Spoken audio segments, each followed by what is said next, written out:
அது வரல.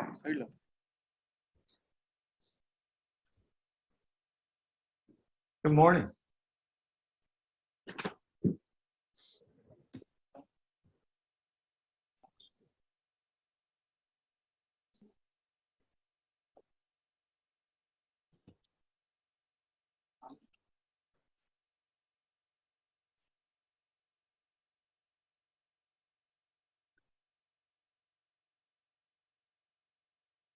Sanu, there's no audio.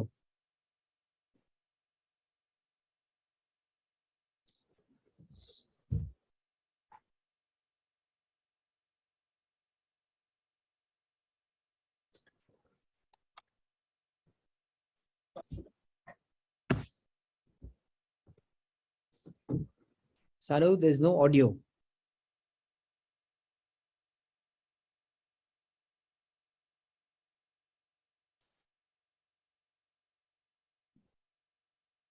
Folks, there was no audio on that. Can we play the video again with the audio? There was no audio here.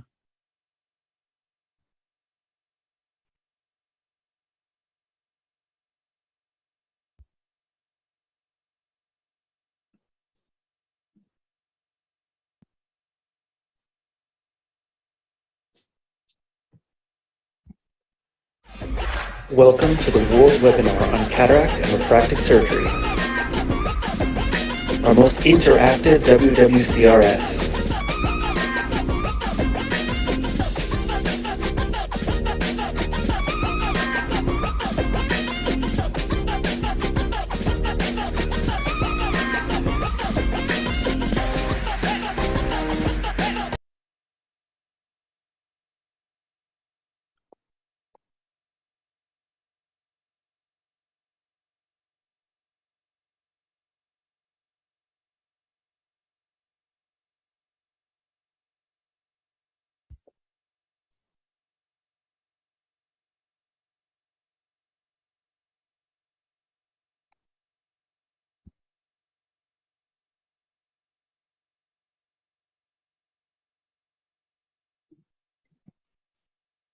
All right. Welcome and greetings from the World Webinar on Cataract and Refractive Surgery, this mega event.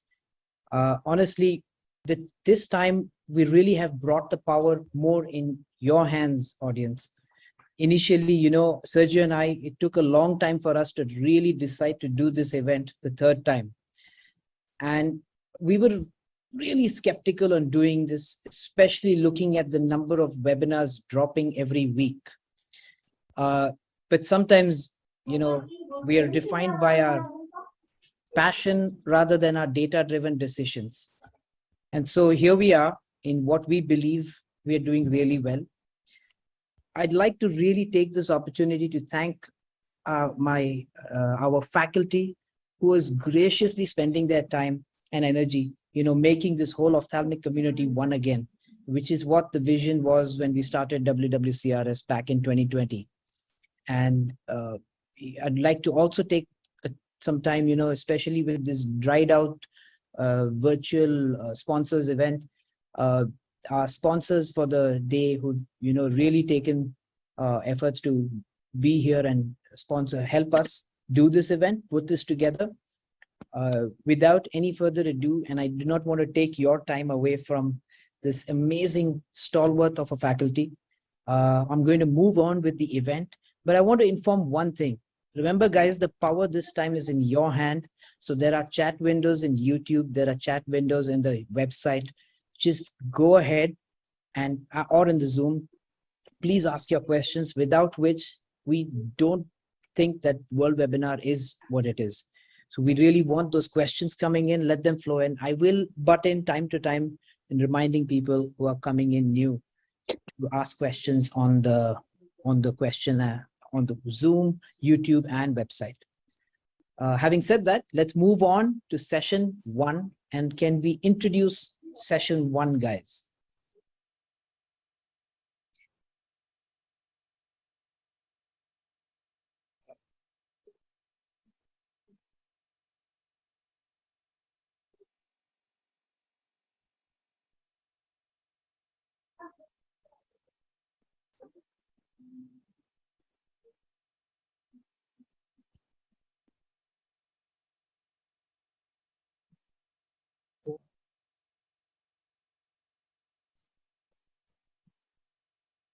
moving on, wanted Sergio. Can you say a few words, Sergio, before we hand over to Renato and Lisa to take this show forward? Ashwin, thank you. It's a great pleasure to work with you, my friend. I want to say only thank you for all faculty to be here. This event can't to happen without these amazing speakers that here. You are in 3 platforms, in Zoom, YouTube, and the website, and you are trying now, Ashwin, to transmit by Facebook too. While you are to talking, me and Harish, you are trying to retransmit it in Facebook too. And I'm sure this year will be an amazing show again. And I'm so proud of your team and for the Mediola team too. And thank you. Let's go to start this amazing show. Thank you, guys. Is on mute. Sorry, my bad. Renato and Lisa, over to you guys. And Andre, over to you as well. Thank you, Ashwin. Thank you, Sergio. Great work putting together this great session. I'm very happy. I'm from Brazil and Rio de Janeiro, and I'm happy to be with Lisa from Chicago. And I'll turn to Lisa so she will introduce the first speaker. Thanks so much, and thanks to the organizers for putting together this incredible event and including us. We're going to talk about ocular surface and new paradigm. And our first speaker is Dr. Rajesh Sinha. Immunomodulators in post-LASIK dry eye, do they have a role? Please take it away. Thanks, Lisa. At the outset, I would like to thank Ashwin and Sergio for having me in this wonderful webinar. And I'll be talking about immunomodulators in post-LASIK dry eye. Do they really have a role? Well, there are a lot of studies which have been done in this direction. And there are various factors that can cause post-surgical dry eye, whether it's a cataract surgery or a refractive surgery. And particularly after LASIK, it is a known fact that it can result in some reduction in tear function. And those who are predisposed, they have more of symptoms. LASIK, as you all know, that it reduces the corneal sensation by creating a flap. It cuts the nerves, and that results in dry eye. And those who are having pre-existing dry eye, they have a risk of chronic dry eye that results in ocular surface disturbance, and that can result in reduction in the quality and quantity of vision in these cases. And particularly in patients who are on long-term contact lens use, they are further at higher risk of developing this dry eye. And this reinnervation of the cornea, which gets cut during the flap creation, it starts after a couple of months, and then it continues, and the patient becomes mostly asymptomatic in 6 months to 1 year time. Until that time, the patient requires treatment, but the reinnervation continues to and comes back to near normal in something like 3 years or 4 years. I would say near normal, not normal, and maybe up to 5 years. And since there is reduction in the volume of tear, the lubricants have to be prescribed, and that's what we do in post-LASIK cases. All the patients are prescribed lubricants, but there can be some subtle inflammation in the ocular surface, and if there is a presence of inflammation, then in such cases, use of all these immunomodulators like topical steroids, cyclosporin, and other drops are essential. Now, topical cyclosporin is an FDA-approved therapy which is effective in reducing inflammation. It reduces markers of immune activation and thereby reduces inflammation in the lacrimal gland, and thus increases tear secretion. So just a few studies I would like to share within this stipulated time. Now, this is one study which was done in the year 2019. I'm sorry. This is one study which was done in the year 2019. And in this, cyclosporin was used from 1 month post-operative, post-LASIK. What they found out that in 1 month, they just gave lubricants, and then some patients had problems, some symptoms, and they started with cyclosporin drops, 0.05% twice a day. And they found out that, after 11 months of treatment, at 1 year, the patients were much better symptomatically. Then there's another study which was done using topical cyclosporin A, and they found out that it is an effective therapy in cases of post-LASIK ocular surface disorder, and it improves the ocular surface by improving the Schirmer's value as well as the breakup time. Then this is another study which was done on the recovery of visual acuity following LASIK, and mostly what people believe that, if there is, and there are evidences that if there is ocular surface disorder post LASIK, then that can result in a chronic ocular surface disorder, resulting in a reduction in the quality and quantity of vision. And that's why cyclosporin A was used 0.05% for a reasonable period, and then they found out that it may be an effective treatment for visual recovery after LASIK. Now, the point is that studies have shown different timelines, actually. They have used for different periods. Some studies have used it for a year, some studies have used it for 3 months, some studies have used it for a lesser period. Now, use of lesser period may be a factor for a suboptimal effect of cyclosporin A in these cases. Again, another study which has done a randomized double-masked prospective clinical trial in which cyclosporin 0.05% ophthalmic emulsion was used twice a day beginning 1 month before LASIK. And then this was discontinued for 48 hours after post-surgery and then again resumed for 3 additional months. And they found out that the result was quite good. And another study which reports that topical cyclosporin A was effective in alleviating the symptoms of post-LASIK dry eye. So what studies, most of the studies, if we combine most of the studies, the crux is that there is a quantitative and qualitative improvement in tear film.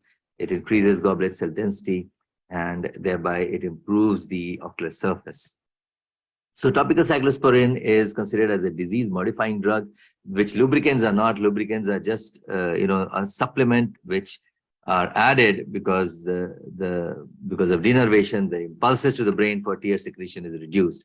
But these are disease-modifying agents. But it has to be used on a slightly longer duration because, as we all know, that the effect of cyclosporin A starts only after about 6 weeks to 8 weeks. And so if you use it for just a couple of months, it may not be very effective. And it may not be required in majority of cases. However, in my clinical practice, what I personally believe and what I personally do is that, in patients who had some borderline dry eye, which were being treated for dry eye before LASIK and then LASIK was done, I would prefer using cyclosporin in those cases.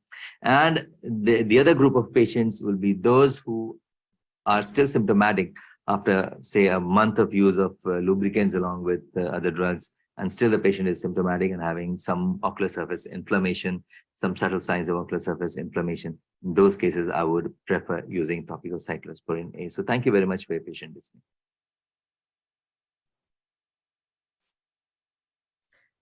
Thanks so much for that great talk, Rajesh. We have a question from the audience. How long after LASIK surgery do you consider patients' dry eye related to the surgery? See, post-LASIK, mostly the reinnervation happens significantly by about 6 months to 1 year. So that is the period wherein there is requirement of supplementation of lubricants, and that is a period which I would consider as post-surgical dry eye. And supplementation will be required for a period of maybe up to 1 year. Beyond that, there is enough of nerve regeneration that the patient becomes mostly asymptomatic. Unless the patient is having pre-existing dry eye, can further aggravate the situation. Excellent. Let me ask you, do you think PRK or SMILE has a lower impact? What's your experience on the impact from surgery on dry eye? Yeah, definitely. PRK and SMILE do have a lesser chance of immediate dry eye, but then after some time, maybe after 2-3 months' time, there's hardly any difference between LASIK and SMILE. But yes, in immediate post-op period, the tear film parameters are definitely affected more in LASIK than PRK or SMILE. Andres, jump in here. Yeah. Yeah, thank you, Lisa, Renato, Dr. Rajesh. It was an incredible presentation. I just want to know, what is the dose that you recommend in this severe dry eye post-LASIK? Dose of cyclosporine, right? I would, for ocular surface, I would still believe that we should use 0.05% for twice a day. And that should be appropriate for ocular surface, particularly if it's a post-LASIK dry eye, showing some subtle signs of inflammation on the ocular surface, requiring some cyclosporine. But having said that, I would like to use topical steroid in the initial period post-op, so that takes care of the initial inflammation, and then we can continue. We cannot continue steroid for a very long period, so we can continue cyclosporine. And particularly if the patient shows subtle signs of inflammation, if the patient does have significant effect on the tear film parameters, then would like to continue for nearly 6 months to 1 year. I would prefer 1 year. This is my personal preference. If the patient shows any sign of significant dry eye post-LASIK, with subtle signs of inflammation on the ocular surface. And most of these, they do have symptoms in spite of use of some lubricants. So in cases, I would prefer using cyclosporine 0.05, 1 year. Thank you. So it's great discussion. It's a very interesting topic, but we have to move on. So it's my pleasure to introduce Dr. Paul Sinth. He's going to give us a talk about dry eye and glaucoma. All right, thank you. I'll start my video here real quick, and then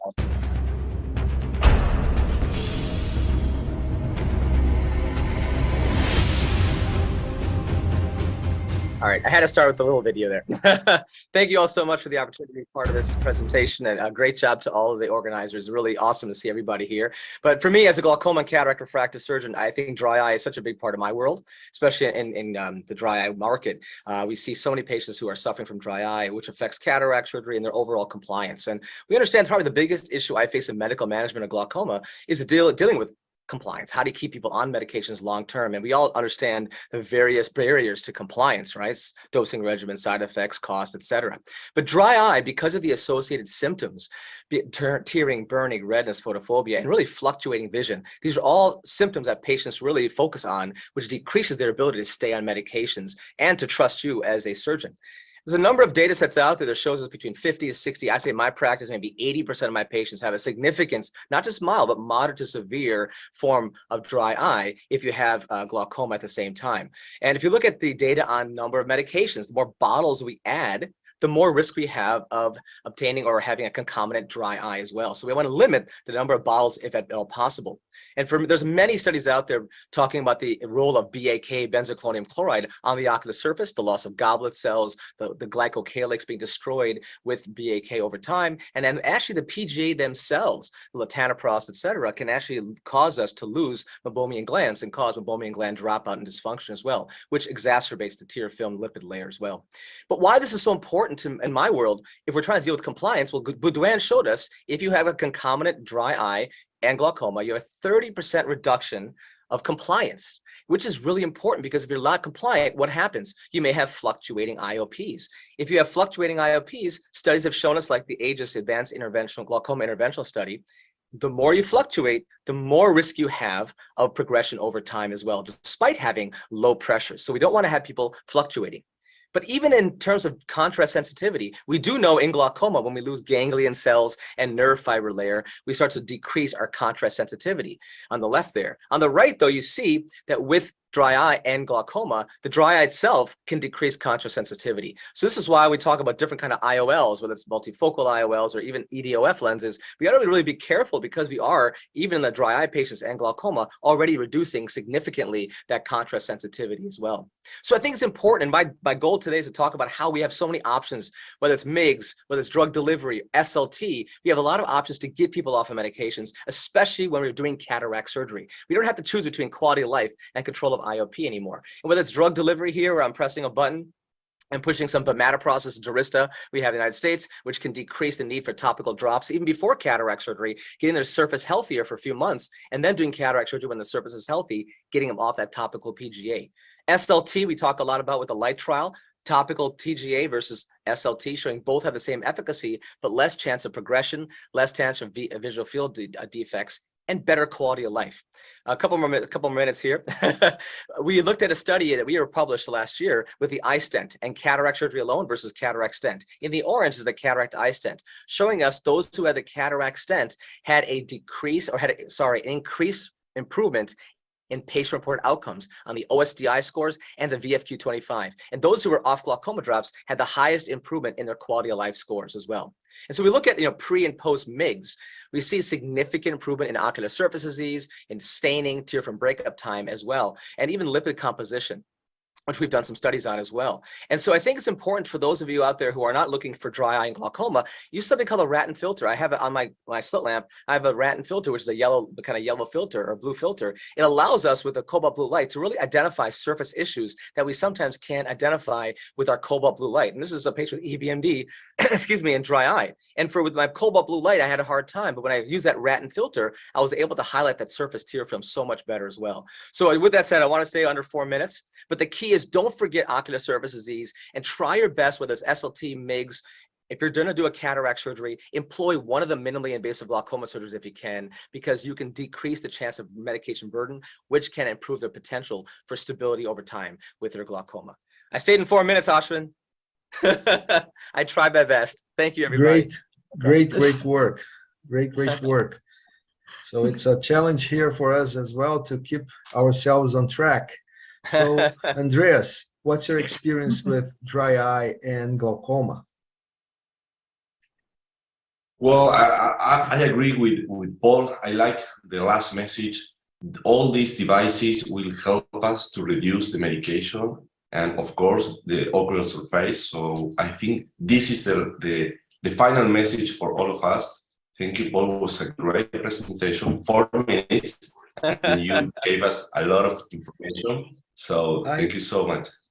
I have a question, Paul. If you ever want to decide to get patients without the BAK, what's your best choice without BAK? Because I think the BAK is the big problem, not only the BAK, but the medication itself, the prostaglandins or some type of medication may cause a corneal impact. What is your experience on that? Sure. I mean, well, I'm a first-line SLT fan, so I'll always perform if I can, if a patient's okay with it. If they're a good candidate, I'll do SLT first line. I'll do earlier MIGS. I'll do a lot of canal dilation, like viscodilation or some type of a procedure there. Even if they're phakic, I'll do that early on. But if you can't or you don't feel comfortable doing, let's say, drug delivery or SLT or MIGS, even there's preservative-free options out there, preservative-free timolol, there's preservative-free PGAs, tafloprost. There's actually compounding pharmacies in the United States, at least, that also make preservative-free combinations of these drops. So I think it's just being aware of it. And before you start to add that second, that third, and I didn't have time to go through this, we have a paper that we showed when we addressed dry eye, we were able to actually get people off of medications. Instead of adding that second or third medication, think of compliance as a reason why the patient's pressures are not controlled. So instead of adding that second or third drop, start to question the patients. How many times are they missing the drops? Are they able to afford the drops? At least in the United States, they can be very expensive. So that's really the key, is just to not ignore that component of ocular surface disease and the impact it has on patients' compliance long-term. Excellent. I think that's such an important point, Paul, and understanding how, glaucoma patients taking drops all day, how they feel, they have more burning, stinging. They usually have OSD to begin with. We know such a high prevalence of OSD in glaucoma patients and those concomitant diseases. You and I have talked about this before and agree on this. It's of utmost importance to recognize that early on in treatment and think about alternate ways to treat a glaucoma with preserving the ocular surface, or at least to address OSD as you're initiating glaucoma treatment. We had one question from the audience here. What is the role of single-dose anti-glaucoma medications in dry eye patients? Yeah, excuse me. I think single dose is great. Having the preservative-free option, I think that definitely can help a great deal. I think it depends on the patient, right? You know, we have to realize that it's not just the BAK and not just the actual medication that's causing their meibomian gland dysfunction. Our population of patients already inherently have a risk factor for OSD. Their age, they're on let's say, blood pressure pills, postmenopausal. These are all things that predispose them to that. So I think that can be a very good option, but also don't forget to address the underlying pathology as well, the meibomian gland dysfunction, using cyclosporin, lifitegrast, and other modalities to really treat the dry eye, because sometimes we take them off the preservative and we say, well, how come the surface is still not healthy? So that's really the bottom line. But yes, these are all very good options to help decrease the exacerbation of BAK. Absolutely. Okay, great. How are we doing on time, Renato? Do we need to move on? Unfortunately, need to move on. It's a great discussion, great talk. Thanks, you very everybody. much, Appreciate that. Great talk. My pleasure. Thank you. Thank you. Our next talk is from a good friend, Dr. Marjan Farid. She's going to be talking about the use of steroids in dry eye flares.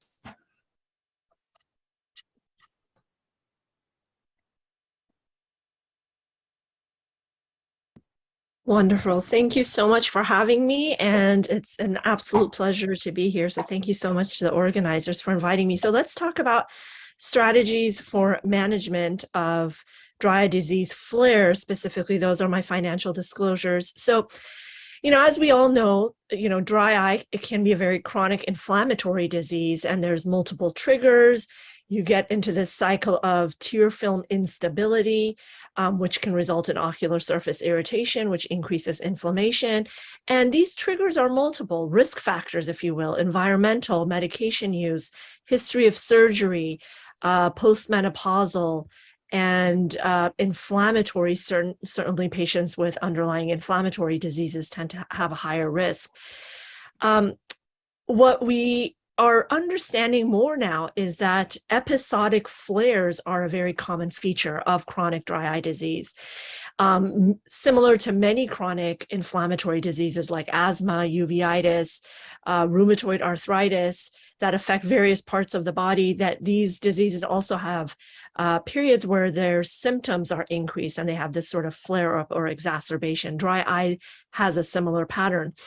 And there are multiple triggers. Patients, whether they have chronic symptoms and have occasional worsening, or whether they have no symptoms. And many patients who come and see us actually only suffer from dry eye flares, and the rest of the time they're fine. But there are these periods, whether it's arid environment, contact lens wear, increased digital screen time, where they have this acute inflammatory driven episode of worsening symptoms. And they sometimes, even if a patient is on a chronic medication, they're not adequately treated.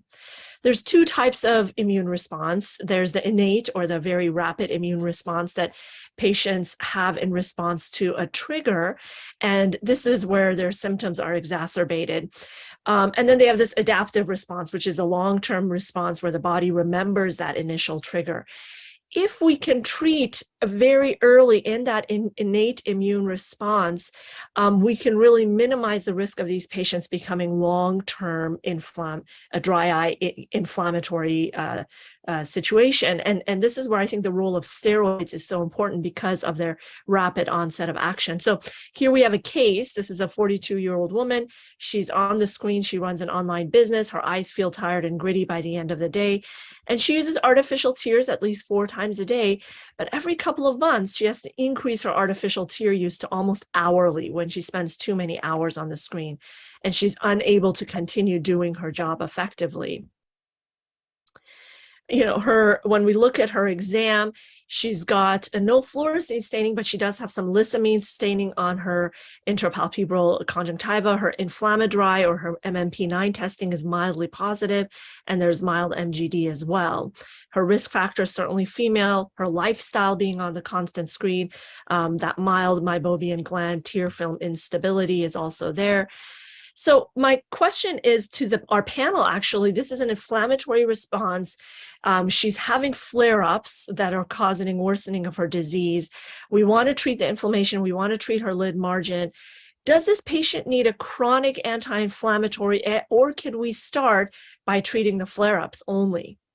So I'm going to just open it to the panel if that's possible, and then I have a couple of more slides just to end. But panel, what do you guys think? Do you think this is a patient that needs chronic anti-inflammatory immunomodulators, or can we just treat the flare-ups? Well, if I may start, I think it's very important to explain to the patient this is a chronic disease, and they need to understand that. Otherwise, the success of treatment will be limited to small improvements that the patient may benefit from their life.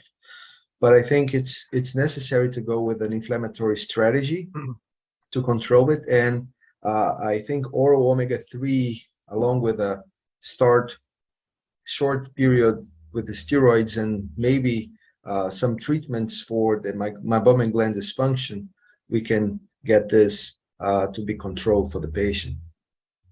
Andreas, what do you think as the dry eye mentor? Thank you, Renato. I agree. I think we have to educate our patient about these situations. I would like to know what is the response of this patient with anti-inflammatory treatment. I think it's a great option, and maybe we can see what is the general to see maybe IPL could be another option for her. Absolutely. Thank you. Let me jump in and tell you what we actually did. So we went ahead and started this patient on a loteprednol for a couple of weeks. We said, go ahead and use it for 2 weeks when you have this flare up. And you can do that several times a year if you're having these flare ups often. We did start her on hot compresses. I always offer also some kind of a procedural treatment for patients with meibomian gland thermal pulsation, or one of these IPL or something like that. After about 3 months, the patient was feeling much, much improved. She said she used that steroid initially, and then for another week, 2 months later, for when she had another flare. Now she uses her over-the-counter artificial tears rarely, because she feels with the use of that periodic steroid that she's doing much better, and of course her hot compresses. And so here, I just want to say some patients, we put them on these chronic long-term anti-inflammatories. But again, as Dr. Singh was mentioning, compliance is an issue with these patients too, and sometimes they don't want to be on a chronic treatment. Dry eye disease certainly is multifactorial. We have lots of triggers. Flares are very common, and if we can identify early and break the cycle of inflammation, we can potentially stop the need for these patients going into a long-term treatment. Steroids are fast-acting to stop the acute inflammatory response, and we have these really good, safe steroids now, which are ideal for flares, whether or not they may need a long-term immunomodulator. And with that, I thank you for your attention. Thank you very much. Thank you very much. So Lisa, do you have any comment, please? Yeah, first, that was a great presentation, Marjan, and I have used the short-term steroid loteprednol that was in the U.S. FDA approved for dry eye quite a bit, actually, over the past couple of years. And I found it great, not only to help treat acute flares, but also with initiation of therapy for chronic anti-inflammatory. Just curious from the panel, what have you guys done? Do you typically use steroids? I thought that was a really interesting case, Marjan, because in that patient, it was somebody who was happy and who got relief from their symptoms. And I think you hit it on the head, because you were able to break the inflammatory cycle and treat early. Perhaps you prevented the need, at least for now, for longer chronic treatment. Just what does the panel, what do you guys do with steroids with dry eyes? Yeah, I feel like I totally agree. I think steroids, definitely play a huge part, particularly in the beginning. I think you've got to get in front of the disease, and you've got to break that cycle. It's an inflammatory cycle, and it's so hard to do it with just, let's say, topical tears or things like that. And you need the steroid to start. And I think if you hit hard early on and then sort of get control with maybe other techniques, let's say treating, lid margin or meibomian gland dysfunction, or, those sort of things, you could maybe then back off the steroid for going forward. But I think the start, it definitely helps get immediate improvement. I think patients see that as well. Sometimes some of the other therapies take time, and you may lose sort of patient faith. And if you can get them bought in early on, I think steroids are a huge portion. And this is also the case in the preoperative setting where we might want a more rapid impact on the tear film. So that's the other area where these steroids can be very useful. I think when we use steroids a lot too, it's important to educate the patient that if they're having constant flares, then they don't have good control of their underlying disease. So I like to always tell them, it's good, we can do steroids here and there, but if you're needing steroids every few weeks, that means you do need something more chronic. It's like having rheumatoid arthritis or having inflammatory bowel disease. We need to control your systemic process. So that's how I like to at least temper their expectations with steroids. That's an excellent point, Anjali. So we need to move on, but it's been always a great discussion. We can talk endless about steroids, other factors like tacrolimus, but we need to go for a very important topic, which is neurotrophic keratitis. Dr. Venkateswaran, please join us and share your screen. Sure thing. Thank you so much for having me. And thank you so much to the organizers for putting on this great event. So I'll try in 3 to 4 minutes to distill neurotrophic keratitis, which is a large topic. But I think these are my financial disclosures. The universe kind of knew I was giving this talk because in the last 3 days, I've had 3 patients come in, all presenting with non-healing epithelial defects with, multiple comorbidities, cerebellar ataxia, prior herpetic disease, prior lid margin surgery for cancers. And all of these patients have neurotrophic keratitis. So unlike my biased clinic, neurotrophic keratitis is actually considered a rare disease with an incidence of 0.11% in the population. And the disease centers on a dysfunction of corneal innervation. So when you have entities that cause corneal nerve damage, they precipitate this cascade of events: loss of corneal sensation, which then leads to loss of corneal trophic factors, alterations to how we produce tears and blink, and ultimately leads down to corneal surface breakdown and keratolysis. So I tell my patients, you have what I call stain without pain. I'm absolutely concerned about what I'm seeing at the slit lamp, but you don't realize that you have anything wrong. And that's why I teach my technicians to really check corneal sensation. This is something I check as well, making sure that I never place an anesthetic agent on the surface of the eye and use simple measures, whether it be a cotton tip, tissue paper, or even dental floss to assess if a patient has diminished corneal sensation or complete loss of corneal sensation. I don't always have access to a Cochet-Bonnet anesthesiometer in my satellite clinics. And then I classify my patient's disease. So I think the Mackey classification scheme does a nice job of simplifying neurotrophic keratitis from stage 1, 2, and 3, stage 3 being more severe stromal thinning and ulceration, and stage 1 being early epitheliopathy. But the ASCRS has proposed a nice, more descriptive staging scheme between stages 0 to 6 that help you really characterize how much keratopathy the patient has and whether or not there's stromal involvement or if there's possible perforation. So number 1, 2, and 3 causes of neurotrophic keratitis in my clinic are herpes disease, so simplex or zoster keratitis, but brittle diabetics who have peripheral neuropathy can certainly have corneal neuropathy.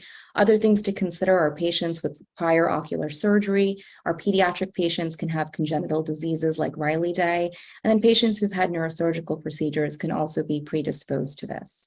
So the goals of treatment are really to restore corneal integrity and prevent the keratopathy progression. And I advocate for a stepladder approach: start simple, but escalate quickly based upon the severity of disease. So for the sake of time, you'll see here, there's so many different medical treatments we can employ, removing toxic medications in our glaucoma patients, like Paul was implying, even using short courses of topical steroids or anti-inflammatories. But one agent that has really changed my practice is Senagerman ophthalmic solution, or Oxervate, 0.002%. And it's the first approved topical biologic and the first approved agent for neurotrophic keratitis.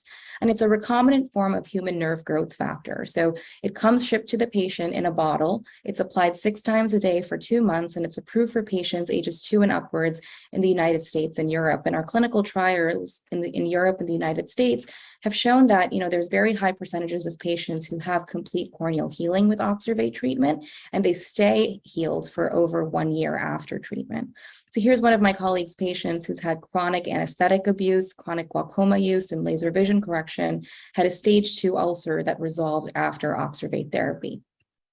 There's also multiple office-based treatments that we can employ. Some of the main ones I use are therapeutic bandage contact lenses or amniotic membranes that I can place in the clinic. And then there's also surgical treatments. In patients with more severe keratopathy, you can consider a surgical tarsorrhaphy, sutured or glued amniotic membrane, and if necessary, cyanoacrylate glue or keratoplasty. And corneal neurotization has really grown in momentum, I think, and another surgical approach for more severe cases. So I'd love to hear from the panel, what are your go-to treatments for neurotrophic keratitis? What has been your experience with Cenegermin if you have access to it? And does anyone here perform corneal neurotization? And if so, for which cases? Thank you so much.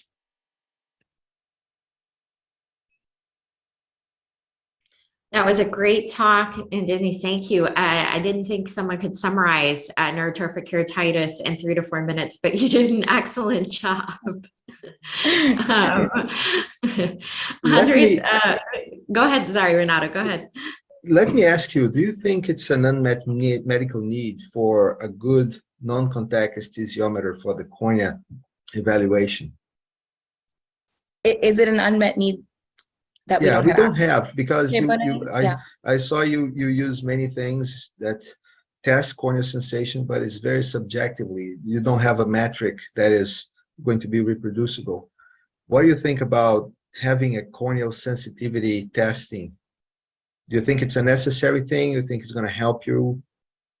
I think it would be great, because I think we all learn what our thresholds of sensation are as we keep doing this. I think I got a sense of what diminished sensation is or loss of sensation is just by testing multiple different patients. So if in my clinic I could have a machine that can test sensitivity uniformly for all of my patients, of course, that would be so helpful. I mean, I only have the Cochet-Bonnet aesthesiometer in our main campus office that they're using for research studies, for the most part. If you go to the floor at the AO and try to buy a Cochet-Bonnet, you have to walk a lot, and maybe you won't find one to buy. I have done that a couple of times. But, the point, you mentioned beautifully that you have stain without pain. But we have another end. We have pain without staining. Those neurotrophic, I wouldn't say neurotrophic, but neuropathic conditions that occur after LASIK is probably related to the most feared complication that we have. I do a lot of work with ectasia, for example, and a lot of people say ectasia is the most feared complication after LASIK. I would say no.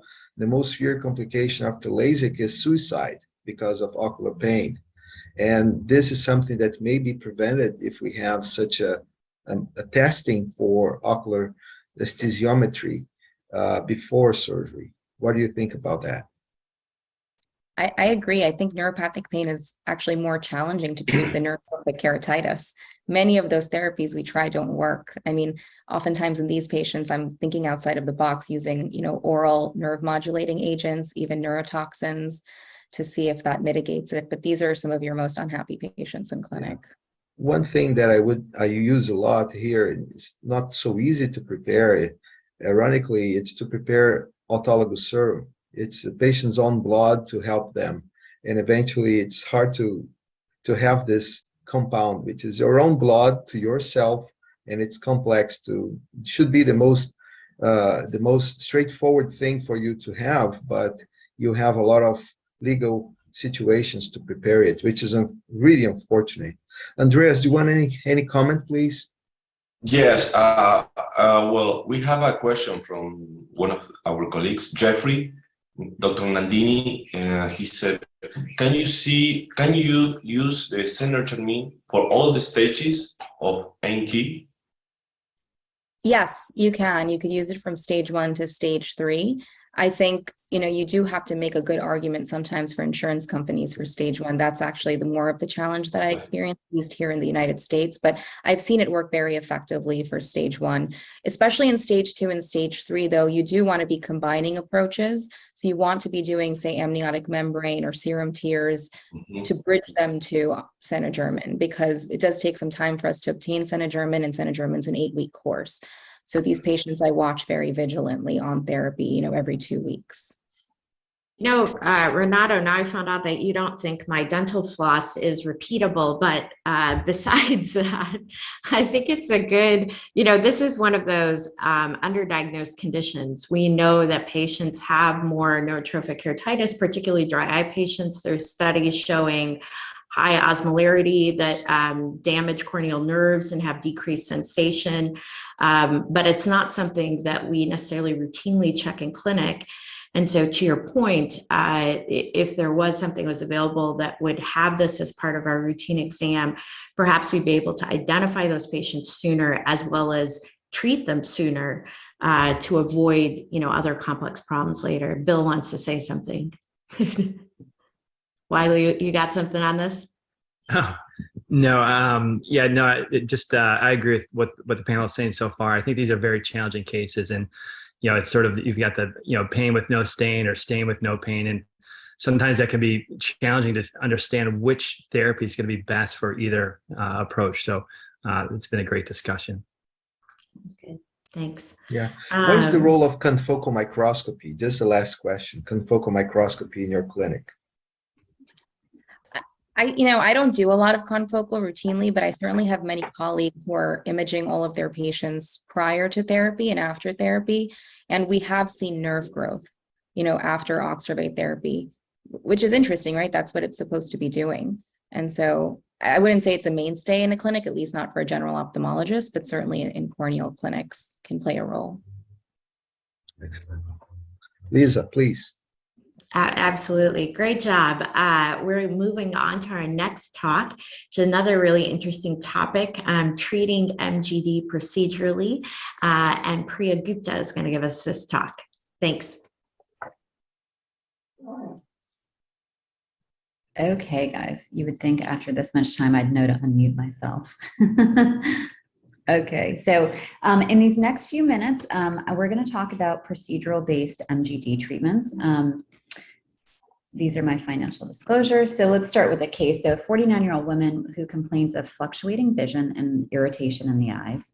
And something we hear often from our patients that my eyes feel tired all the time. She's got 20/20 vision, but it's not good vision in her mind. She has a reduced tear breakup time, 3+ MGD and lid vascularity. And you can see from the images, she also has meibomian gland atrophy. So this patient is all too common in our clinics these days, and we know that MGD is an ever-increasing disease.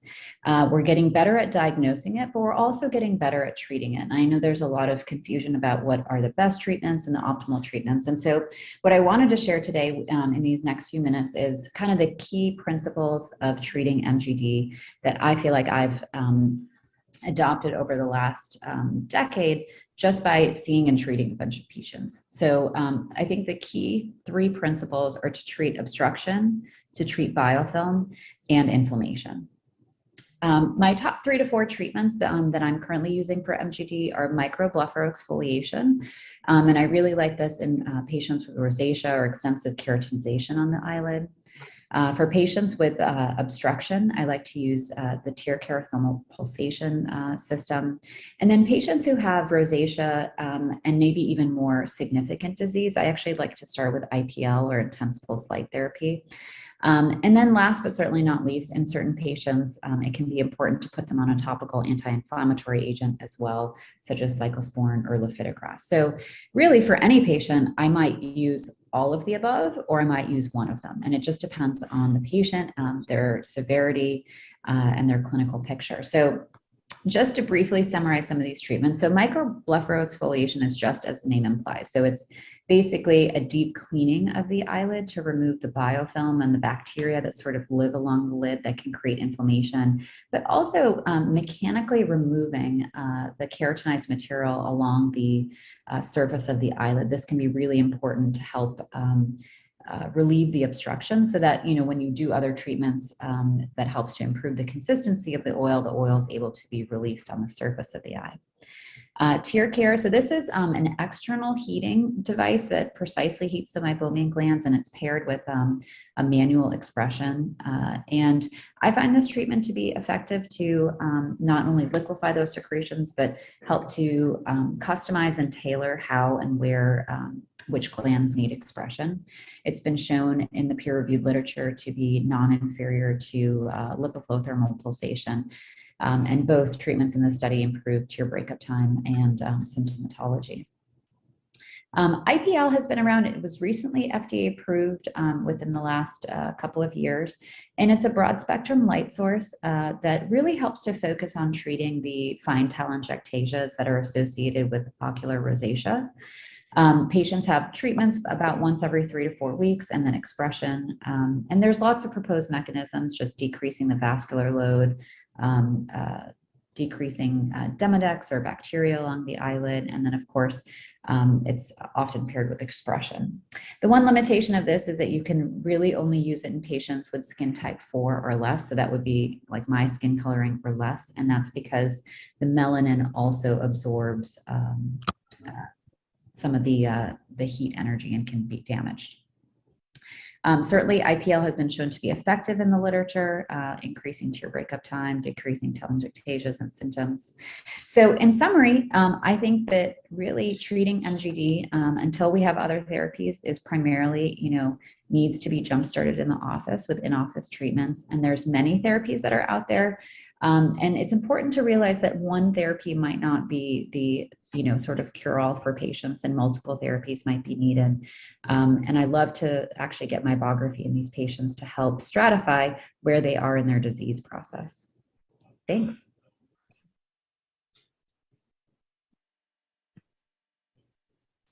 Excellent. Excellent talk. Excellent summary.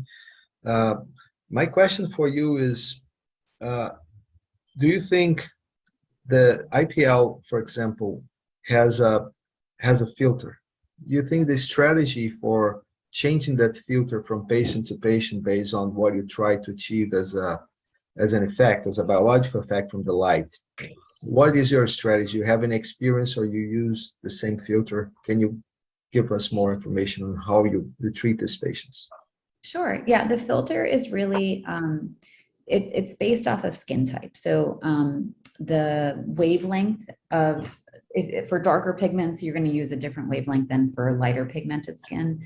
But generally speaking, so the device that I'm using currently is the Luminous M22, which is the FDA approved device. And so they've actually taken out a lot of the guesswork. They have different filters for different skin types.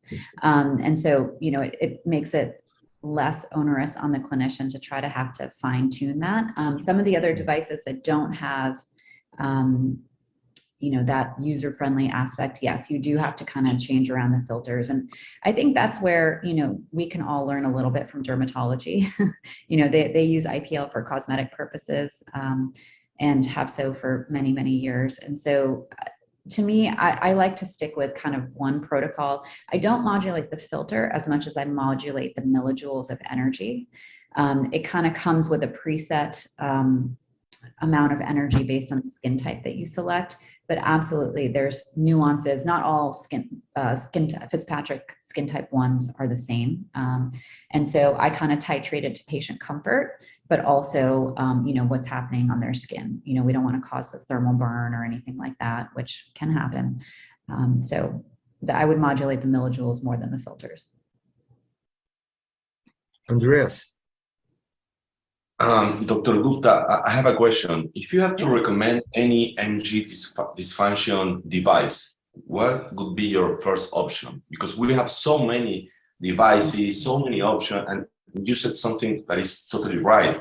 There are many different treatments for every patient, right? There is no one treatment for one patient. We have to customize our treatment. But if you have to ask you, what is your favorite, or what would you recommend? Pick one. Well, look, I narrowed it down to 3 from quite a few. So I really think that you're right. When people are first starting with MGD treatments, it is still overwhelming. So I probably would just start with either the BlephEx, like the microblephoexfoliation, or I would start with the TearCare.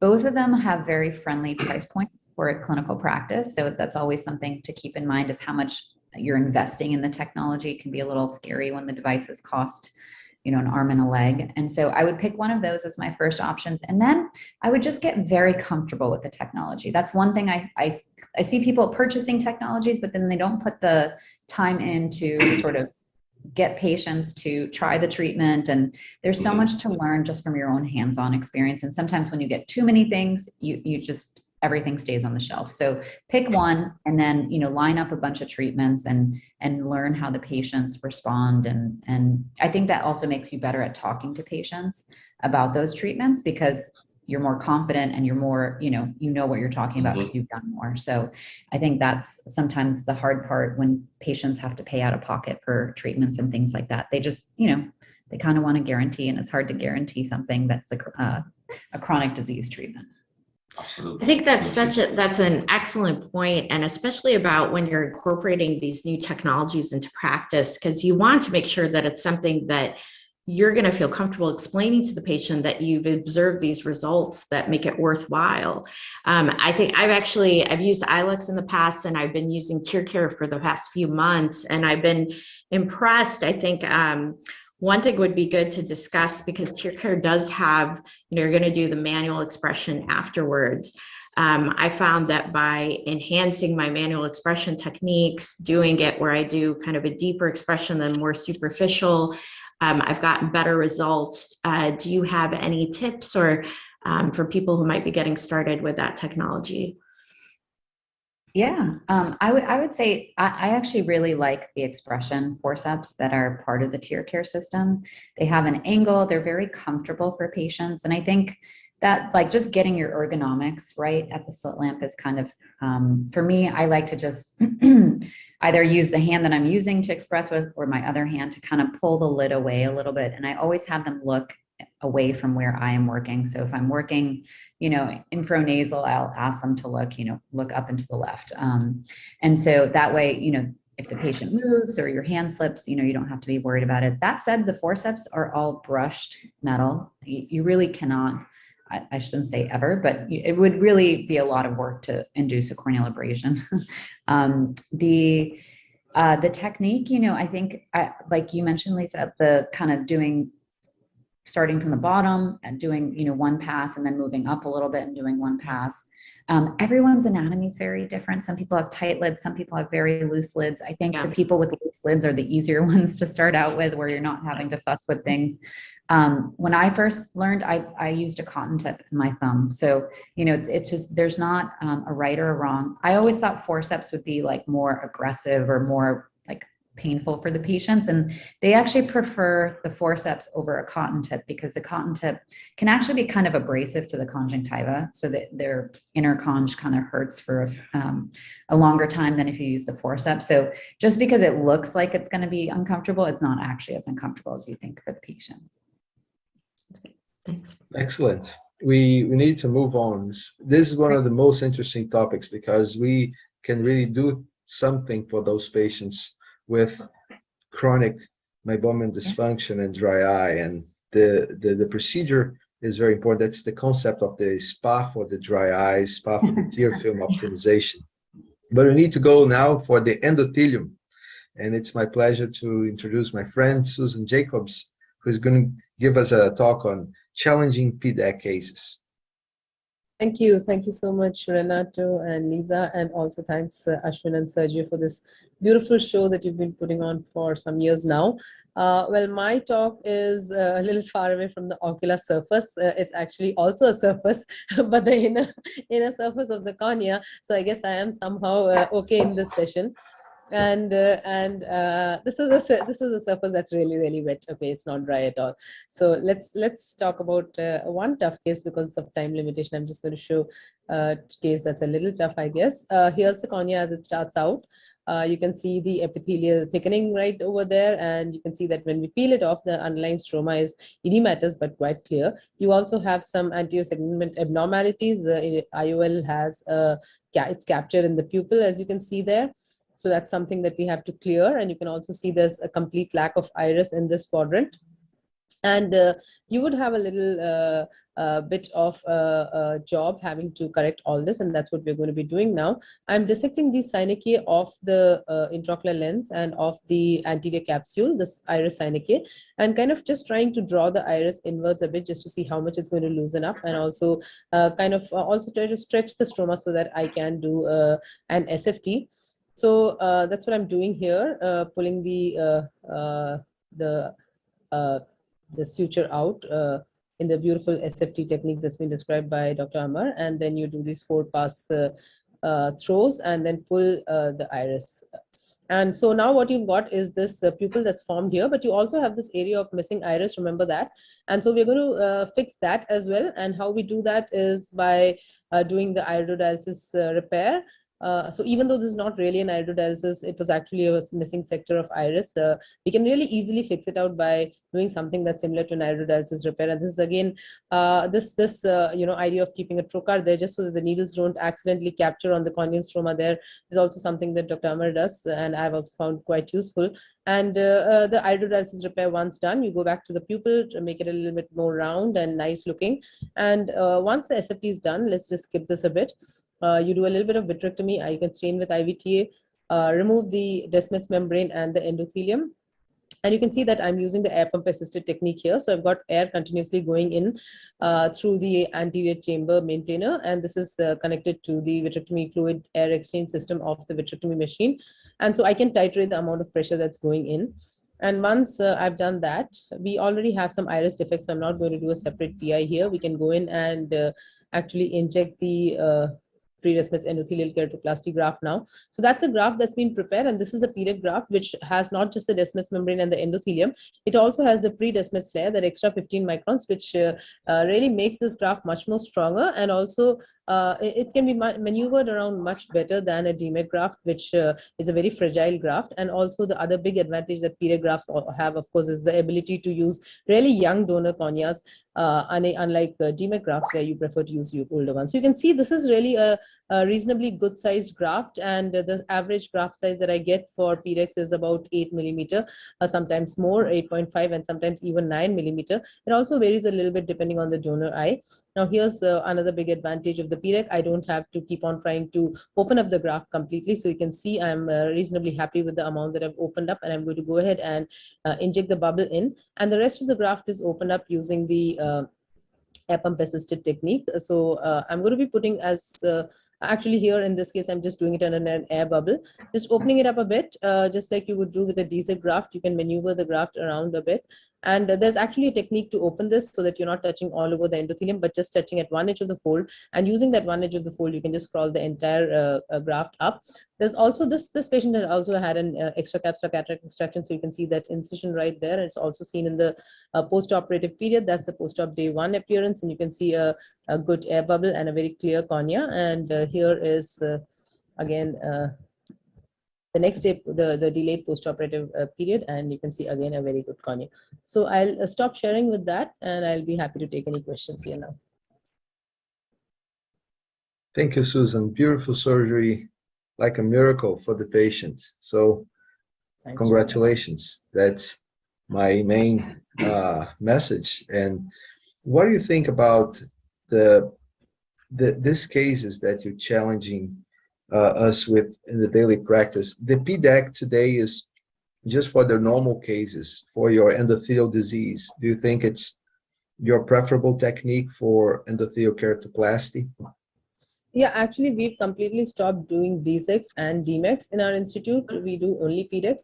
The reason being that it's really something that you can adapt to all kinds of cases, really simple, straightforward cases. Also, you can do a PDEC very easily. And you can also do it in those tough cases where you don't have a proper posterior support, for example, where you have missing iris or a not so stable intraocular lens, or where you've got a vitrectomized eye, a monocameral eye. In all these situations, or with a valve or trabeculectomy. So normally people would prefer doing a DZEC in these situations because the DZEC graft attaches better, and you can also maneuver it around a bit. And the DMEC is really tough to open up in such kinds of eyes. But we have found that PDEC is actually a beautiful, technique that lies somewhere between DZEC and DMEC, in that it's a very thin graft, so it doesn't really add much to the tissue that you're putting in. But at the same time, the thinness also gives it all the advantages of a DMEC graft. And in addition, it has the strength that the pre-Descemet's layer gives the graft, so you can actually maneuver it around a bit within the anterior chamber. It also makes it easier to open up.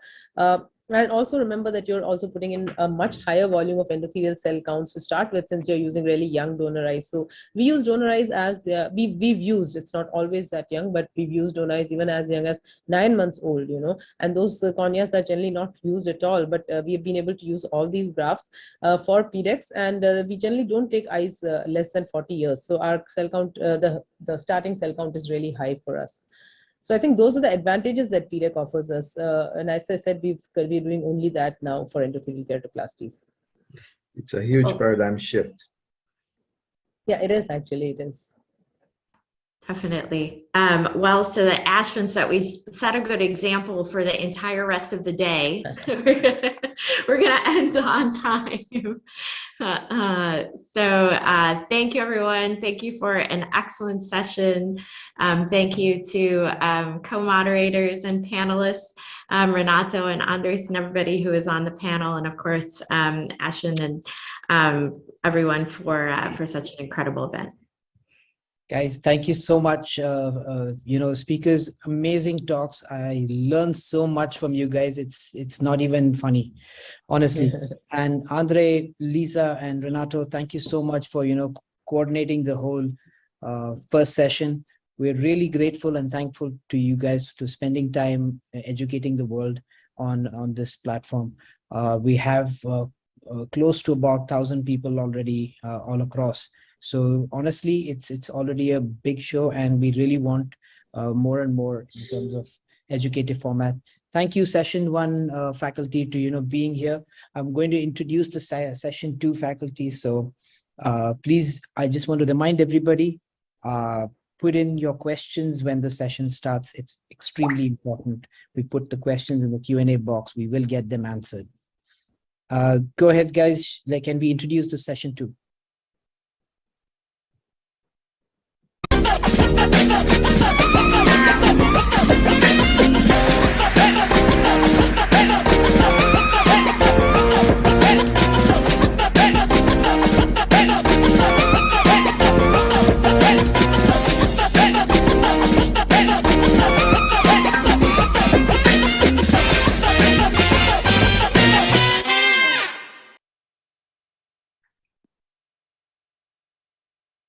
George and Nicole, I'm going to hand over the show to you now, and Gerardo is with you to moderate the whole session. So thank you, guys. Thank you very much. Ashwin, Sergio, congratulations on having organized a very interesting meeting. I think you'll find that the first session was well attended, and it's all to the success is all to you guys. I'd like to introduce my co-moderator, Nicole Fram from Los Angeles, and our panelist, Geraldo Valvecchia. We have an interesting session of complex cases, and I think you'll find that we've got some excellent speakers to present some difficult cases for us to discuss. Nicole?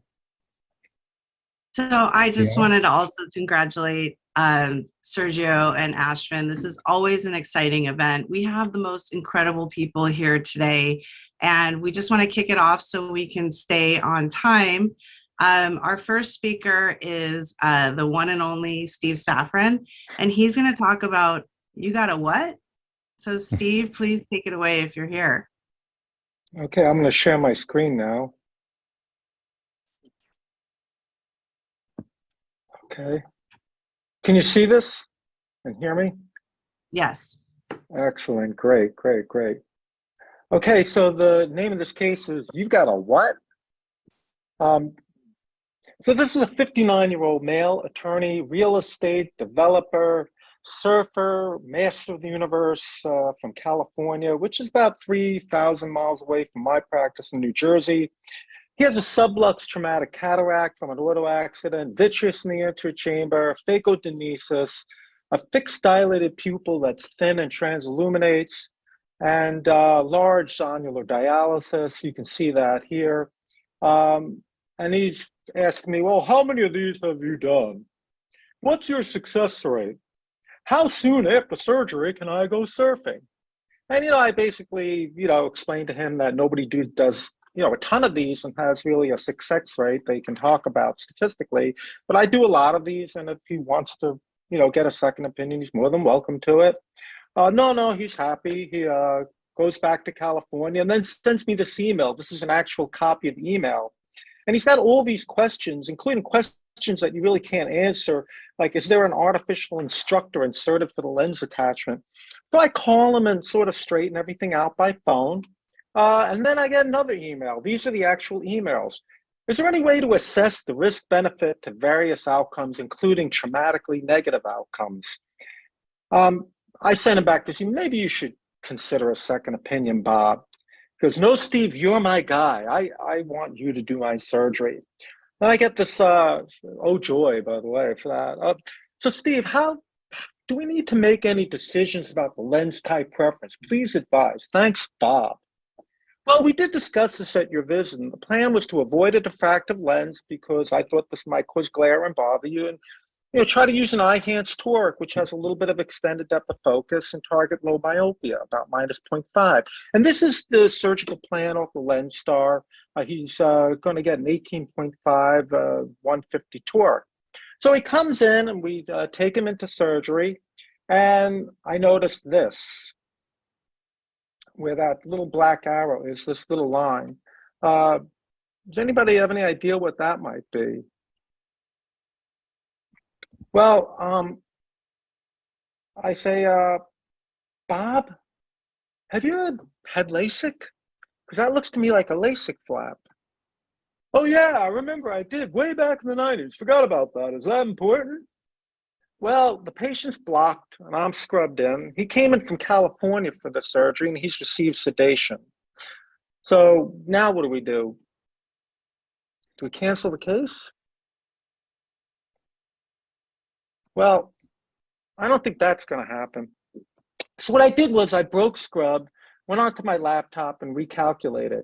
And now it turns out, because we've recalculated that he's had LASIK, he no longer needs a toric lens.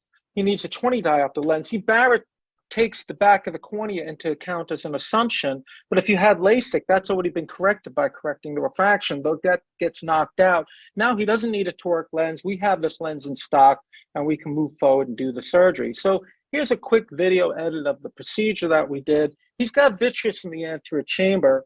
So we're going to start by putting a little air in and staining the anterior capsule first with Vision Blue, and then staining the vitreous with Triumph-Cinolone. And now we'll do a pars plana vitrectomy with anterior infusion and posterior vitrectomy. I want to push that vitreous back with anterior infusion and remove it from the behind. Now we're going to go ahead, now that we've cleared the vitreous, and do our cataract surgery.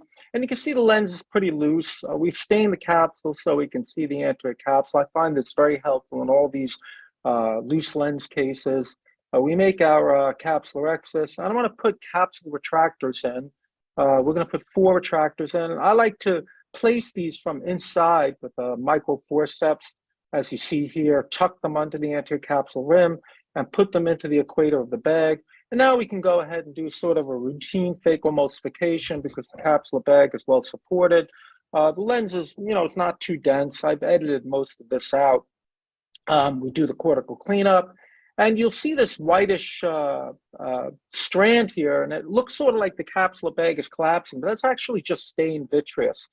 So here I'm injecting a Malugan modified capsule tension ring. This has a little eyelet, like a pigtail eyelet, that you can suture the sclera. And we position that where the point of the zonules is weakest. You want to put this right where the weakest point of the zonules is. And I'm going to make 2 sclerotomies, 2 millimeters posterior to the limbus, and a scleral groove and a little undermining of that groove. I push the capsular bag back, reach between the capsular bag and the iris, grab each end of the Gore-Tex suture, and now I can put my lens in the capsular bag. This is a non-toric Eyhance lens. And we're going to go ahead and tie this. And you really do not need to tie this very tight. If you tie too tight, you'll pull the whole lens bag complex over. We're going to tuck this in. It's a little loose, but when I pull on this, now it's snug under the surface of the iris, of the sclera. We go ahead and complete the vitrectomy. You can see how nice and stable the lens bag complex is. And this needs to be stable because we're going to go ahead and do an iris cerclage now. And if the lens bag complex isn't really stable and secure, you're not going to be able to see or fix what's going on that easily after we've done a cerclage. And the key to doing these cerclages and having them look good, I think, is to make all your suture bites very tight and to space them very close together. The closer you space them, the more evenly you space them, the better your cerclage is going to look. So what you do is stabilize the right hand and then use your left hand to wrap the iris around the needle tip. And here I'm using my left hand to hold the needle, switching and using my right hand to wrap the iris around the needle tip. So we go around in a baseball stitch pattern and try to do this as tight as we can. This guy's very fussy and finicky, and I really want a good cosmetic outcome for him. So here we're working our way around the other way. We do a lot of bites here. Finish this and pull this down from the inside. You have to resist the urge to go too tight and too small because you can make the pupil too small and then it's hard to undo. I like to make about 3.5 millimeters. We remove the viscoelastic and the case is completed. This is 1 week post-op. He's 20/20 uncorrected. He's very happy with this. The iris looks very good. This is his autorefraction. So I'm really glad that we figured out that he had previous LASIK and we put in this higher power lens. Otherwise, he would have been hyperopic, and I think he would have been very unhappy with that. So I got this email a week later. Hi, Steve. Hope you're well. My eye looks incredible. It's doing fabulously well. Probably better than before the car accident. Thank you, Bob. And thank you for your attention. Steve, very nice case.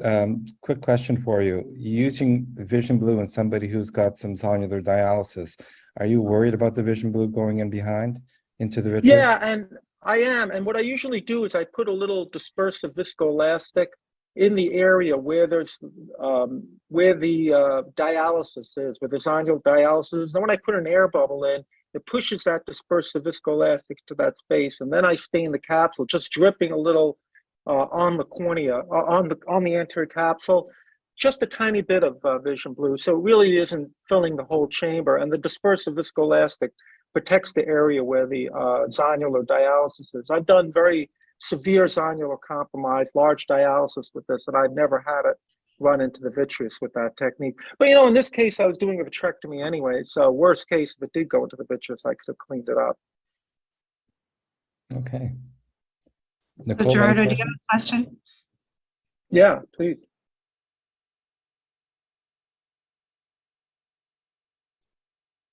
Any questions?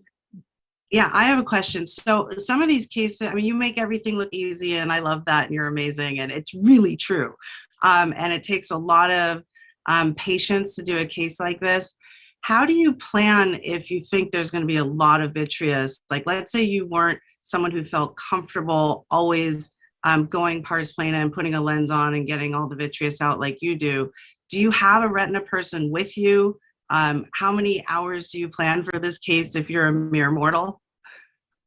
Well, I don't do these cases with retina surgeons. I pick lenses up off the retina. I do about 2 or 3 of those a week. I've gotten very comfortable with pars plana vitrectomy. I do, you know, 5 or 6 of those a week, and using a bio and posterior visualization. And I think it's very helpful because, you know, in my practice, I do so many of these cases, I'd have to have a retina surgeon at my side 24/7 if I was going to be doing these cases, and I wasn't comfortable doing it myself. I think in a case like this, you really have to have a pars plana approach because your vitreous is coming into the anterior chamber, and if you're doing a vitrectomy from the anterior chamber, you're just going to keep pulling more vitreous into the anterior chamber. You have to pull it back from behind. And, you know, look, if you're not comfortable doing a pars plana vitrectomy, I think that there are certain cases you just should not do, and this would be one of them. I think Yamane cases, you really have to do a pars plana vitrectomy. If the lens is dislocated into the vitreous, you have to do a pars plana vitrectomy. And you have to do enough of these cases where you develop the skill to be comfortable with them. And if you're going to need a retina surgeon with you all the time, you know, I think you're never going to develop that comfort level to handle these cases. And frankly, when you get to the OR, you know, a lot of cases I see where the lens is dislocated, either the phakic lens or the pseudophakic lens, It might be a little dislocated at the slit lamp. You get into the OR a month or two later, and the lens is gone. It's in the vitreous. And, the patient's coming from out of town. You don't want to have to cancel the case. So you learn to develop these skills so you don't end up in that compromised situation or you stop doing these cases. Okay, thanks a lot, Steve. Let's go on to our next case. We're running a little bit behind. Nicole, would you like to introduce our next speaker, please? Sure. So our next speaker is the one and only Chi Soon Faik, who is going to continue the theme talking about traumatic subluxed cataract. And I love learning from you. I can't wait. Please share your screen. Thank you, Nicole. Thank you to Sergio and Ashwin for organizing such a wonderful webinar. So first of all, my financial disclosures with no relevance to my talk today. So this is a lady who's 56-year-old who had her left eye hit by a ceiling fan 5 years ago when it fell off the ceiling. And she sustained a corneal laceration, as you can see here, that was sutured. When she presented, her vision was hand movement. She had extensive zonulisis, iridodialysis, mydriatic pupil, and a dense cataract. So at the time of surgery, first we placed iris hooks to pull the iris away from the area that we're going to work on. And capsulorhexis is difficult because of the corneal scar, and we use the external illuminator that's been taught to us by Amar. And you can see I've put in capsule bag hooks to support, to provide counter traction as I would tear the rhexis, and then inject viscoelastic just under the under the anterior capsule, inject a capsule tension ring, and that support to the equator. And then we're going to chop this fairly dense nucleus, and this is through a 2.2 mm incision. And after the cataract's out, we inject the IOL after clearing up the cortex. And then a capsule tension segment loaded with Gore-Tex 7.0 suture is actually inserted into the capsular bag where the zonules are deficient. We use a suture snare, which is 27 gauge needle threaded with the 7.0 Gore-Tex to act as a little lasso to pull the suture to the scleral fixation point 2 mm posterior to the limbus. This is slightly different from a Hoffman pocket because of the conjunctival peritomy. And you can see here, we're going to work on the iris, releasing peripheral anterior synechia, and then unfurling this iris that is scrolled up. I'm just tying this suture for the capsule tension segment to pull the lens into the position, and then 27 gauge needle coming in from a scleral groove 1 mm posterior to the limbus, catching just the edge of that iris at the root of the iris, and threading, railroading 10-0 polypropylene suture into this 27 gauge needle. And we're then going to leave this loose so that we can now focus on the pupil reconstruction. This is really a very narrow iris that's been left, but this lady really cannot afford an artificial iris, which would have probably been a good consideration to reconstruct this pupil. So we're going to use PC7 10-0 polypropylene suture. And with this curved needle, I can puncture through an intact cornea. And we're just doing Amar Agarwal's single pass phosphoropupilloplasty many times to bring down the size of the pupil. Look at the Purkinje reflex here on the cornea to make sure that that is centered on that pupil as much as possible. So fast forwarding the video, we're then going to tie on the iridodialysis sutures now to repair this to a certain extent, but making sure that the pupil is kept small. And at the end, you can see this is what we started out with, and she was able to achieve 6/12 N5 vision with a reasonable refractive error. Thank you very much. Great. So Amar, you are the king of the pinhole pupilloplasty. Talk to us about this Purkinje image that that I'm going to say it, Prof. Chi was talking about. I think, first of all, I'd like to say, Soon Faik, you have done a fantastic surgery. You make it so easy. So basically, to the viewers, we have 4 Purkinje images. P1 is from the corneal front. P2 is from the back. You don't see P2. P3 is from the anterior surface of the lens. P4 is from the back of the lens, but that's inverted. So let's concentrate on the P1 only. If you look at P1, see that your eye is exactly 90 degrees from your microscope light, and see that the Purkinje image is bang centered. If your Purkinje image is not on the pupil, the patient's clarity of vision will not be that good. So whenever you're doing this surgery, the way Soupek showed beautifully is concentrate on the Purkinje image P1. And remember, P4 is inverted, so don't focus on that because these two sometimes can get confusing for you. Great. What if they're blocked?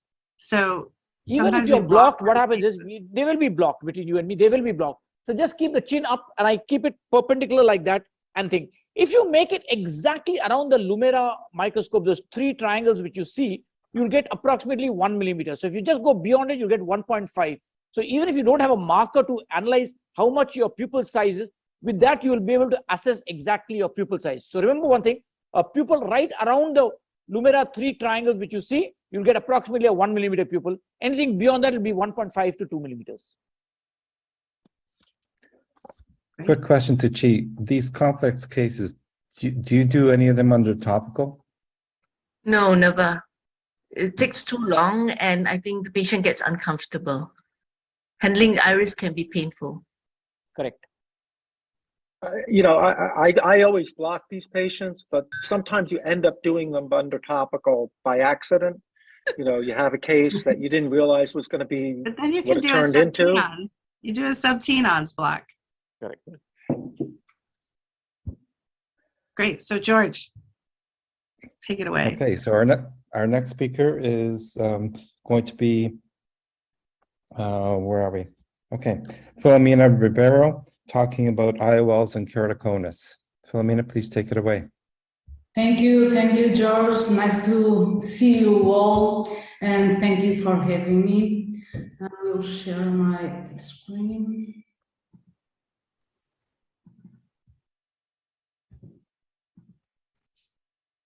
I hope you can see it. Okay, so we'll talk about keratoconus, and as we know, in these cases, it's very common to have irregular astigmatism, and in cataract surgery, we need to address this. Of course, there is several management options, more conservative, like contact lenses after the surgery. Also, another options, surgical options like topographic guide laser refractive surgery or insert small corneal ring segments. But today I would like to talk you, this is not working, no, about this solution. In the title, I put it as a new solution, but the truth is, I don't know if it's an old solution right now, because I think, at least in my country, we don't have this IOL available anymore. But we have some experience with this IOL, is Extrafox Pinhole. It's an implant with no dioptric power, a 6 millimeters occlusive portion, and with a pinhole aperture of 1.3 millimeters. It's designed for implanting to the ciliary surface, and of course, having this pinhole aperture minimize the impact of corneal aberrations. This is the technical specifications. I have no financial interests on this IOL. And the main indication of this Extrafox pinhole is to treat irregular astigmatism of the cornea. Also, there are secondary indications for have a more deep focus extension, as we know that the pinhole can provide. Also, some authors talk to reduction of the photic phenomena for pseudophakic eyes. So I would like to show you this clinical case. As you can see, a very, very irregular cornea. This is a female of 60 years old. His left eye, which is the case, has a PK before and this irregular cornea. She refused another keratoplasty and has a cataract surgery now to be performed. So we discussed with the patient to do a phacoemulsification and a duet procedure with an IOL implantation in the back and after an implantation in the sulcus of this IOL Extrafox. As you can see, it's a foldable IOL, can be implanted in a 2.2 incisions, in clear corneal incision.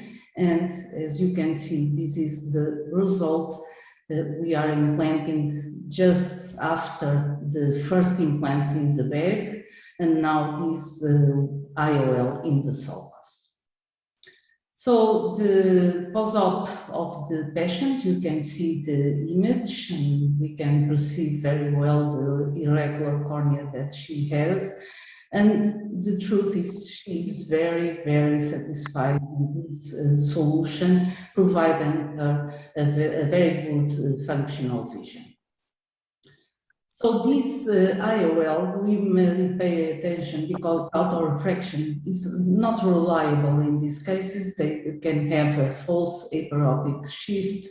Also, there are issues about if the visual fields examination is or not affected by this implant. In this case, there is no effect. And also, what about the retina examination? Well, this is black acrylic, but is a transparent to infrared light. So this implant is an effective and very safe solution for irregular astigmatism. Very easy to implant. And the good point is that it's also a very easy reversible procedure. Does not affect the visual fields and is transparent to infrared light. Thank you. Thank you. Thank you very much for a very interesting talk and for presenting this solution to a very difficult problem.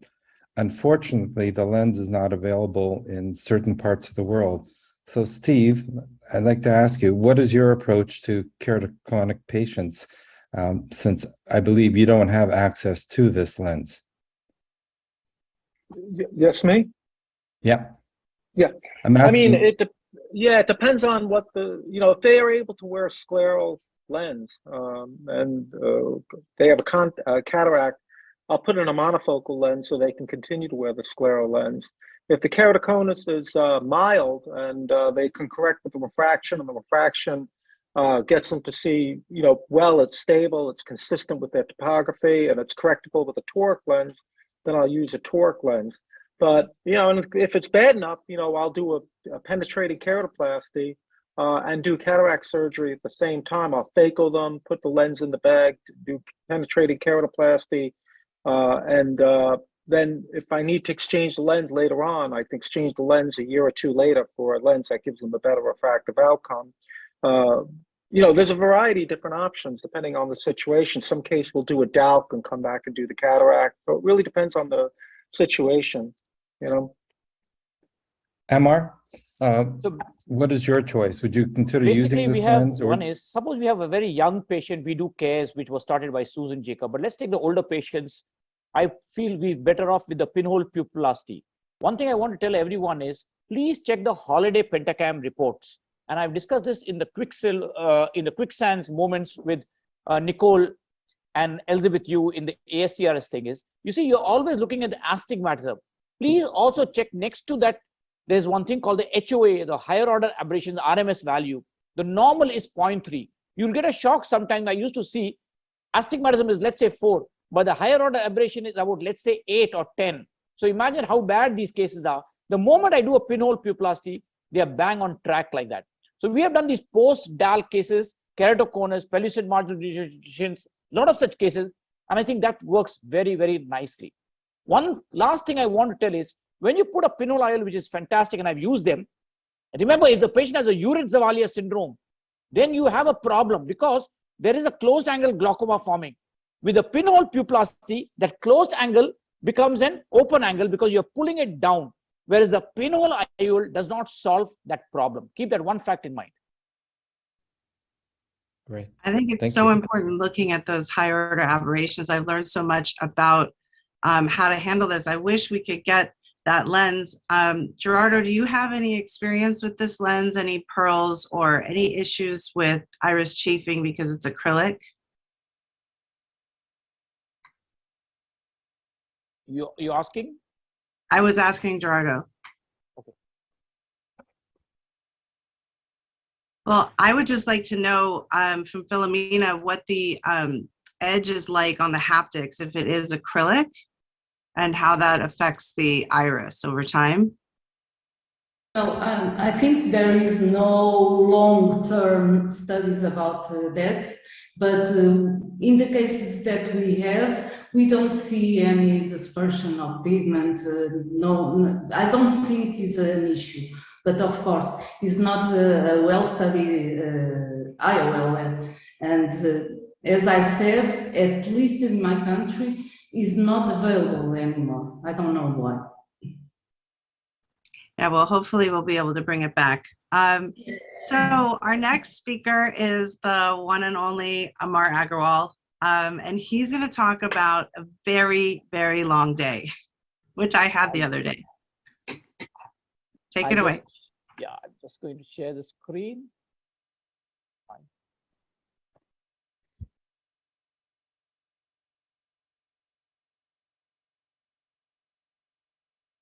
None of the producers have any financial interest. Let me see if let me know if it's coming the screen. Okay. So basically, this was a particular patient which I wanted to show you all.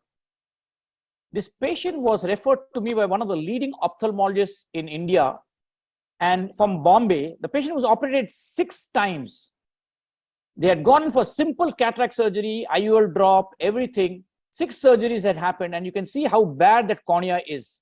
So she wanted to commit suicide when the doctor referred the patient to me. So when I saw the patient, I started making these flaps, and you can see I fixed a trocar AC maintainer. Look at the trocar AC maintainer. It goes 0.5 millimeter from the sclera. Actually, when you have patients like this, then you wonder why do you have friends who refer such patients to you? Because if you have friends like that, you don't need enemies. Now you notice here, I'm trying to take off, I couldn't see anything. So I thought, let me take off this membranous stuff there, which is so bad, taking off the desmase endothelium complex, but with that, the fibrotic tissue also, it is attached to the iris. So I'm holding one hand, and with the other hand, I'm cutting it, and you can see a third hand using an endoeliminator with my assistant.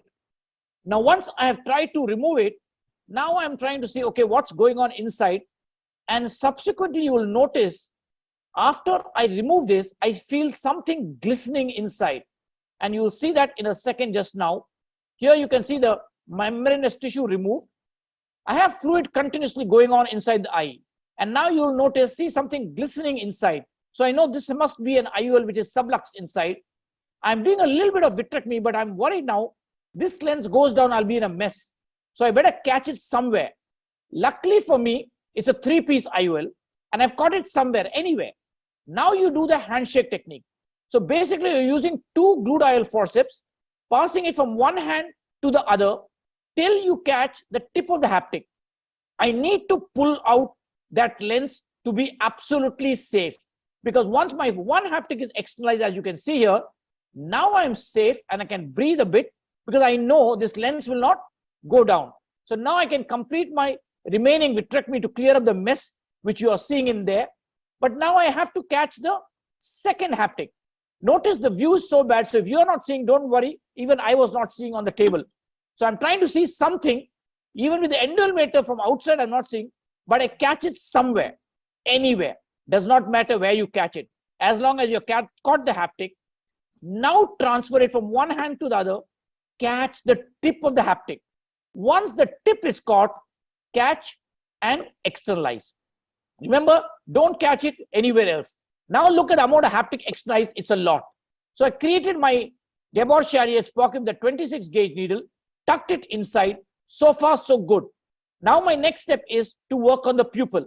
And the technique which we use is the single pass 4-throw pupillasty. So it goes straight in from one end. From the other,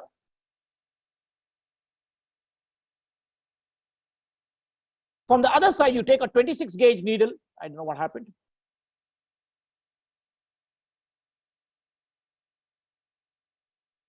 And railroad the two. Once you brought it out, remember that now you take this loop out. So this is the single pass. Here you can see the single pass coming out now. Once you have brought this, remember the number 4. So all you need to do is pass it 4 times. And Supek showed this very nicely in her video also. And that is game, set, and match. See, normally people do, let's say 3, 2, 2. You don't need to do all that. You just do once 4 times, pull, and that's over. Now I can do this as many times as I want. My idea is to make it like a pinhole also. So what have I gained here is, 1 is my astigmatism gets neutralized. 2, my closed angle has become open angle. 3, when I do my graph, remember my air will remain in the anterior chamber. So now you see my air is remaining in the anterior chamber. All I need to do is convert the fluid which is flying inside through the trocar ACM into air. Here you can see, this is the PDEC graph. You can see we are always using young donors. We don't do DMEX or D6 at all in our centers. We only do the PDEX when we are doing endothelial keratoplasty. Take it, inject it inside. The advantage in PDEC basically is you're using the young donors. 2, you can manipulate the graft. It becomes very easy to fix. And you can see the case completed. Now the question comes, how did the patient behave? I'm fixing the glue now. Remember, this patient has been operated 6 times. This was the 7th, and the patient was going to commit suicide. So this was the pre-op picture. 15 days post-op, as you can see the patient here, how the patient looks. And now you can see the final picture. We have 45 days post-op. So basically what we did here was, we did the glued IOL, we did the single pass photoplasty, made it like a pinhole, and they ended with PDEC. Thank you very much.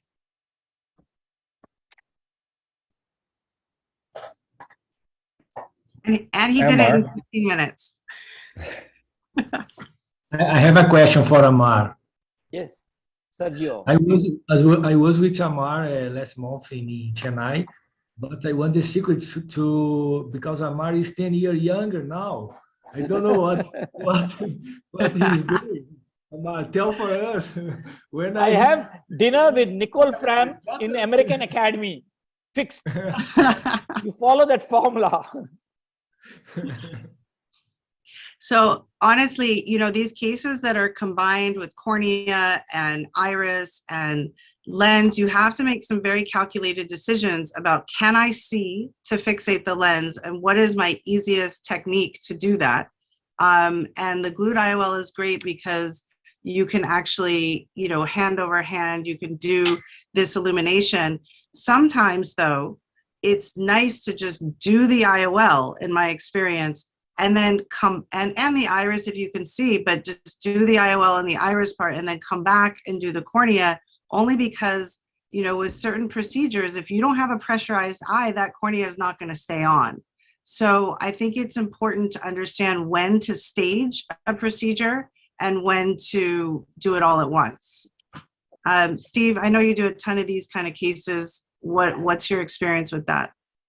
Yeah, I mean, I do a lot of combined IOL exchange, Yamani and DSEC, and it's very important to make sure you have a sealed eye at the end of the procedure. So I typically will either use 25 gauge, or if I'm using 23 because I need the instrumentation, I'll suture the sclerotomies at the end of the case. If you're doing Yamani, those tend not to leak, but if you're doing, you know, Gore-Tex suturing of rings and things, those do tend to leak. And sometimes you have to actually suture those little sclerotomies and then glue the conjunctiva over it. Or as you say, stage the procedure. If I don't feel I can get the eye sealed, I'll stage the procedure. If I'm not sure, you can suture the graft to the back of the cornea. You can put a 10-0 nylon through the DSEC graft superiorly. So if it detaches the next day or the day after, you can just refloat it at the slit lamp. It's sort of just being held there by one suture. It doesn't fall or sink, and you don't have to take them back to the OR. So I just refloat them in the office. But I would rather do everything at once because you're all set up, everything's set up, you know, and it's just easier to throw the graft in at once, and you get a happier patient with a faster recovery than doing a big operation. Then the cornea is all cloudy and they have to wait a month or two to go back to the OR. I just feel they are happier and do better, especially if they come from out of town. Amar, yes. Quick question. How do you decide the size of the pupil that you're going to create? It's a very good question. Fantastic question. And I'm happy you asked me this question. So I discussed this with Holiday and we have brought it out. We should be soon sending it for peer review.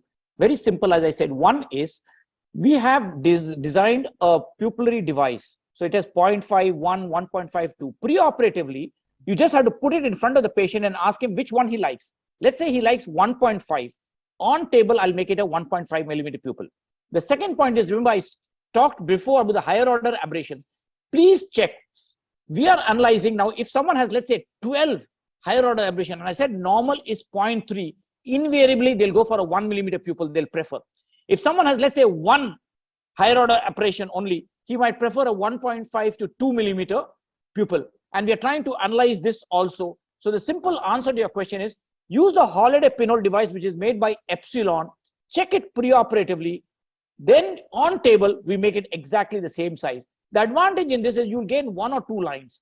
We used to make everyone standardize at 1.5, which is very good, there's no doubt about it. But if I want to gain that extra 1 line, fine-tuning pinhole pupillasty, this is the way to do it. Can you use the corneal topography and do the measurements at 1 or 1.5 millimeters in order to determine the higher order aberrations that you're going to be left with? See, the higher order aberration is not going to change at all. Those values will remain. But the patient's clarity will become excellent because a man who was counting finger will suddenly start seeing 612, 6.9 vision. Okay, thank you very much. I think we should go on to our next speaker, our next presenter. Great. So our next presenter is the Sergio Canabrava, and he's going to tell us about some scleral fixation techniques. Thank you, Nicole. I like to say you have some questions in the Q&A questions to answer for the audience after. Nicole, my talk will be about the basics of scleral fixation. Today, I will not talk about my techniques, but let's go. And I will present some basic principles. And at the end, and the discussion, because my boss, Ashwin Agarwal, asked me to do a lot of discussion, and I will show some points for you to discuss about it. Okay, here my disclosure about this talk, and here will be the basics of scleral fixation that I would like to these amazing surgeons discuss at the end of my surgery. A mantinea, anterior or posterior vitrectomy, scleral tunnel or corneal incision, the learning curve, and the sutures, with the points that I discussed at the end. Here in the basic principle 1, posterior or anterior maintainer. Here an example to use a posterior maintainer that I like to present for the young surgeons that start with the scleral fixation. In my opinion, it's important to use a posterior maintainer to avoid hypotony in the patients. So here, the way that you can insert the posterior maintainer in the patient. Here, one example that you can avoid hypotony. If I don't have the posterior maintainer in this eye, it will impossible to avoid this hypotony. Here, I'm impressing the main incision and how the posterior maintainer help me to put this eye in the right position, to put this eye without hypotony. Look, I use the cutter and I press the main incision, and so the hypotony goes out. So I can start the surgery again. Here, posterior or anterior, or posterior or anterior, I would like to discuss at the end. In my opinion, if you have a vitrectomized eye, you can put the posterior maintainer on. If you have no vitrectomized eye, you can put off. And if you have hypotony, you open it.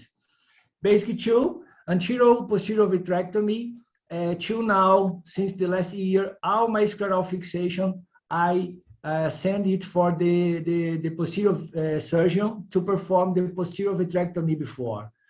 With my last patients in the last years, I can observe that I had less retinal detachment when I performed the posterior vitrectomy, total posterior vitrectomy before. But here are two options for the surgeons. Anterior vitrectomy by cornea when the surgery starts. And if you don't have anterior trocar, maybe you can use the directing the sclera, but this right video is a video is good to discuss because some surgeons don't like to do it. But in the past, when you didn't have the trocar, it was you did the anterior vitrectomy. Here, a video, 1 minute, only to show that it's important to close the sclera with a 7-0 Vicryl at the end of the surgery at the anterior vitrectomy. Okay, 3 millimeter to perform it. And another point that some surgeons like to discuss, use or not to use the triamcinolone. Some surgeons like to use the triamcinolone, and other surgeons don't like to use the triamcinolone to perform the vitrectomy. And here, I think you don't have discussion here. It's not recommend, not suggest to use the vitrector by the main incision. If you use like this, you can lose more vitreous for the anterior chamber. Number 3, scleral tunnel or corneal incision. My suggestion is, if you use a no foldable IOL, I suggest the scleral tunnel incision bigger than 3.5 millimeters. Or if you use a foldable IOL, incision less than 3.5 millimeter corneal incision. Basic learning curve, I like to suggest my fellows and residents to start in patients with support and insert a no foldable IOL in the sulcus before to start in the scleral fixation techniques. I think use it in patient with support is a good way to start in the scleral fixation learning curve. And number 5, the sutures, Gore-Tex, Prolene 2, Prolene 10, 50, 60. I think 10-0 is nobody suggested more for scleral fixation, but it's my point to discuss.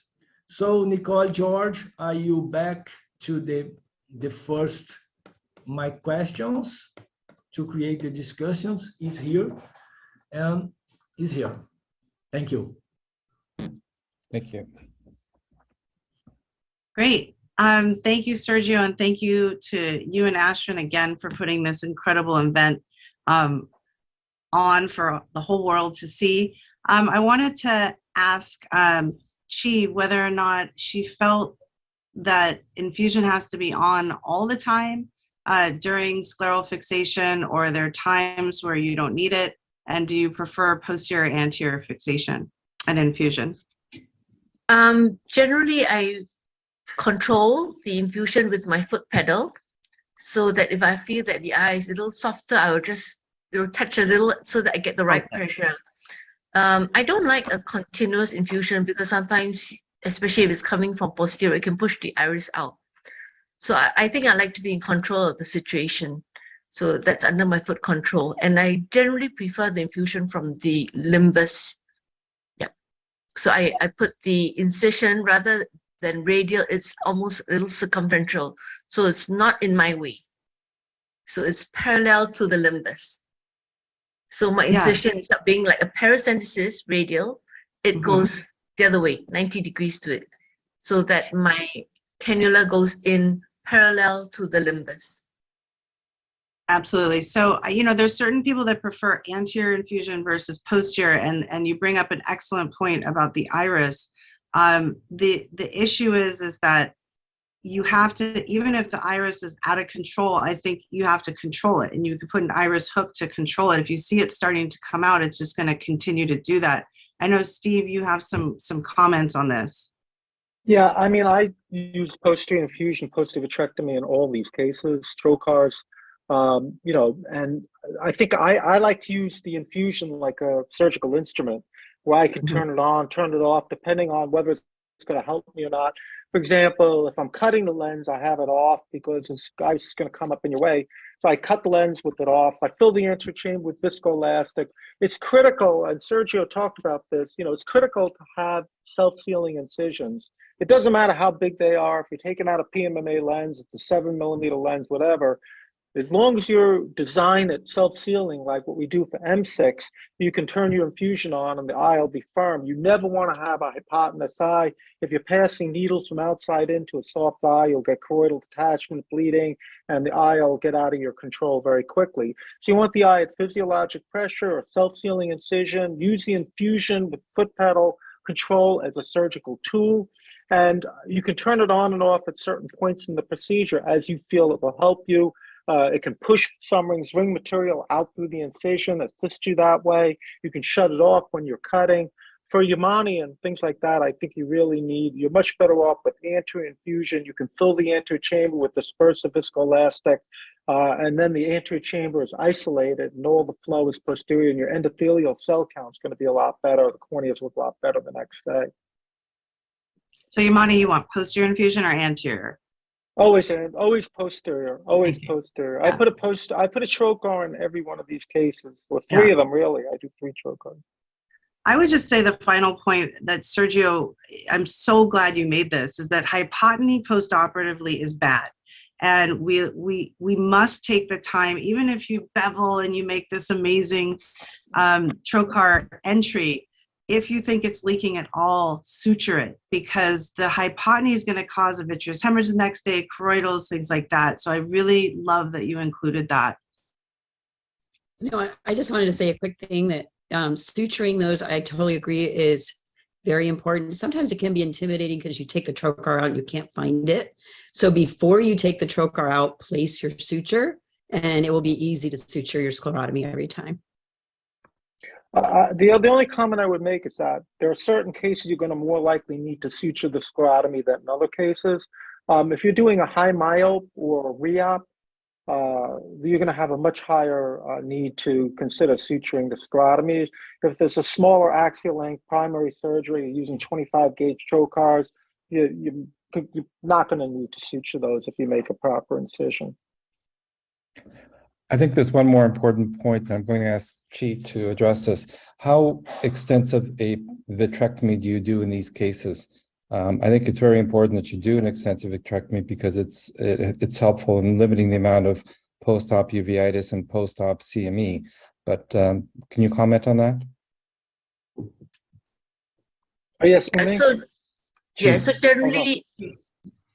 generally I would go up to the mid vitreous cavity. I think it's very important. And so as an anterior segment surgeon, I generally use triamcinolone acetonide to help me visualize so that I make sure that I have done an adequate vitrectomy. I like to do a 3-quart with a light pipe or a chandelier light and remove all the vitreous. Very often I go back there, I find pieces of nucleus, old lenses, it's like a graveyard back there sometimes, and you find out that that's why the patients had chronic problems. Sometimes you take out something, Summering's ring material that's fallen back. I like to go back and get that. When I used to do partial vitrectomies, I felt that the patients did not do as well. So now I take the time to do 3 trocars or 4 trocars on full vitrectomy in all of these cases. And I just think the eyes do much better. They look better. They don't have floaters. So that's what I think works best. Thank you very much. I think that's the important aspect of this. When you do these dislocated IOLs, you have to remember that the vitreous is a huge component of how successful the case is. It's just not a matter of fixating the lens. It's also taking care of the potential problems. I think we have to move on now to our last speaker, Kathleen McCabe, and she will be presenting on a dense cataract with almost no zonules. Kathleen? Yes, thank you so much for having me. Of course, this is always such a fabulous webinar, and I want to thank Sergio and Ash for inviting me, and I really learned a lot already from all of you. So I'm going to show this case of a post bungee cord injury. It's a patient who's only Spanish speaking. He's from Cuba, didn't have money for surgery, so this is just, one of the things we do in a lot of these cases. So in this case, I'm putting trocars in. And I think one of the important points there as well is make sure you see the end of the trocar.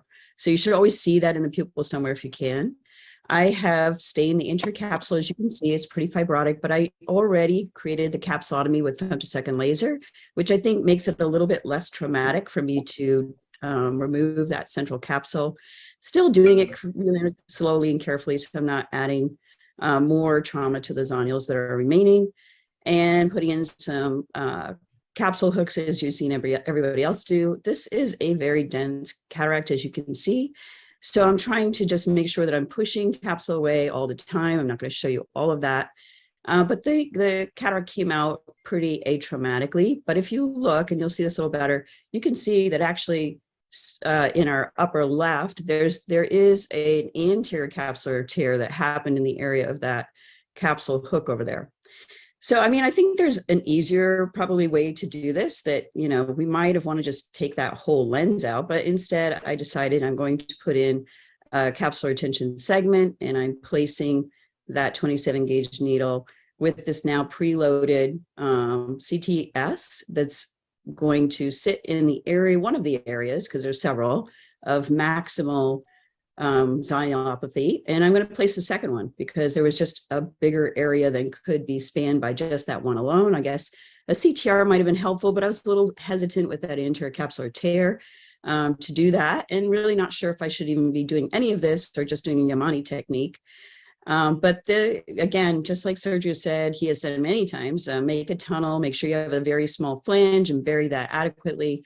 And then I put a single piece hydrophobic acrylic lens in the bag in this case. And the patient did pretty well right here afterward. But when I got him to the slit lamp post-operatively, although his vision improved considerably, the lens was actually tilted posteriorly in the area of that second CTS. So I went back to the OR. You can see that that really was under the superficial layers of the sclera, so it was buried adequately. And I just cinched it up and created another small flange and reburied it. So it's one of the things I like about using polypropylene is that you do have this option of going back and pretty easily adjusting it. And then it was nice and planar, and his best corrected vision is now 20/50 in that eye, and he's doing fairly well. And what you didn't see here was really fancy pupilloplasty, which I should have probably done in this case as well. But I'm anxious to see what the panel says. Thank you very much. Chi, would you like to comment, seeing as you had a very similar case with your ceiling fan injury as Kathleen had? I think she did a great job. I think I have actually implanted a CTR even when I've had a capsule rip. I think that you know, you need to be careful that your leading edge of the capsular tension ring does not push against the equator in that area. So you hold the two ends of the CTR as you're injecting. You hold the other end so that you bypass that area of the rip, and then you lay the CTR into the equator. And in that way, I managed to get away without, you know, having excessive force placed at the area of the rip, and so successfully insert a CTR in such a case. But I think you did very well with your two hooks, and you were able to center the lens reasonably. Yeah, I mean, I think question. Go ahead. Sure. Comment. Go ahead. Yeah, no, I was just going to say that I haven't put one in an anterior capsular tear like that before, but I think in general that gives you some more support for all the zonules that in a case like this, probably have more zonulopathy than is evident to begin with. What were you going to say, George?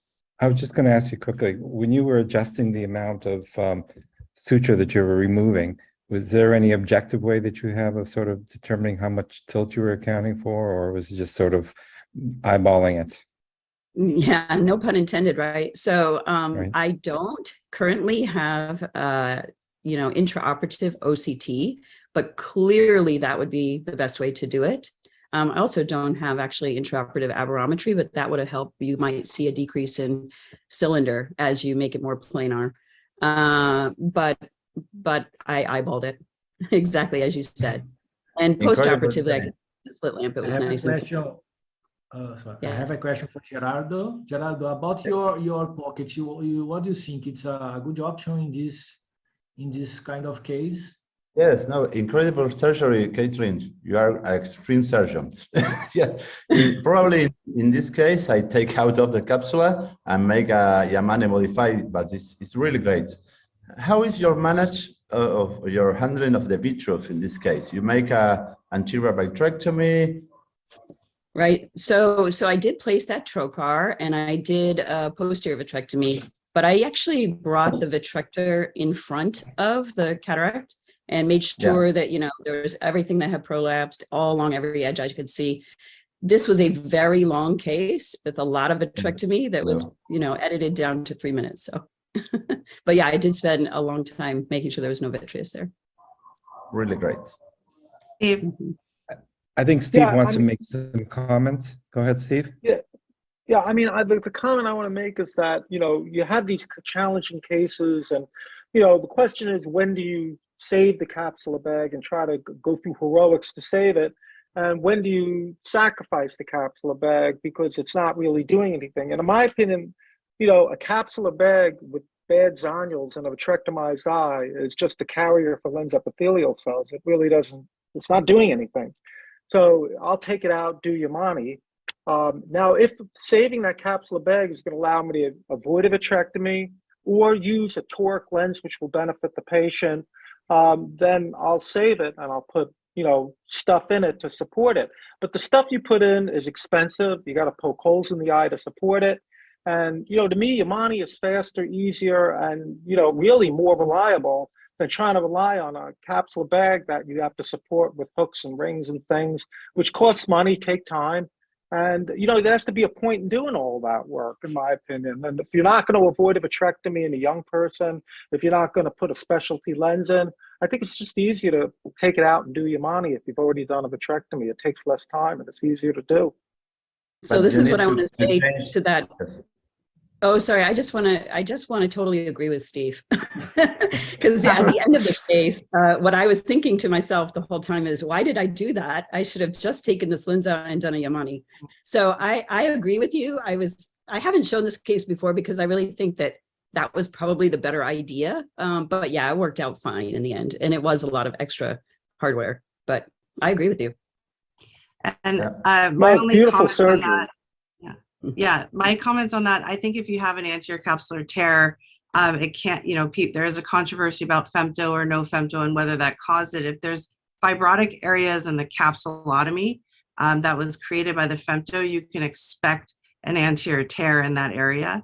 The second thing is, I don't have the skill set to do a CTR with an anterior capsule tear. And when I put in OMED segments without a CTR, you get an asymmetric fibrosis over time, kind of like what Steve was talking about. So a little bit of caution there. And then the Prolene, I found using the Prolene flange with 2-point fixation with the OMEDs, I get less tilt than doing the 1-point. I don't know. I'm still working on that. But, you know, I think there's so many teaching points from that case. And I thank you so much for sharing that with us. My pleasure. Okay, I think we should wrap this up. We're just 3 minutes over time, and I'd like to thank all the speakers for their excellent presentations. I think been a lot of great learning points for not only expert surgeons, but also beginning surgeons. And I thank you for sharing all of your experience with everyone. Once again, thank you to Sergio and Ashwin for organizing this session. I think it's been great. Nicole, you've been fantastic. And thank you for your help. Any final comments, Nicole? No, it's an honor to be here with all of you. And I hope the world has appreciated what Ashwin and Sergio has put together here, and enjoy the rest of the meeting.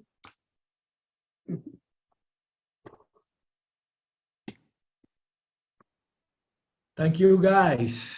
My friend Ashwin, session 3.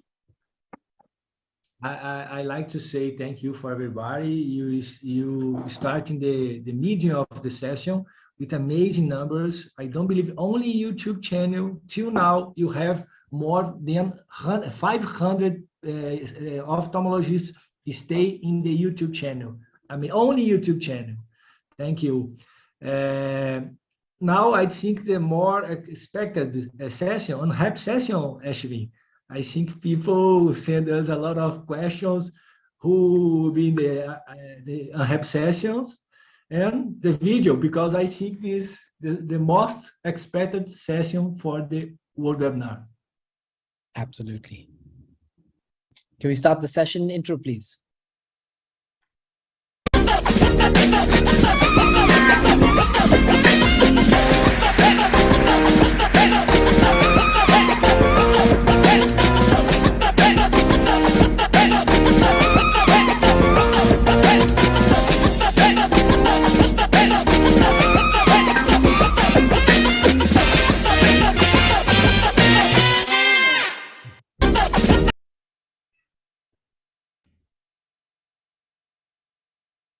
So handing it over now to John Badal and Brandon, for my dear friends. I also want to introduce Namrata, who's going to take over this session and take us through this really challenging one of unhappy premium IOLs.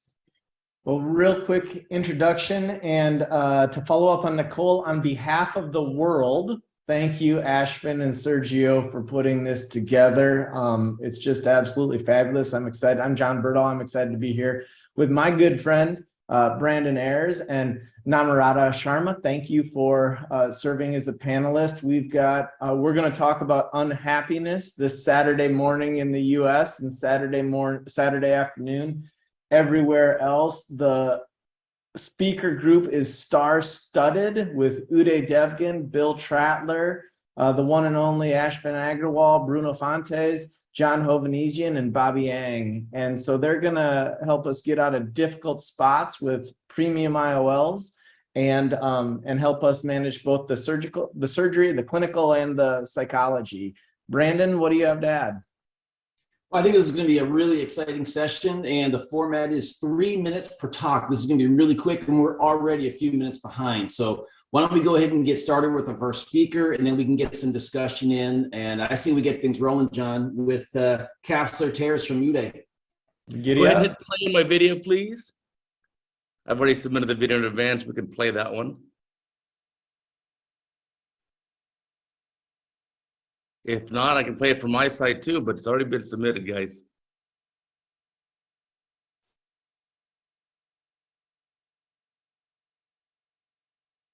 AV people, any feedback here?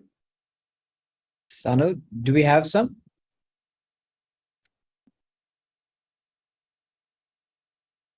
If it's going to take a minute, we could probably go ahead and maybe have Bill do his talk, or we're looking for the video file if we need to. Uday, do you have the video with you? Sure, let me play it. All right.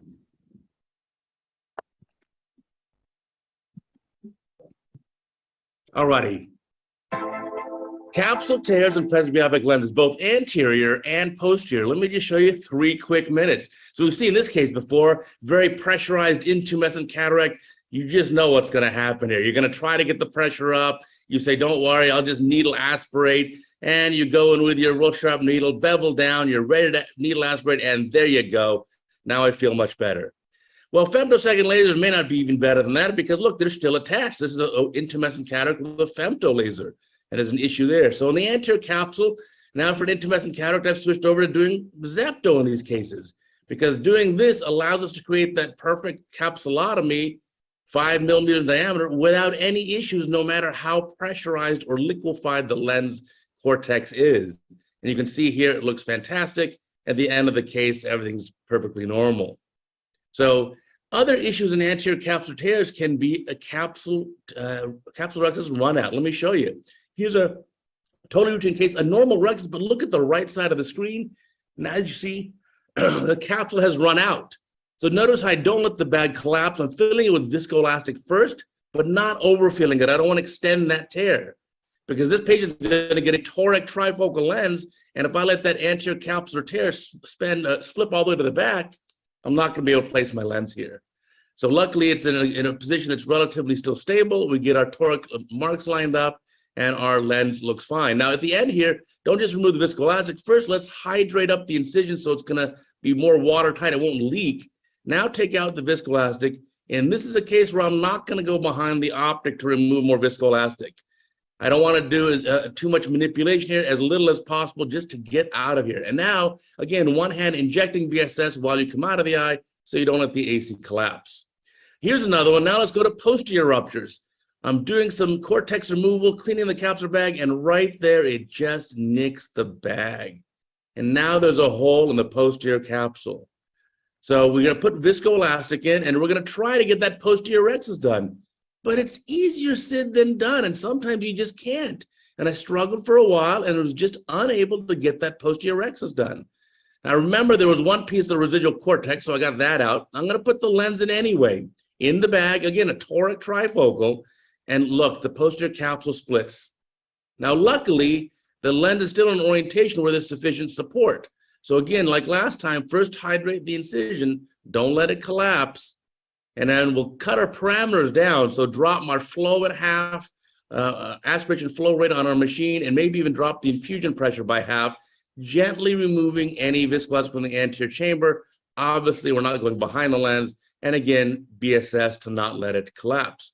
And we can still narrowly escape and get out of here. So anterior and posterior capsule tears can happen, and yes, you can still get in your presbyopic lenses most of the time. So now I'd like to open this up for discussion. There's 3 minutes. Thanks, Uday, and one of the real cataract masters, video masters, and teaching masters in the world. I got a quick question for you. Sure. First one, you had that anterior rent, at 6 o'clock or 5 o'clock or something like that, happened to have the toric, the toric alignment roughly 90 degrees from there. What if your alignment would have been, parallel and in line with that rent? Would you still have tried to get away with it and put in the toric lens? I think you there? can still get away with it. And the reason is, remember, these 6mm optic acrylic lenses don't push out with a tremendous amount of force on the haptics. So you can get it in there, and then the idea that, well, is it the haptic going to push too much and cause it to split? In my experience, no. So most of the time, you're still able to do that, and the lens will still be overlapped enough by your rhexis that you're not going to get a misrotation or a lens dislocation later. So it can still work. Hard to touch on everything in 3 minutes, but you mentioned about how you don't overpressurize the capsule, and the pressure differentials of cataract surgery are so important when the bag integrity isn't there, going in and out of the eye, not allowing decompression. Correct. Because you can be in a good spot that gets worse once that vitreous finds its way around the lens. Brandon, thoughts? Well, my question is this is a session on unhappy premium patients. Uday, you just showed us some great ways to keep your patients happy, even with capsular tears. When's it too big? When do you say bag it? We're not going to put the multifocal or trifocal or toric in. How big is too big for you? Yeah, first, they're Beverly Hills patients, so no matter what you do, they're always unhappy. So okay, that makes it easy. But if you don't think you're going to have sufficient capsular support, you really don't want to put the lens in. It's better to come back another day. There are other options. There are 3-piece multifocal lenses available, diffractive multifocals that the patient wants. If you want to hit the sill, if they have a higher degree of sill, maybe I'll choose a higher eye wall power so the patient ends up a little myopic, let them heal up, and then I can PRK or LASIK the cornea and clean them up that way. And then finally, remember, you don't have to finish everything that day. If it's really that big of a break, I can also just clean up any prolapse vitreous, leave them aphakic for now, and maybe come back in a week after I've ordered the appropriate lens and kind of made a game plan. You don't have to finish everything in the same sitting. Namrata, any thoughts? And then I have one other question for Uday after. I just wanted to ask that, don't you wish that there were toric available in the 3-piece IOL design, which are not there with all the companies? And also, has there been any time when you've not put the toric, but you've had to put a non-toric IOL because the rent either anteriorly or posteriorly was such, or the extension of the anterior capsule or posterior capsule was such that it did not allow you to do so? Yes, absolutely. Great point. We don't have all these IOL options for the sulcus here in the US. So you can, let's say you had a 20 diopter lens, which is toric.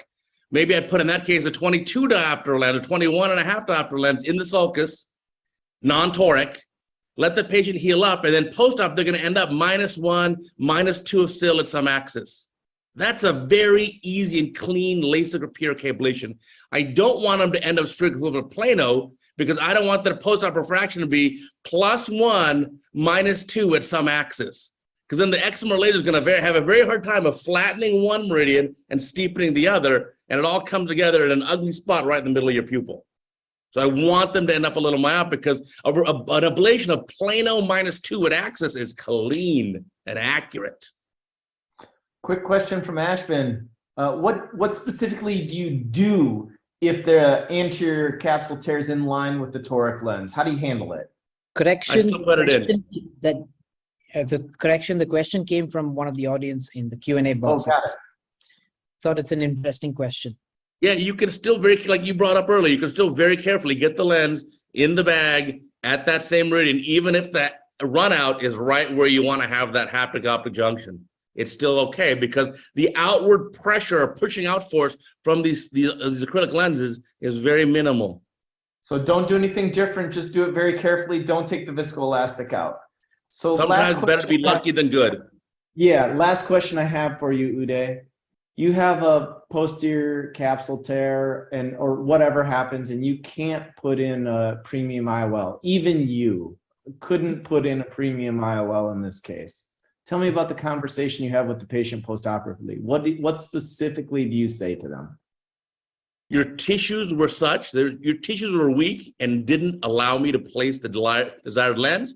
It's in our consent form. It's a less than 1% chance, but it can happen. And when we do your second eye, you may have the same issue. An outcome of your surgery, remember, it's not just my surgical technique, it's your protoplasm, your tissue, and your healing. And so even though you don't have great tissues, we'll still put in a great lens and give you something that's still pretty dang good. Yeah, good. All right, thanks so much, Uday. Let's move on to Bill Trattler talking about positive dysphotopsias, which are actually negative. It's an unfortunate occurrence when it happens, and what do you do about it? Of course, so thank you, everyone. I love being here. Don't put me after Uday next time. That's my only request. Okay. Let's just pop up. You're the only one who could surpass him, Bill. That's why we put you there. There you go. I don't think so, but we'll get everyone's thoughts on this this challenging scenario. Just to share, I know I have some discussion time. I built the discussion into my talk, so I'm not doing 3 minutes and then a discussion. I'm going to be asking you guys some hard and tough questions. So positive dysphotopsias, exchange one or both presbyopic IOLs. These are my disclosures. Nothing truly relevant here. We know when our patients have cataract surgery with us and they're getting presbyopic lenses, we have to be on target. Minimal refractive error postoperatively, because patients need to see well both distance and near, they'll be unhappy. But assuming we nail the refractive error, patients can still be unhappy if they get negative dysphotopsia or positive dysphotopsias. And so I always go back to the beginning when this happens. It's unfortunate that when patients are frustrated and struggling, but I still go back to the beginning because I look to see if there's things that I missed. Maybe the patient has some EVMD, dry eye, blepharitis that could be addressed, and maybe that'll help. Maybe there's some irregularity in the topography. Maybe there's some issues with the macula that need to be addressed. And of course, we're always double and triple checking our refraction and our outcomes. But again, patients with positive dysphotopsias typically are seeing well. It's just they're just unhappy with what they're seeing at nighttime. So here's the typical patient. They have surgery. Most of the time, I'm separating eyes between 1 to 3 weeks when they're having presbyopic lenses. And they come in for that 1 month visit. I'm hoping that they're going to be happy, but you have some patients that just can be quite miserable at the 1 month visit. So I guess my question to the panel who's here, any interventions that you would recommend at the 1 month visit? They're unhappy, they're positive dysphotopsias. They say they can't drive at night. This is not what they expected. They're really disappointed in us. What can they do? Any suggestions? Brandon or options? Bill, I think you've already sort of lined this up for us. And the number one thing that you're going to see in these patients is untreated. Well, 1, it's residual refractive error, and 2, untreated ocular surface disease. So I usually look very hard for those, and I try and describe to patients that we're going to try and kind of massage this eye and see if we can get them happier with their vision. You can use mild miotics, but the time does come in some cases where you got to say enough's enough. It's time to take a lens out. Perfect. Any other thoughts? I mean, does Pilo work here? Alphagan, anything really help? Anyone share some success stories, or is it just wasting time? using my eyes? I think I would try Alphagun or Pilo, either of them first before finally doing any other intervention, especially before doing a lens exchange. Has anyone seen Alphagun or Pilo make a huge difference in the real world? No, I've tried it and have never had success with it. I do feel like it is a tool to let the patients know that we're trying a number of things. And if you communicate that effectively, we're going to go down this process together. I don't think that you want to yag, because until you know that they're going to be happy with this lens, that's a further level of commitment and for IOL exchange. So I haven't had success with these. One thing that I do find underused and very helpful is a gas perm over refraction. Can you get them to have their positive dysphotopsias go away if you simulate what a clear, clean, symmetric cornea would look like? And has it worked? Oh yeah, I've had gas perm lenses make somebody happy. Then the trick becomes, how do you get them happy without having to wear the gas perm? But at least you know where the source of the problem is. It's not the lens, it's the cornea. That's certainly very helpful. That's a great idea. I like that. And so I guess the next question would be is how quickly do you need to intervene? Do you guys typically wait 1 to 2 months to try to get things done early, just solve their problem early? Or do you say, listen, let's just see if it goes away and wait 6 months? Just curious what our experts say here. So wait 1 to 6 months to see if symptoms improve or resolve. Okay, so you like to you wait. You don't jump in early. You like to give, because sometimes they do resolve, but not always. On their own. Yes. Anyone disagree? Like, do some people just jump in right away at 1 month or 6 weeks? So I'm in the middle, Bill. I go about 3 months, unless the issue is refractive error, in which case I'll do an exchange very early if we miss the cylinder or the spherical target. Yes. I will fly my patients to Miami for a holiday and to visit Bill Trattler. There you go. The last thing that I'll say is that a temporary pair of glasses is underutilized. And, even if they've only got like a half a diopter of sil or something, I find that giving those patients a temporary pair of glasses, see how they're living their life, can take them from, one, they know you're trying something, and number two, if it does make things better, it decreases their anxiety level. Right. That's a great idea as well. Has anyone ever had this happen to you? I had a patient that was 4 months out. I saw them 3 weeks prior to the day of surgery to exchange their lens, and they got onto the they were in the pre-op area, and they said, "Oh, Dr. Trattler, guess what? I'm not bothered at nighttime anymore. Do I still need to take out my lens?" They were literally in the pre-op area. Has that happened to anybody before? Just curious, because I guess they can get better. I guess it's bad communication. They should have called me, but they got that far. So that can happen. Like, time can help sometimes, and she stayed happy, which is good. So now the next question comes in is, when we're faced with these tough patients, again, we're checking carefully to make sure they're happy with their distance and near. But what about exchanging just one eye versus both eyes? So just curious if everyone says, okay, we just got to take both out, or have some people found it successful to remove just one of these presbyopic lenses? So I think one at a time. So one initially, and then take a call later. So I wanted to put in a point over here. I think one of the points that we should be looking for in our Pentacam should be the RMS value, that is the higher order aberration value. That is something that we sometimes miss. That probably can give us a hint as to which eye it is, and we can address the issue in that particular eye first, see if it corrects, and then take it forward from there. I think whichever treatment option you have, I personally would do a single pass 4th row if it's a surgical option, and close up that pupil a little bit, just so that we can get some kind of, it doesn't have to be a pinhole obviously, but it can be just a single pass that covers the optic and at that edge, which is what we're looking for in these cases. Okay. Interesting. Absolutely. So are people switching, great comments, when people do an exchange, are you switching from a presbyopic, like a trifocal, back to a monofocal, or maybe an extended depth of focus lens, like a Symphony or a Vivity? Just curious what my panel is doing for the first eye you're exchanging. How far are you going back? Are you going all the way back to a basic lens, or going to try to get something in between? I always discuss an extended depth of focus lens, and I usually do an extended depth of focus lens, but I want a non-diffractive multifocal or a non-diffractive EDOF. Similar. If they're having trouble with a diffractive IOL, I'll switch to a non-diffractive IOL, and sometimes that ends up being a EDOF. Right. Okay, perfect. Does that include Symphony also, or mostly Vivity when you're saying EDOF? Non-diffractive, so it's usually going to be a Vivity. Okay, just double checking. I know around the world there may be other options. Just in the US, Vivity is the one we have.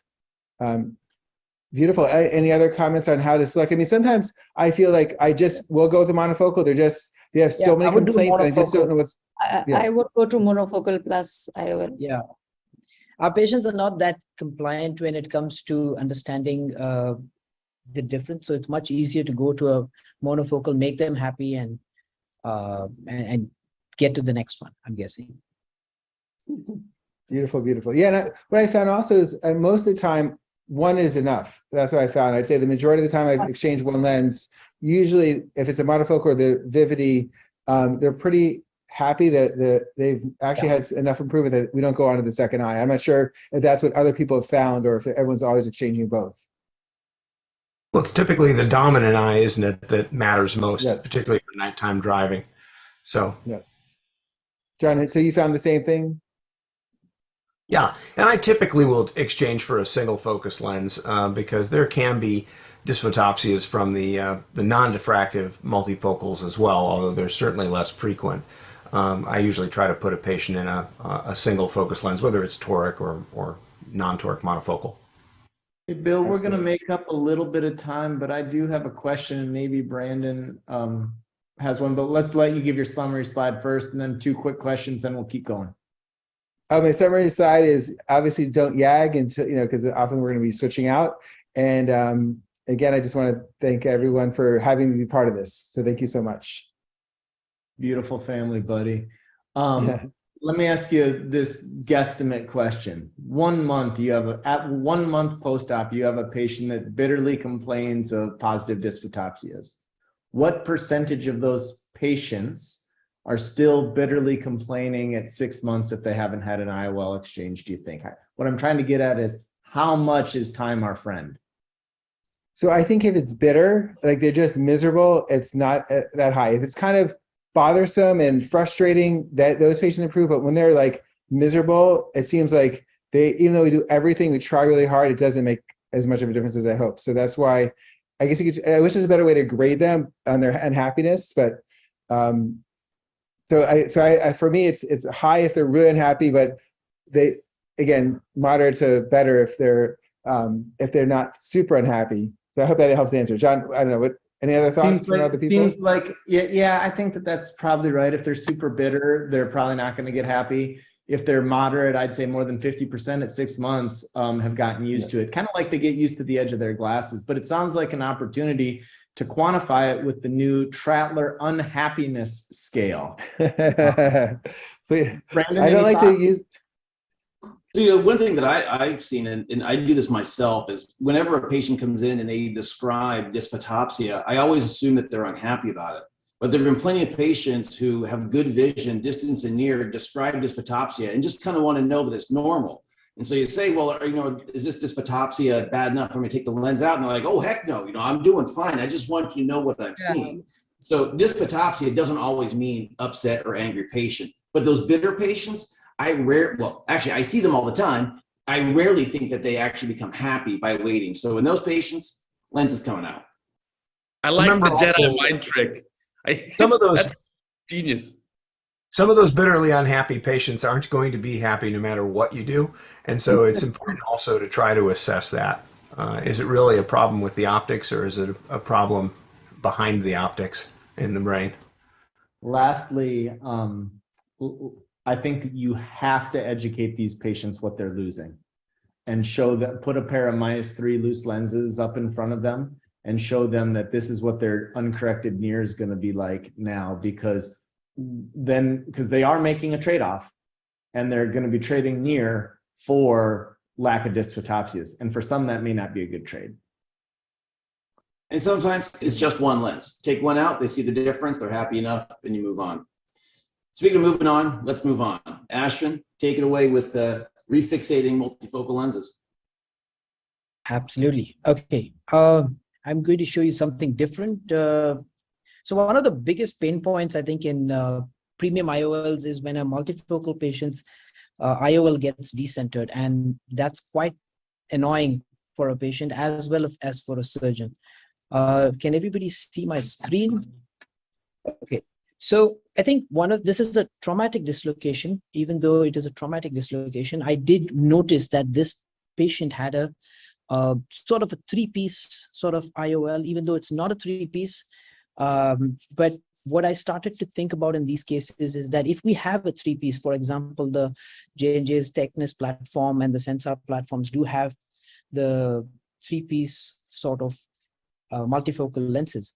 And if we start implanting those in most of the cases, what happens is it becomes easier in these traumatic situations or these complex challenging cases to kind of recenter them without having to explant and do any of those sort of maneuvers. At the same point, you already have a multifocal lens you can re-implant without doing much maneuver. So what I'm trying to show here is basically I'm trying to grab that bag complex while doing a bit of vitrectomy, anterior vitrectomy. I've made my flaps, if you can see here clearly, and my flaps are made 180 degrees apart, made my sclerotomies, doing an anterior vitrectomy. I also noticed that because of the trauma, this IOL was not below the iris. It was, in fact, one of the haptics was on top of the iris in the angle.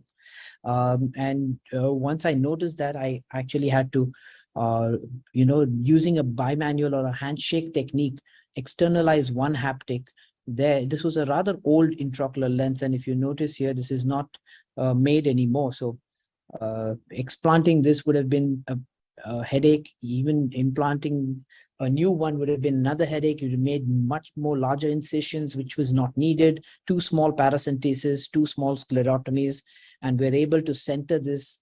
The advantage of glued intraocular lens is 2 things over here. One is I'm able to tighter the centration based on the tuck that I'm giving. And the second biggest advantage, which I think people miss in glued versus Yamane in this case, would be the access to pars plana approach, which I have through the sclerotomy, which I can't do with the Yamane, since the Yamane has a very small 30 gauge needle entry as only. And I have to put a full-fledged trocar behind. And so this is the post-operative day 1 of this patient, and was extremely happy with the result. Centration was bang on, spot center. Even though it had a big iridectomy on top, that was probably a different issue to resolve later on, which I did with a single pass 4th row, but I did it in a step 2, stage 2 procedure. I definitely want to take on questions, but I also want to mention here that it is very important to have infusion in the eye in these cases. It's also important to do an anterior vitrectomy that is thorough around the edges of the haptic and the optic haptic junction, because those are the areas where it actually snags the vitreous and you can have a vitreous traction. So just be careful on that. In cases of smaller pupils, you definitely want to put in and visualize by putting in some iris hooks in these cases. Those are some of my comments. I'm happy to take some questions on this case. Yeah. So, Ashwin, can I ask you a question? Please. I mean, it was an excellent case, which I think only you can manage with, such elegance. I just want to ask you that, can you or have you fixated a toric that you all have described? It's a fantastic question. Toric lenses, I have done personally only one. The reason why it probably doesn't work is because the angles where you can create the flaps and the sclerotomies changes with every this thing, and the nomogram that you need to have for that has not yet been done by me. So that's honestly bad on me, but I think that's the real challenge, when the nose bridge comes in the way of the flap. Okay. Toward that end, I've never done this. I'm interested if any panelists have ever fixated a light adjustable lens. There's it's a doable problem. Actually, you should be able to do this because it has a 3-piece, it has the technology. I have spoken to the RX side. They are one of our sponsors for the day as well. No financial interest from my side, but really it is a doable solution. Whether it works or no, we've yet to figure that out because we don't have access to that yet. Brandon, you're on mute. Man, that's a classic. Gotta go with me. So I've haptic fixated 2 LALs so far. One of them was for a dislocated LAL that had just been tuned up, and the other one was for a dislocated lens in the bag, single piece toric. And in the US, we don't have a 3-piece toric that we could, that we can fixate.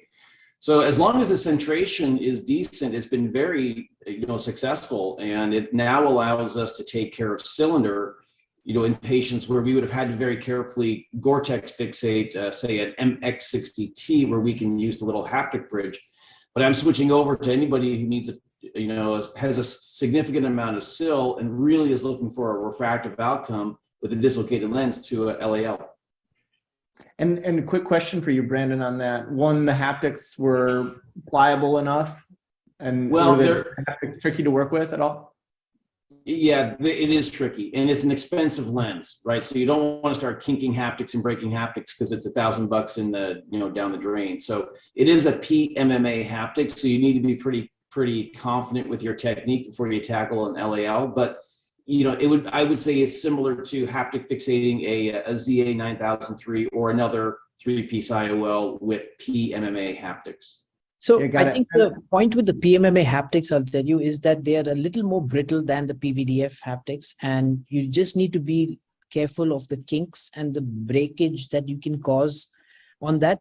Having said that, once you get the hang of maneuvering with a bimanual technique of handshake, believe me, I've not broken a lens in a really, really long time inside the eye, whether it's moving the intraocular lens from an anterior chamber to a posterior chamber as well, even through a small pupil, maneuvering under that, it doesn't break as easy as we used to think it does. And then lastly, I've got that video posted on my YouTube channel if you want to check it out. But it looks like any other haptic fixation. It's just a pricier lens to do it with. Got it. And last question on that. Some of these people don't dilate well, and dilation is important for the light adjustable lens. So as long as you feel like they adequately dilate preoperatively, then you're good to go. Yes, and I think that's really the limiting factor, because so many of these dislocated lenses are pseudoexfoliation dislocations in the bag, and they don't dilate, and that really takes the LAL out of the equation. So we've done things like soaking pledgets in 10% phenol and putting that in the fornix to see if we can get them to get to 6 millimeters, but you've got to watch out for that pupil size, because it doesn't make any sense to do these fancy techniques if you can't adjust that lens or adequately lock it in. Ashvin, whenever I watch your videos, I'm both inspired by what you can do and embarrassed that I can't. And so with that, let's move on to things that I can do with Bruno Fontes and talk about laser refractive enhancements and how to take these patients who have refractive error after a premium lens and get them into the happy camp. Hello guys, good afternoon to everyone. I'm gonna share with you some thoughts about excimer laser fine tuning after premium IOL. Can you see my slides? Yeah. Yes. Okay. So this is my disclosure. This is the most recent paper about trifocal intraocular lens premium IOL patients for presbyopic correction. This is like more than 17,000 cases, and Brenner had to do some kind of fine-tuning excimer laser in about 12% of patients. It reduced with better technology in biometry calculations to 20% in 2003 to 12% in 2019. So this is the results back in Norway. We know that only a half of diopter of astigmatism is not degrading visual acuity. So we always target to 0 to emetropia, but 0.5 of astigmatism, residual astigmatism is okay for these patients. We already know that corneal astigmatism can change during the years. So we have a zero astigmatism right now. We can have, like Dr. Devgan showed, if his patient is like 0 right now, he can be plus a half or minus adopter of astigmatism in some years from now. We know back then in 2008 that fine-tuning with excimer laser in older patients is safe and effective, and with better technology, it is still safer and better. So we can do this treatment in these patients. It's safe and give them the better effective results. It's always good to remember that we are removing tissue from the weakest part of our cornea, so it's better to, our pre-op testing, make sure that these patients are suitable for effective fine-tuning after surgery. Also, not only astigmatism and myopia or hyperopic errors can reduce visual acuity in these patients. Sometimes we are inducing high-order aberrations with our surgery, especially with our corneal incisions, mainly coma, and this can be also a problem for these high-quality, high-technology lenses. So before enhancement, make sure patients have a corrected 20/20 vision with a stable refractions at least 4 weeks after surgery. Preferably, I prefer to wait until 6 weeks.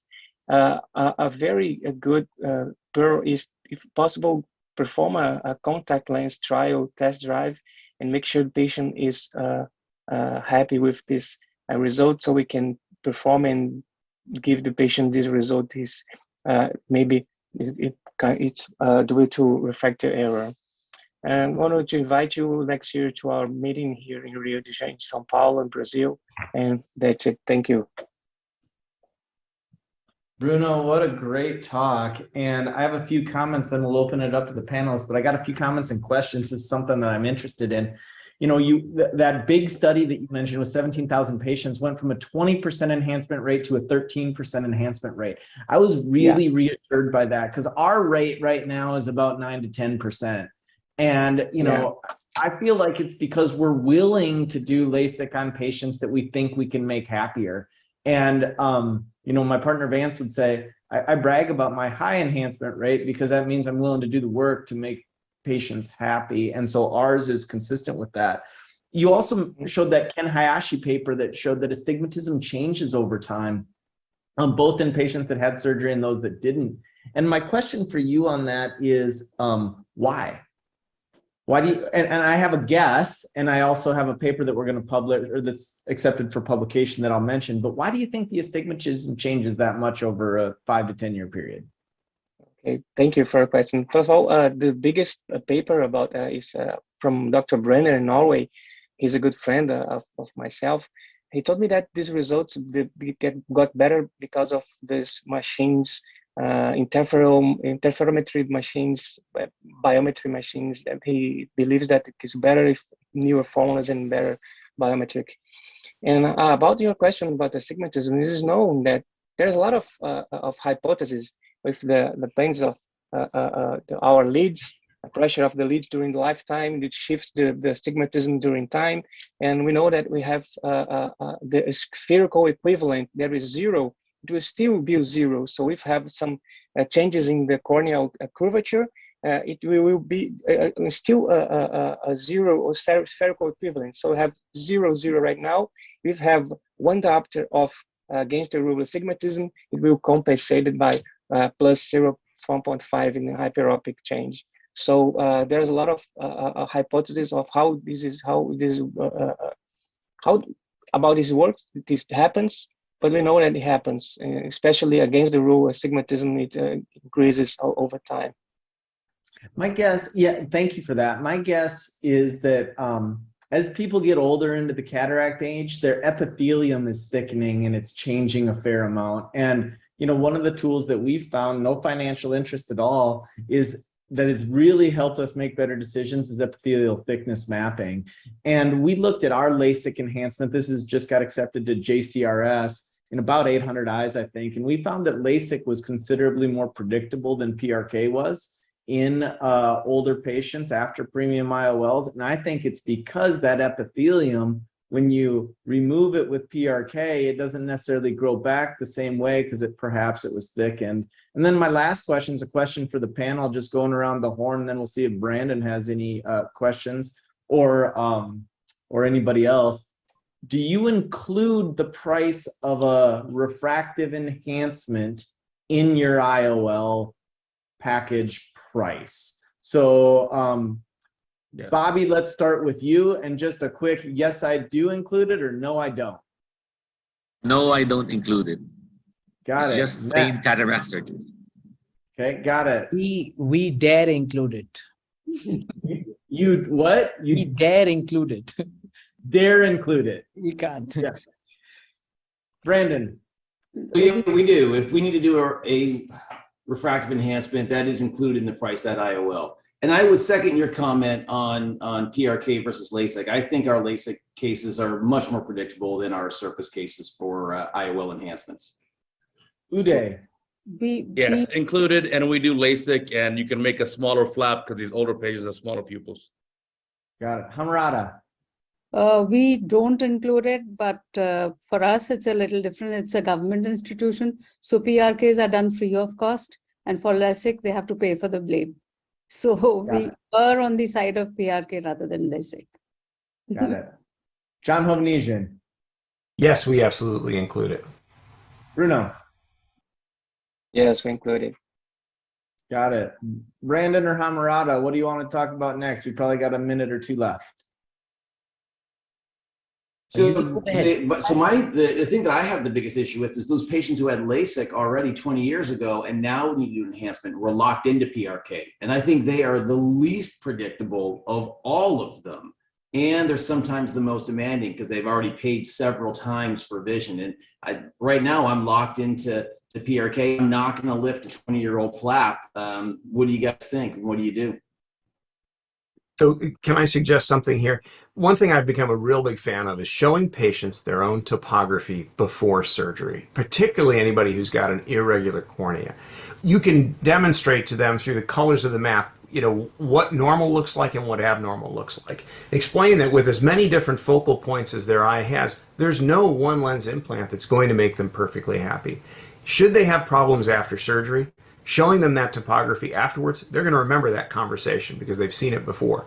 And they're going to, you're going to have an easier time getting them to a happier place. That doesn't solve the focus problem, but it puts you on the same team. Well, it is pretty easy to show a patient how kind of unusual or crazy their cornea looks, but it's not so easy to see what their brain looks like. So why don't you just go ahead and take it away with psychometrics?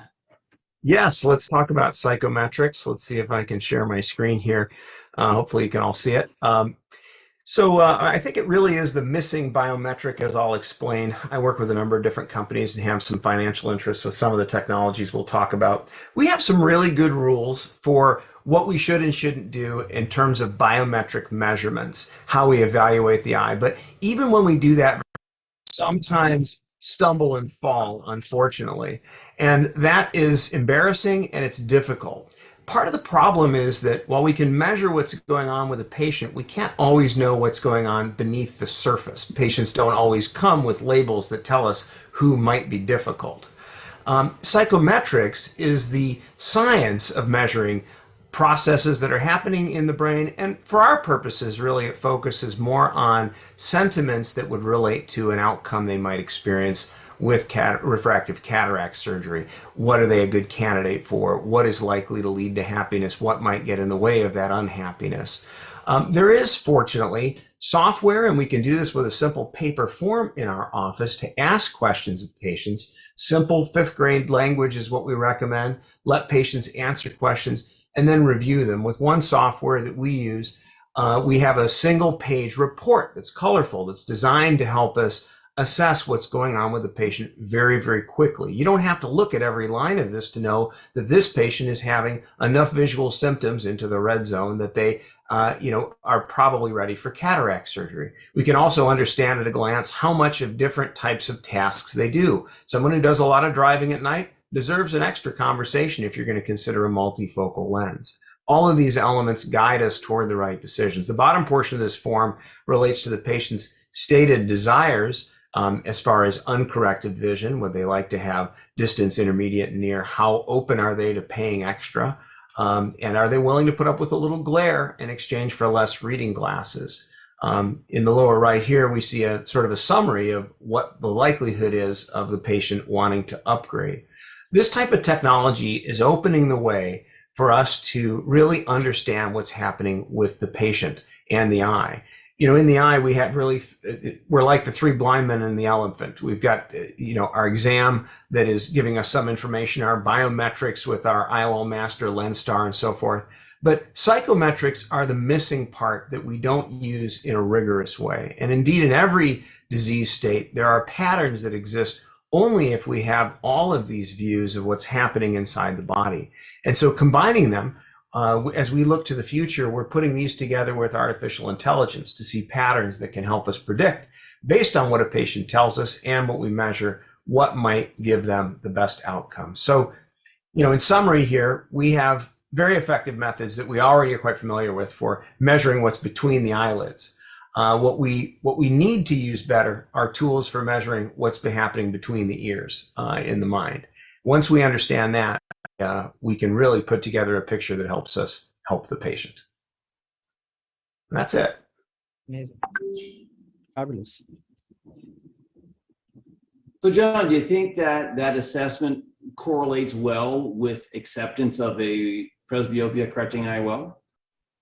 When we see certain patterns of responses, sure it does. And this is intuitive to us. Every one of us is using some form of this. We're asking questions of patients. Do you do a lot of driving after dark? We look at how much they're bothered by glare. Those are, predictors that someone might not do so well. Certainly, combining it with the biometrics makes us more accurate. Bill Trattler taught us if they've got a dry eye, we're going to, have trouble with those patients. We've all learned from that. So the point is that we need to do this in every patient and in a rigorous way for us to learn and predict. John, thank you for your effort at quantifying this. And, I'm fond of saying that I think that the biggest unmet need in all of medicine is mental health. And it's just so complex and it's so hard. And if you rewind 100 years, I bet we would have said the same thing about taking care of cataracts. It's almost seemingly insurmountable, but we got to take a step forward and we got to get objective measures, get some data, refine hypotheses, make it better. And the work that you and others are doing to help us understand that so that we can match the right technology lens to the proper eye, to the proper person, is a step forward in that direction. So on behalf of the profession, thank you for that. Yeah, thank you. We all know that it is a lot better to stay out of trouble than it is to get out of trouble that you're already in. And the better ways, the more ways we can measure our patients, the more way we can predict these things, the better we're going to stay out of trouble in the first place. Give the audience something that, you've been studying this, give the audience something where you've been surprised that, you thought these type of patients would be happy or unhappy, and it turns out they're not. So, and some of these will ring true because we've all seen it, but one example is patients who are plano, who start out plano to slightly myopic. These are patients who are very hard to please because they take for granted their vision. People who don't know they have astigmatism are a little harder to please. So here's a nugget that fits into your question, John. Patients who come to your office knowing that they have astigmatism, having been told that by some eye doctor at some point in the past, are much more likely to want a premium lens of some sort, and much more likely to embrace the idea that this is going to help them than patients who don't know that they have astigmatism. So simple thing, kind of makes sense when you think about it, but it's not something we might have understood until we actually saw the data. Well, since you segued us to astigmatism, great job, John. We're going to move on to Bobby Yang to bring us home to rotate or not. We've made up a bit of time. We're just a couple minutes behind, and we're going to probably end right on the button. So Bobby, bring us home. Thank you. Good evening, everybody. Let me share with you my slides.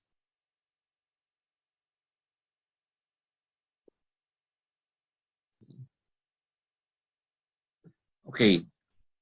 So when using toric IOLs, there are many steps to doing this. We start with pre-op planning, intraoperative execution, and post-operative evaluation.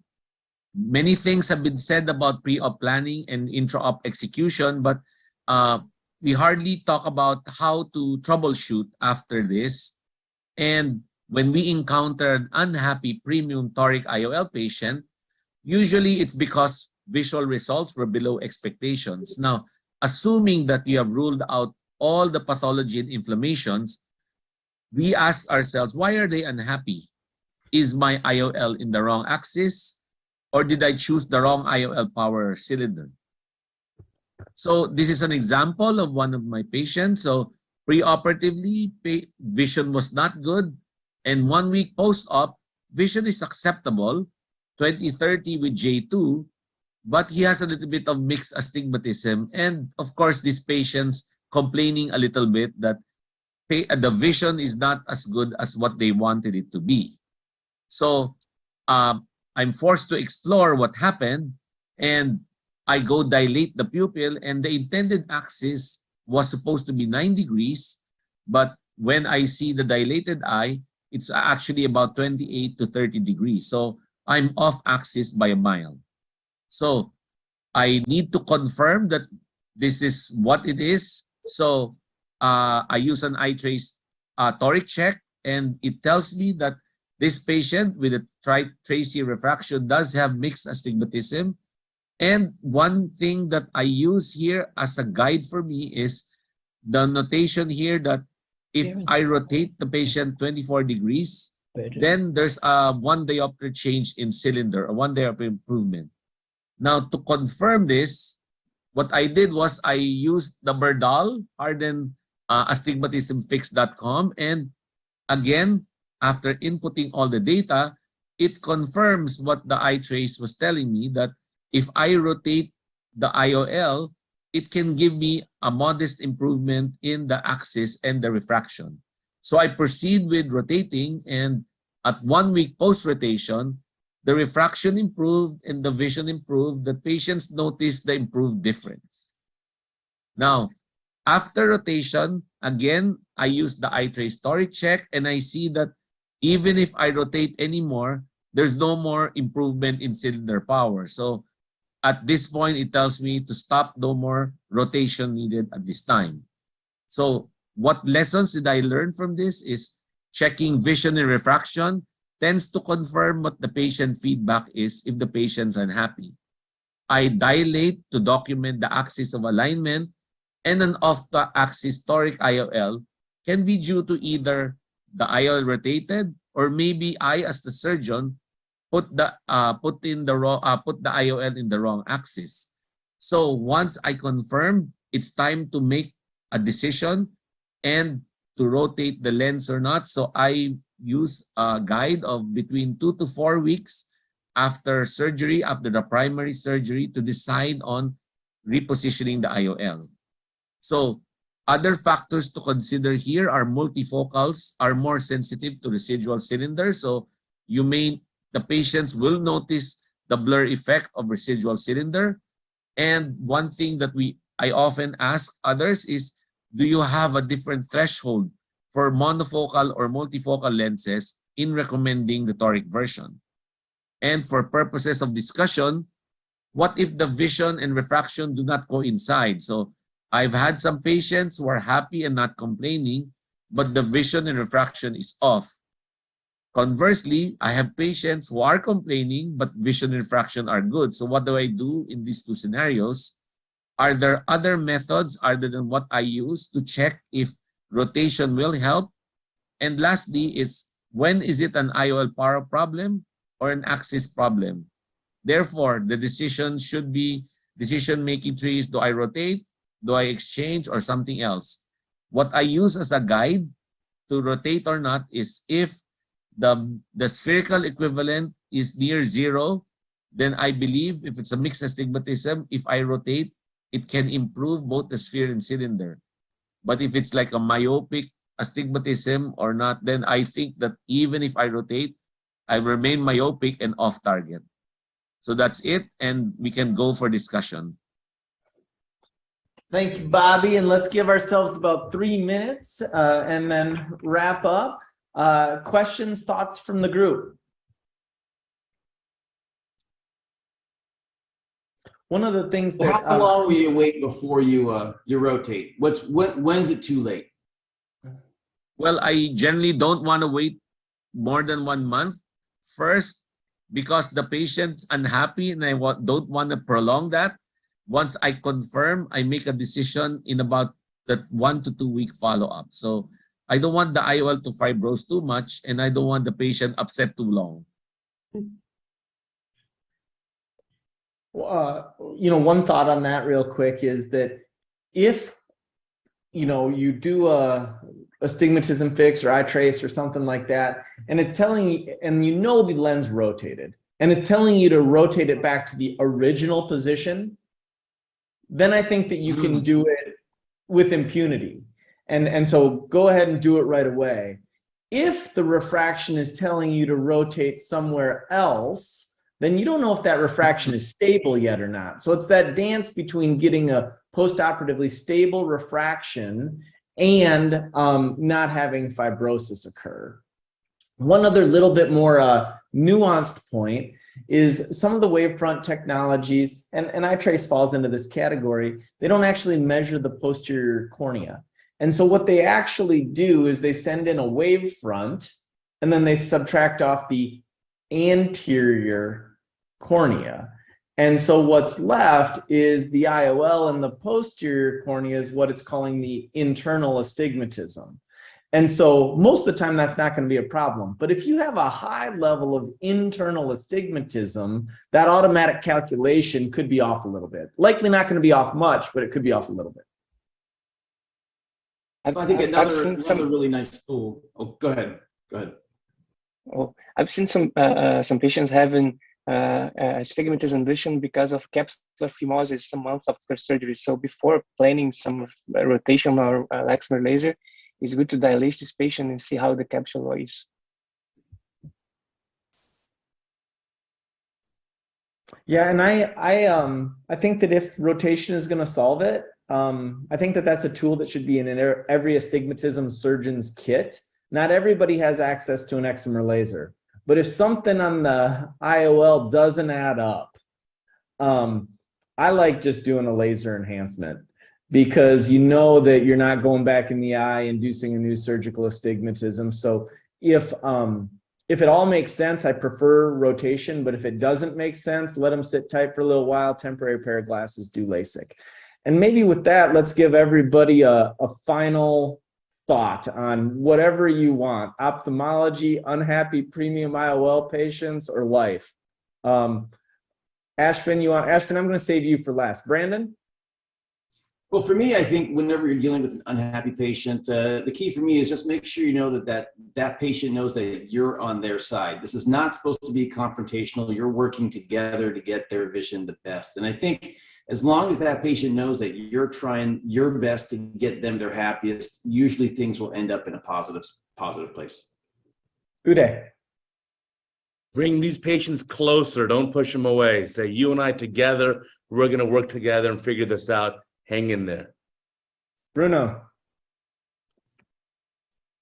Yeah, I completely agree with Dr. Brandon that our position with the patient, it's the key to success. You have to support them and let them know that you have the knowledge to get the things fixed. I agree completely. So John Hovnesian, you can't say that. Care about the patient anymore. We got 3 for 3. You guys say something different. You bet. First, Ashvin and Sergio, congratulations on a wonderful webinar today. John and Brandon, thanks for making me part of this. To the audience, if you're not working with premium IOLs, consider it.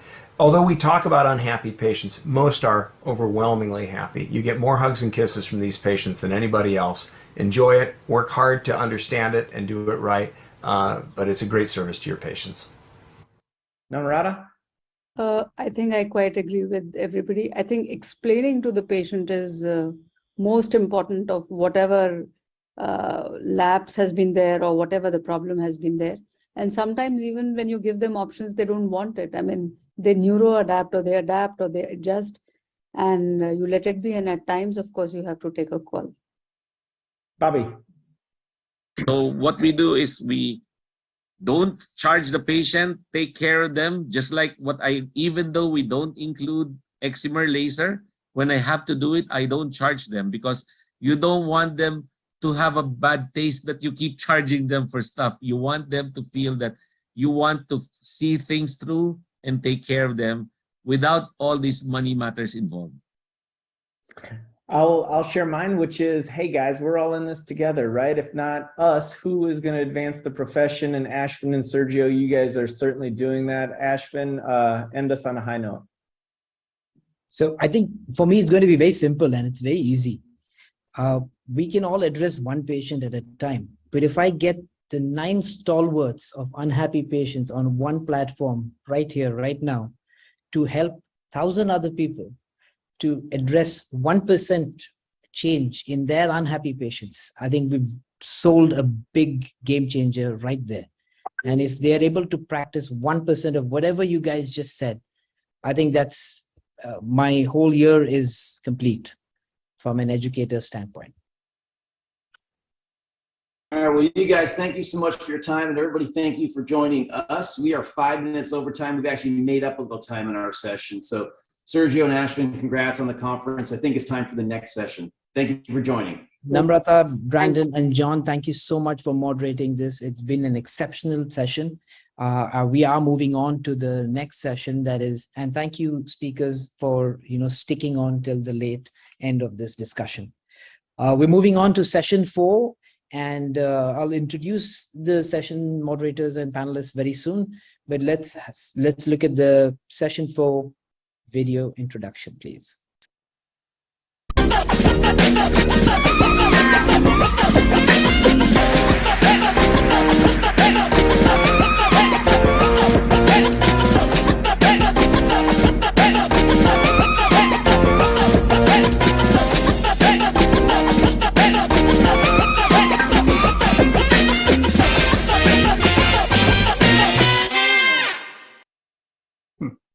All right, folks, new devices and innovations in ophthalmology.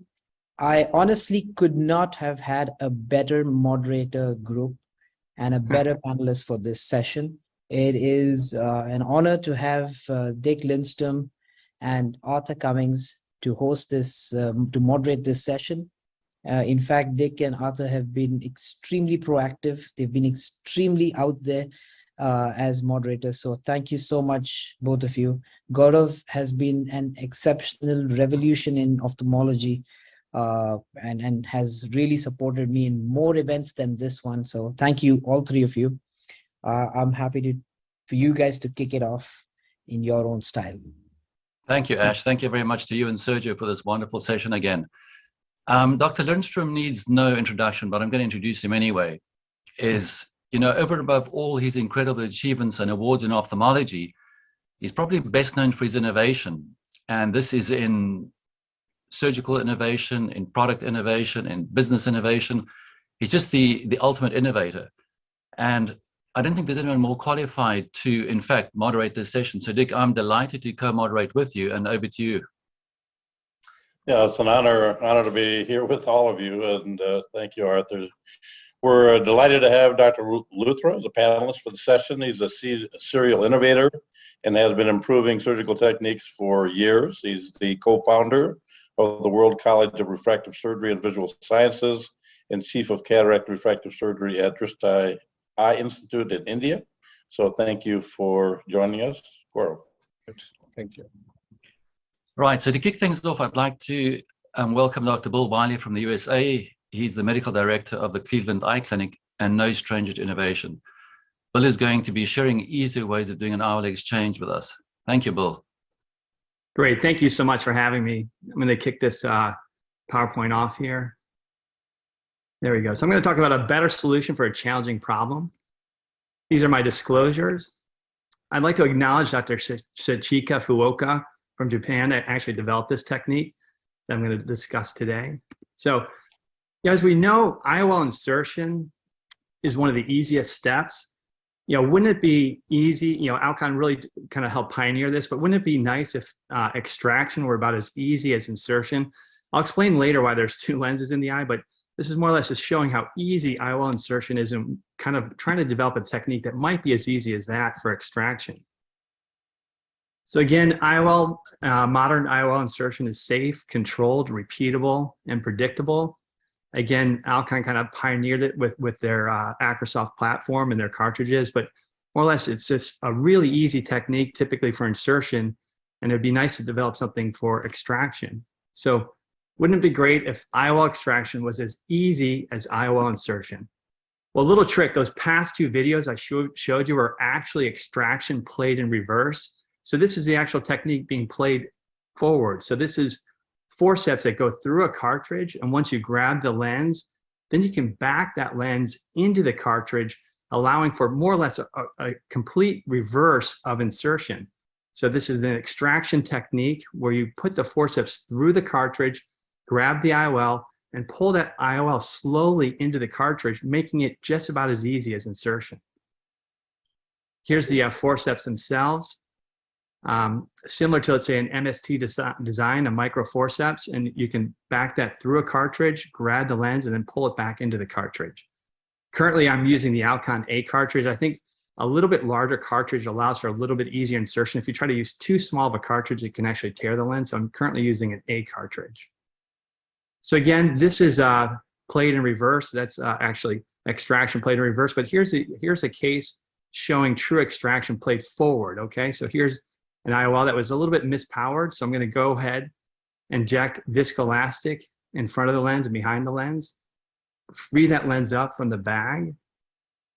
With this technique, you don't have to do a sort of a sort of scaffold technique, but I still kind of prefer to do a scaffold technique to make it a little bit easier. So here I'm inserting the new lens behind the old lens, getting it ready for extraction. Once that lens is inserted into the bag, then I can get prepared. And usually at this point, your sort of blood pressure is going up. You're like, okay, I've got two lenses in the eye. Now I've got to cut this old lens out. You're a little anxious, but now with this technique, I think it makes it much easier. Here's engaging that cartridge to the eye, forceps through the cartridge, grabbing that lens near the haptic, and slowly pulling that lens out of the eye into the cartridge, making more or less a very easy extraction technique. Again, I'll show it again. Key is you want to grab the lens close to the haptic so that when it folds up on itself, it folds those haptics posterior underneath the lens in a very safe and controlled manner. Again, this is a technique that was developed by Dr. Chico Fuoka from Japan. The forceps are from Handaya. If you can't get easily access in the US, it's hard to get these forceps in, so you can use something very similar from Katina, which is the STAR ICL loading forceps. So you can use the STAR loading forceps in the same way you would use the Fuoka forceps, where you slide that through the cartridge and pull the lens out. So more or less, no one considers IOL or implantation to be traumatic. Why should extraction be? I also think this is, in the future, we're going to see this technique being utilized more and more. There's new platforms that are reliant on exchangeability or upgradability. If you look at the Omega ophthalmic IOL, you're planning on possibly doing exchange, or the ClearVista platform, you're planning on doing exchange. So I think this technique definitely sort of sets the stage for an easy explantation or exchange technique that more or less anybody can do. Thank you. Thank you, Okay, Bill. That's Bill, what's fascinating. your favorite cartridge and what size incision? So currently I'm using a Alcon A cartridge that takes about a 3mm incision. Gaurav, I'd like to ask you as the panelist, have you seen this before, and what do you think of this approach? Oh, sorry, you're still muted, Gaurav. Yeah, thanks, Arthur. And it's quite innovative, and it's looks really cool. I have seen something similar done by somebody improvising, not a forceps, but something like a lasso kind of a thing, and pulling it in through the cartridge. And it seems to work well. One of our surgeons in Calcutta showed that once.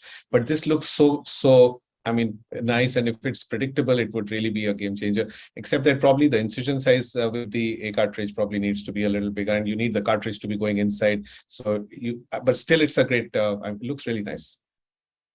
Thank you. I'm waiting to go try it actually.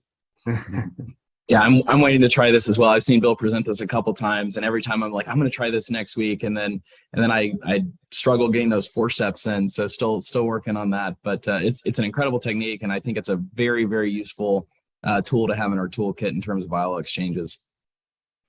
Bill, how many times have you actually done it, and what has your experience been, your learning curve? Yeah, so I've probably done it easily 20 or 30 times at this point. And it's one of these things that, IOL exchange, once you become known in your community as somebody that's comfortable or confident doing it, seems to attract more referrals. So even within our practice, they're like, oh yeah, well, Wiley will do it. He's got a technique that makes it easy. So for good or for bad, it tends to sort of magnify once you've got it under control. But I think the learning curve for me, the hardest part was initially using a cartridge that was too small. And what would happen during explantation, the lens may tear if you're doing it too quickly, or if it's a larger power lens. So that's why going towards an A cartridge, which is a larger, barrel, allows it for really easy extraction. So I think that A cartridge transition to me allowed it to be universally used on almost any IOL that I've come across. We better move on, I think. Our next speaker, Professor Ehud Asiya, is the medical director of Eintal Advanced Eye Center in Israel. And he's going to talk to us about a technique of suture fixation of toric plate haptic IOLs. Ehud? Oh, thank you. Can you see my video? Is it running? Yes, we can. Okay, so I would like to talk about suture fixation of toric lenses. And here is the case of a patient with very severe subluxation and eye astigmatism. So I marked the astigmatism axis. The removal of the lens was simple by just aspiration and vitrectomy, and then we need to implant and suture fixate a toric IOL, and we need to make sure that it does not rotate and tilt is significant.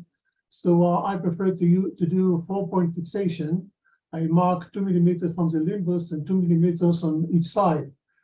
Usually we use lenses which are for closed smaller loops, but in this case I prefer to use plate optic lens because I think it's more stable. Those lenses have 2 holes, upper left, lower right, to mark the positioning. But I asked the company, Hanita Lenses, to make 2 more holes. These are oval shapes that they mark, so we can differentiate between the round holes and we know the position. But we insert now the 30-gauge needles with 1 mark on the sclera, externalize the suture, the 6-0 Prolene, thread it through the nozzle of the cartridge, and then through 1 hole of the lens, and then through the second hole of the same lens, and back again through the nozzle out, and externalize it through the sclera. So we actually, at this point, just fixate one side and not on the other side, and this is usually sufficient. We should make sure that we have enough, long enough suture so that we can thread it through the main incision, outside using the 30-gauge needle, inserted on the second mark, and out. So now it is just simple insertion of the lens. We fixate it only on one side. We push it backwards, rotate the lens to the right position. So we make sure that we are on line with the marks. And then insert the 30-gauge needle through 1 hole, use a Prolene 6-0 inserted through the paracentesis, and then the same needle on the second hole and the second the second edge of the same suture, inserted from the same paracentesis. So we just pull the sutures and we push the lens backwards, and then cut short the suture and use the atomy to do the flanges. Adjust the length of the flanges until it is in the right position. So now the lens is flat with the iris. It is just on axis, exactly on the right axis. And I think that this type of lenses, plate optic lenses with 4 holes, are ideal lenses to treat toric lenses for bioscleral fixation.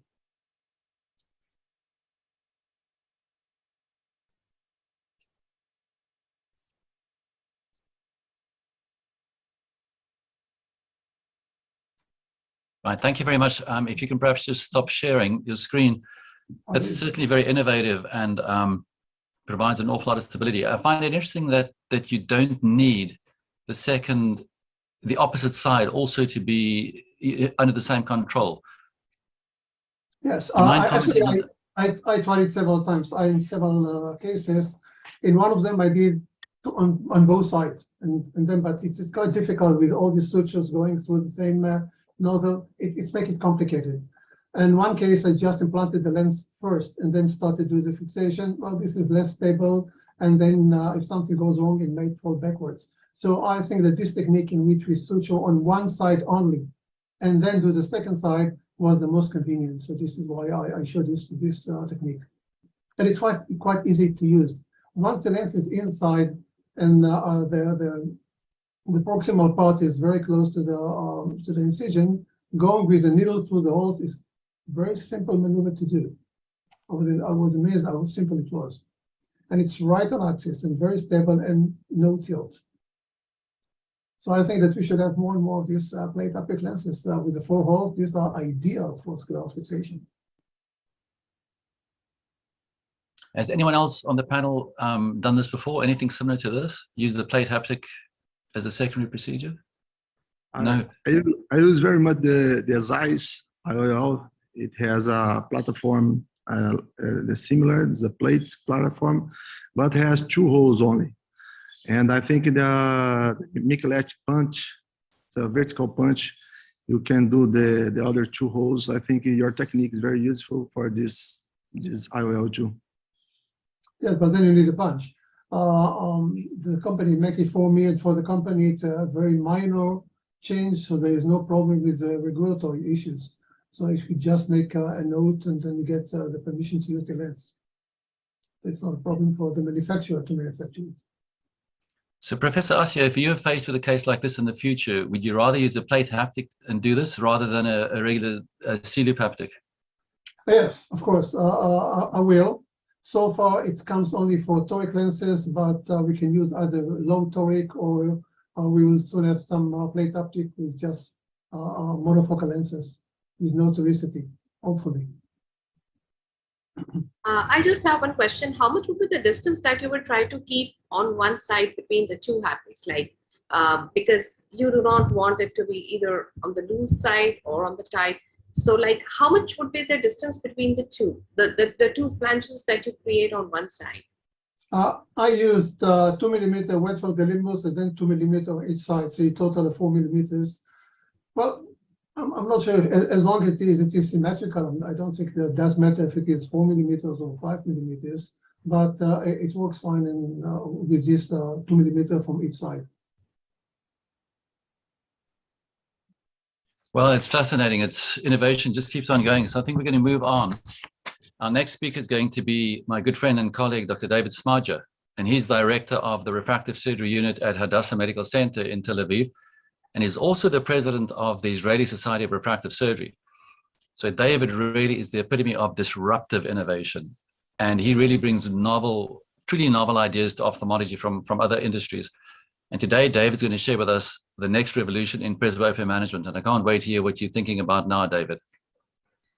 Hi, everyone. Thank you, Arthur, for this very kind introduction. Ashwin and Sergio, thanks a lot for inviting me. It's a pleasure for me to be here. And congratulations for this fantastic event. It's an opportunity for me to tell you that.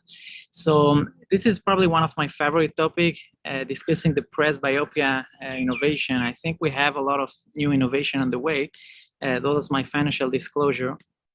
Now, for years, we've been stuck a little bit with that type of technologies, and we kind of improve with laser surgery and different kind of advanced IOL and ablation profile for laser over time. The question is now, how will look at the future of presbyopia management? And management start with fixing the first challenge of presbyopic patient, which is matching expectation. It's not only how to treat, but also how to understand the problem and to match expectation of our patient.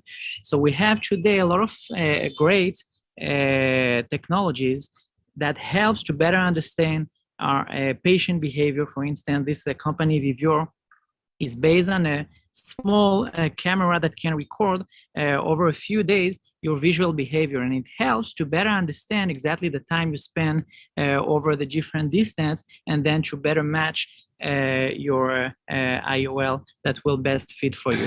And Other then side, it is controlled sorry with a for the tablet. sound. With this tablet, we have an upgraded that can send different lenses So to another each eye type and of try in less than technologies 10 minutes is the different alternatives simulation. they have.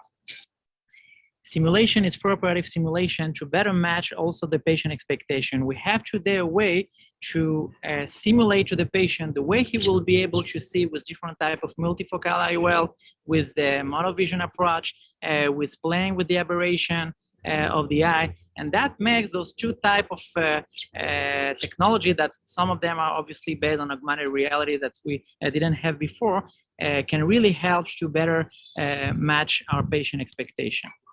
Now, in terms of treatments, we have two type of category. How will we treat a cataract presbyopic patient in 10 years? And I think here we have two different type of direction. One that is the holy grail of accommodative lens, and I think it starts to get very closer to our operation room to make, trying to restore, to give back the real function of our natural lens. And the other pretty smart way to approach this is adjustable lens. And adjustable lens, we have also different companies today working on it. Here's the perfect lens, and have a very interesting way of doing that, because we can go back and forth from multifocal to monofocal, or monofocal going back to multifocal. Can also play with historicity. So that might definitely be something that we will see in our operation room soon. Now, the last revolution is probably about the non-cataract presbyopic patient. And I think it's a lot of noise today about the what we call presbyopic eye drops. We have a lot of different companies working hard on this topic, and we have different of mechanism today. We have mechanism, most of them based on a pinhole and extended depth focus induced effect. We have some company trying to restore the softening of the lens to provide back the real function of the natural lens, and other like nanodrops where I'm involved to change the refractive index of the lens. So here's the different type of molecule used for achieving this either EDOF kind of mechanism, or restoring the softening of the lens. This is, we have today the Vuity, which is already approved by the FDA, and I think a couple of other companies are on the line, and will probably get that soon. Now, another type of mechanism is the nanodrops. Is Ron Kruger used to say that it's kind of visual correction Botox. This is a company where I'm involved. This is nanoparticles induced visual correction. It gives correction for either myopia or presbyopia correction. It's a kind of interesting way to combine a small flash of laser at the surface of the cornea. It takes like a millisecond. You have to go back to this every couple of weeks. And then you fill this with nanoparticles that will change the refractive index of the lens and make the different pathway for the light. You can see here live big eyes behind the autorefractometer with -8 and being flashed with the small laser pattern. And as soon as we put nanoparticles, you can see live the numbers of the refraction going down by -2 3/4, which was exactly what we wanted. And you achieve the final correction by less than 5 minutes. So I think we have a very bright future for our presbyopic patients, and I'm very happy to open a discussion. Thank you, David. As expected, that was fascinating, and you've covered everything. I think perhaps just a place to start, just to give an overview, is what the experiences have been for those who've actually used the drops like Vuity or the pharmacological agents to help presbyopia. Do we think that's the real solution? Or do you think we're going to have to look for surgical solutions in the long term? Well, I think it's a great solution for early presbyopic patient or for some patient. The extended depth focus might have a lot of different type of refractive error as well, and not only presbyopic patient actually. Even when you have a small, very mild irregular astigmatism that remain after any type of surgery. I'm not sure this is the holy grail that we are waiting for our presbyopic patient, but it's definitely either first step going up to the Holy Grail, or at least it focused on a very small part of the population that is early presbyopic patient that just need up to 3 lines of improvement. One thought is what I haven't had my cataract surgery yet, so personalizing it. I actually want an adjustable accommodating IOL. So I think eventually we should put the two together to really, give us the greatest possible accuracy. And I agree, the niche for presbyopic miotic drops is going to be a relatively young presbyopic patient and probably intermittent use. So it's going to be meaningful and useful, but it's going to be not a panacea for presbyopia. I think one of the best case scenario might be to have the famous Holy Grail that we're all waiting with, the perfect accommodative IOL, and having those drops to correct a slight refractive error in any patient that will need that. And then we'll have the whole panel of treatment on the table. So may I ask, Yeah. Sorry, may I ask those who are currently using the presbyopia drops, are you finding them that they're educational, they're making people aware that there are solutions other than glasses, or you're finding that patients are being frustrated by them? What's the experience? We don't have them in Ireland, so I don't really know. Yeah, we've been using them, and we found that for the right patient, it does work. But what's interesting is sort of similar to let's say the camera inlay. For that to work, you had to have near perfect refraction or base refraction. You needed to be more or less close to plano in one eye and maybe a little bit myopic in the other. And so for presbyopic drops to work, you really want that base refraction to be in that right range. And so what's nice is, though, if you look at our post-LASIK patients or our pseudophakic patients, most of those patients are in that sweet spot. So it's almost a synergy to surgical correction and sort of maybe boost surgical correction outcome. Let's say a LASIK that was monovision that, quote, wore off over some time as the patient's aged. Now you can kind of boost that monovision effect with Vuity, or same thing with a monofocal IOL where you had a mini monovision with an EDOF, and now you put a presbyopic drop on top to shrink the pupil. So I see it as a synergy to surgery, but maybe not all comers. It's not necessarily the definitive approach for presbyopia. Any ophthalmologist has tried using the pilocarpine eye drops for early presbyopia? Anybody has any experience on that? Any of our friends, we don't need to name them, but I have asked few of them, and many of them, they're not happy with the drops. I don't know. I'm giving a very frank opinion. I'm just asking if anybody has it, or anyone from your friends has ever used it. Because we are the best people to judge. No.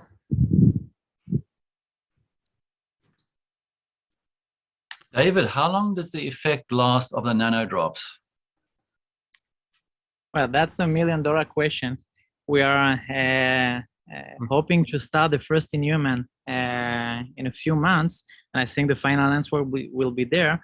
But it's supposed to last for a few weeks, and then you will have to repeat the procedure.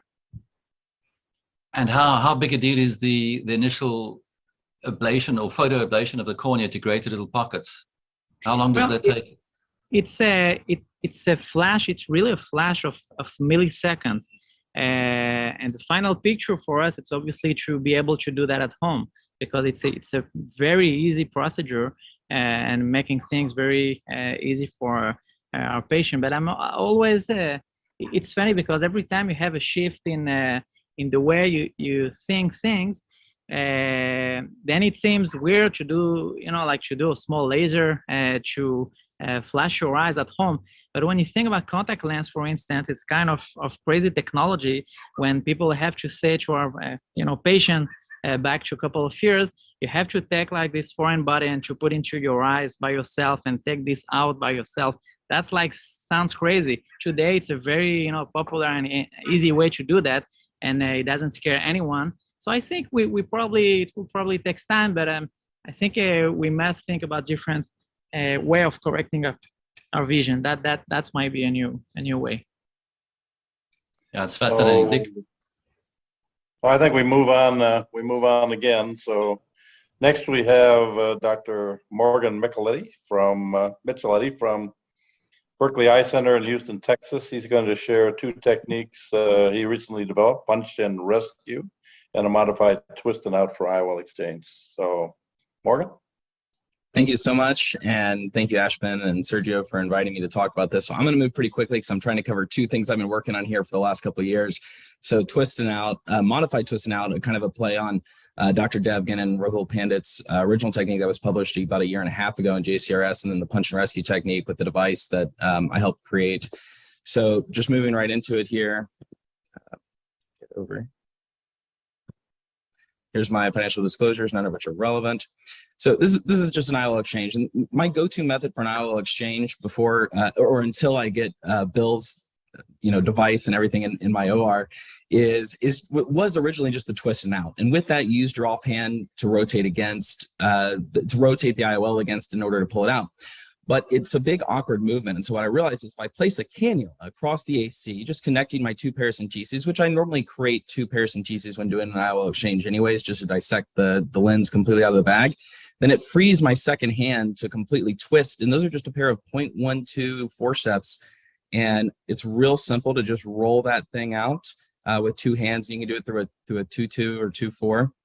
And you can do it across all different IOLs. So that was with Restore lens. This is a Technics 2 platform with a ZC boot, and you can use a bent cannula or a straight cannula. I normally use just whatever I have, a 25, 27 gauge cannula, bent or straight, you can put it through. The main thing you want to do is make sure that you're twisting away from the hub whenever you do this. Here's an example of twisting towards the hub, and you can see I actually rotate the cannula back into the eye. Not ideal, but that's an Invista lens. So it just shows that you can actually use that across all lenses. So that's for me now, my go-to method is this modification of the twist and out. No additional extra instrumentation is necessary. You're already creating a lot of times 2 paracenteses, so just connecting them with a 25 gauge, and again, it frees that offhand. So now to move on to something else I've been working on. So this is an IOL punch that I helped develop with a company called Diamatrix. And really the goal was, if you have a dislocated IOL, to be able to accurately refixate it with only 1 scleral pass, which is kind of the advantage here. Now, there are some things that I've changed since then. In this case, you'll see me use 5.0 Prolane and a 27 gauge needle. I've switched to using 6.0 Prolane and a 30 gauge needle. So here creates the hole. It's a nice round hole, and you can extract a nice cord sample. And you can see I pulled it out and set it on the cornea there. And it's just a nice, beautifully round hole. Now, this is using, again, 5.0 Prolane. Like I said, I've switched to 6.0, 2.5 millimeters supposed to the Olympus. Also using high temp cautery there, which I now use low temp.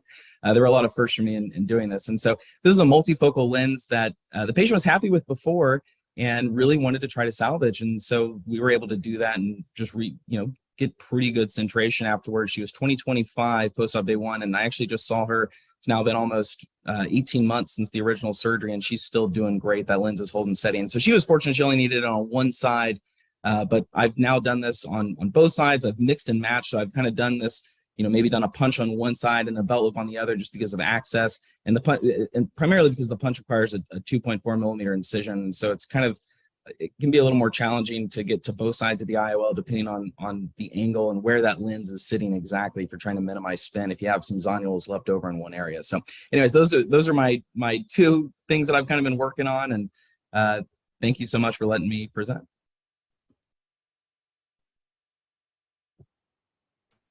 Those are both very, very innovative.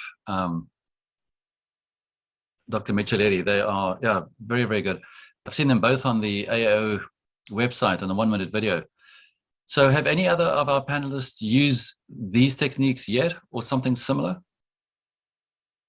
Yes, I punch in some cases dislocated intraocular lenses. I punch with a 30 gauge needle. I just go through the lens material from one side from back to forward, and then thread the 6.0 Prolane and pull it out. So I'm actually using the same, but I don't have a punch. So I just go with the needle through the lens material. It works fine, but I think that the idea of having a punch is much better than looking forward to use it.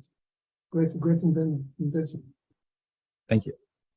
Yeah, I had tried the just a Prolane threaded on a needle and passed it through an IOL, and I thought it was pretty slick. But what happens with the Prolane suture, if you're using actually the needle on the suture, it can cut the IOL a little bit way, and that allows it to sort of cheese wire through later. So I like the idea of having the punch because it's like a perfectly round hole that's probably much less likely to. That is correct. Of course, you are correct. You need to use a 30 gauge needle and not the 27, the smallest one.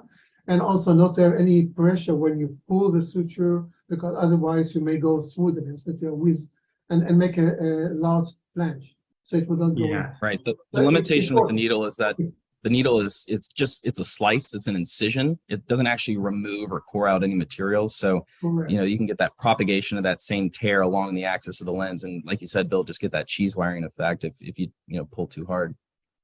You use a FIBO? Punch is the right way to go. You use a FIBO or a 6.0 Broly? I use a 6.0 now. Originally, I used a 5.0, but I've switched to solely using 6.0, and I use smaller flanges, and I bury them much better than I did the first couple times I did it. But yeah, it was definitely a learning curve for me as I started doing some of these cases. I prefer to fixation the haptic against the body of the IOL.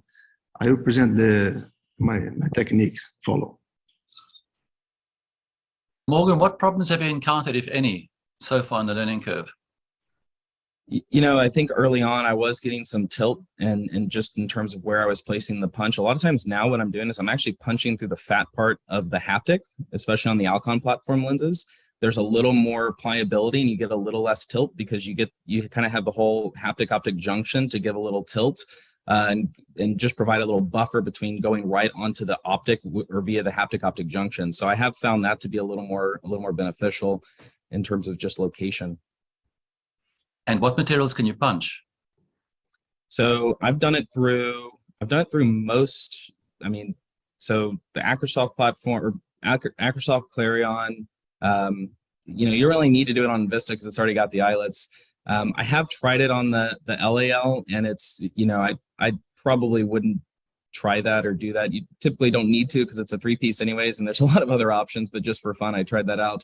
And then it works on a CT Lucia. And the reason I tried it on that is because let's say you're doing a Yamane and you're using a CT Lucia and you do break a haptic, you've got one side already in, one platform which you cannot kind of fixate, and maybe getting to punch some of these lenses or having those pre-made eyelets into the IOLs would be so nice. So I was thinking of like maybe toric lenses when you don't have PC support, and in India we don't get 3-piece lenses which are toric, or even sometimes when some patient who needs a multifocal lens in the second eye and you don't have PC support, and if you don't have access to 3-piece multifocal, this would be great. I was going to ask Morgan if you would like to do that as a primary procedure, like kind of a lens which you don't have a place where you don't have a lens to use and you would just punch holes. And then have you ever tried that? I haven't. It's definitely been talked about. Could you just cut off some haptics and make a punch and then insert it? I think it's certainly an option and certainly something you could do, but I agree. I think the manufacturers should just start putting eyelets on all their lenses. The other thing that I've thought about too is in some patients who have pseudoexfoliation or some sort of trauma, if we put a CTR in, great, but what if we pre-punched holes? And does that make sense in some of those patients to pre-punch holes? So if they do dislocate 10, 15 years from now, you've got an easy place to suture that. I'm not doing that currently, but it's just a thought that, could that be something we're doing? We could do.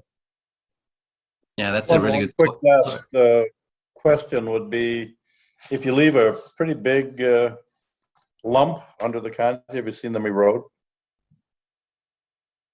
Is that why you went 5.0 to 6.0? I mean, I've seen just about anything on the surface through the years erode through the conjunctiva. So I wonder if putting it under a small flap or in a groove or something might make some sense. Yeah. So I've started kind of, whenever I insert my 30 gauge needle, I've started doing a small tunnel and then tilting and kind of turning. And then whenever I make the flange on the scleral side, I make it pretty small and I really jam that thing into the sclera. Because if you don't have some sclera covering it, it will eventually erode. Yeah. So don't leave it on the surface is the bottom line. Yeah. Correct. Well, all right, good. I'm not sure if it will erode because I did hundreds of sclera fixation with flanges. And if it is under the tenon and conjunctiva, it does not erode, even though it's on the surface. So I don't say usually it does not erode. I mean, I cannot remember a case in which it did, and I don't bury them very deeply. So if it is under the tenon. Under the tenon. Okay. Right, great. Thank you very much. Our next presenter is going to be Dr. Priya Narang. She's an ophthalmic surgeon, clinical researcher, medical educator, innovator from India at Narang Eye Care and Laser Center. And today, Priya is going to speak about the topic of pinhole pupilloplasty, which she helped co-develop. And Priya, we want to say a special thank you to you. I understand that you actually have COVID, and despite that, you are still participating. So we thank you for that. Is my screen seen? Yes. Oh, thank you so much for this wonderful introduction, and thank you so much, Ashwin and Sergio, for having me here. And I'm really honored to be a participant in this webinar. I'll be going ahead with pinhole pupilloplasty. So I just modified this talk a bit, and then I'll be just going through that why, when, and how we go about with this surgical procedure. So I think this is, oh, sorry.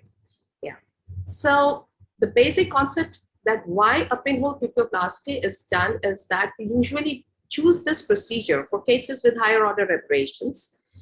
Patients have their own concerns, and even the surgeon has its own concern about, the kind of post-operative outcome that will come up in these cases, because these are certain unpredictable cases with the higher order aberrations. To go ahead, I have a small animation that I would just like to show. I'm going a bit low on my voice because my throat is involved. I'm sorry for that. So this is an animation. A typical patient with a radial keratotomy who have radial marks on the surface. These are the cases which really have deep scarring on the surface, and they have distorted vision. Specifically for these cases, when pinhole pupilloplasty is performed, it leads to narrowing down of the pupil, and it bars the peripheral rays from entering inside the eye. So that's the basic concept, and it focuses and channelizes the central rays. For this, single pass flow-through pupilloplasty procedure is adopted, and a pinhole pupil is achieved. Mostly the target is to have about around 1.5 millimeter of central pupil, so that the central rays, they get focused and the vision becomes quite clear for the patient. For cases like these, where you see the corneal surface looks okay, but when you go ahead with that, for this specific case, wherein the lady, she had a LASIK procedure done 30 years back, and then she had a cataract surgery done 2 years back, and then she has an old record which shows that she has shear exfoliation with the CTR also placed in the back, and that's also fibrous. Nothing much could be thought for this case, and she had mixed astigmatism. So it was decided to do a pinhole pupilloplasty for this procedure. The pre-op and the post-op you see on the left and on the right side, everything is almost same, except that in the post-op period, the pupil goes small and the vision improves drastically for this patient with virtually no effective change in the pentacam of this patient. We went ahead and we published the results of pinhole pupilloplasty for higher order aberrations, and we assessed the visual quality of the patients along with the depth of focus that is achieved in these cases, and this was published in the Journal of Refractive Surgery. The visual acuity that was assessed for all these cases in the photopic and the mesopic light conditions, there was a drastic improvement for all visual distances for the corrected and also for the uncorrected vision, with the defocus curve, which demonstrated that the extended depth of focus was achieved and that the range of vision extended from plus 1.5 to minus 2.5 diopters, and there was a drastic improvement in the vision. The low contrast visual acuity that was measured for these cases was also statistically significantly improvement was seen in these cases. The contrast sensitivity for the mesopic light condition was also reported to be better, and especially it was recorded with the glare on and off. The glare off was definitely better than the glare on. For pinhole pupilloplasty, the major concern is that, whether the pupil dilates postoperatively.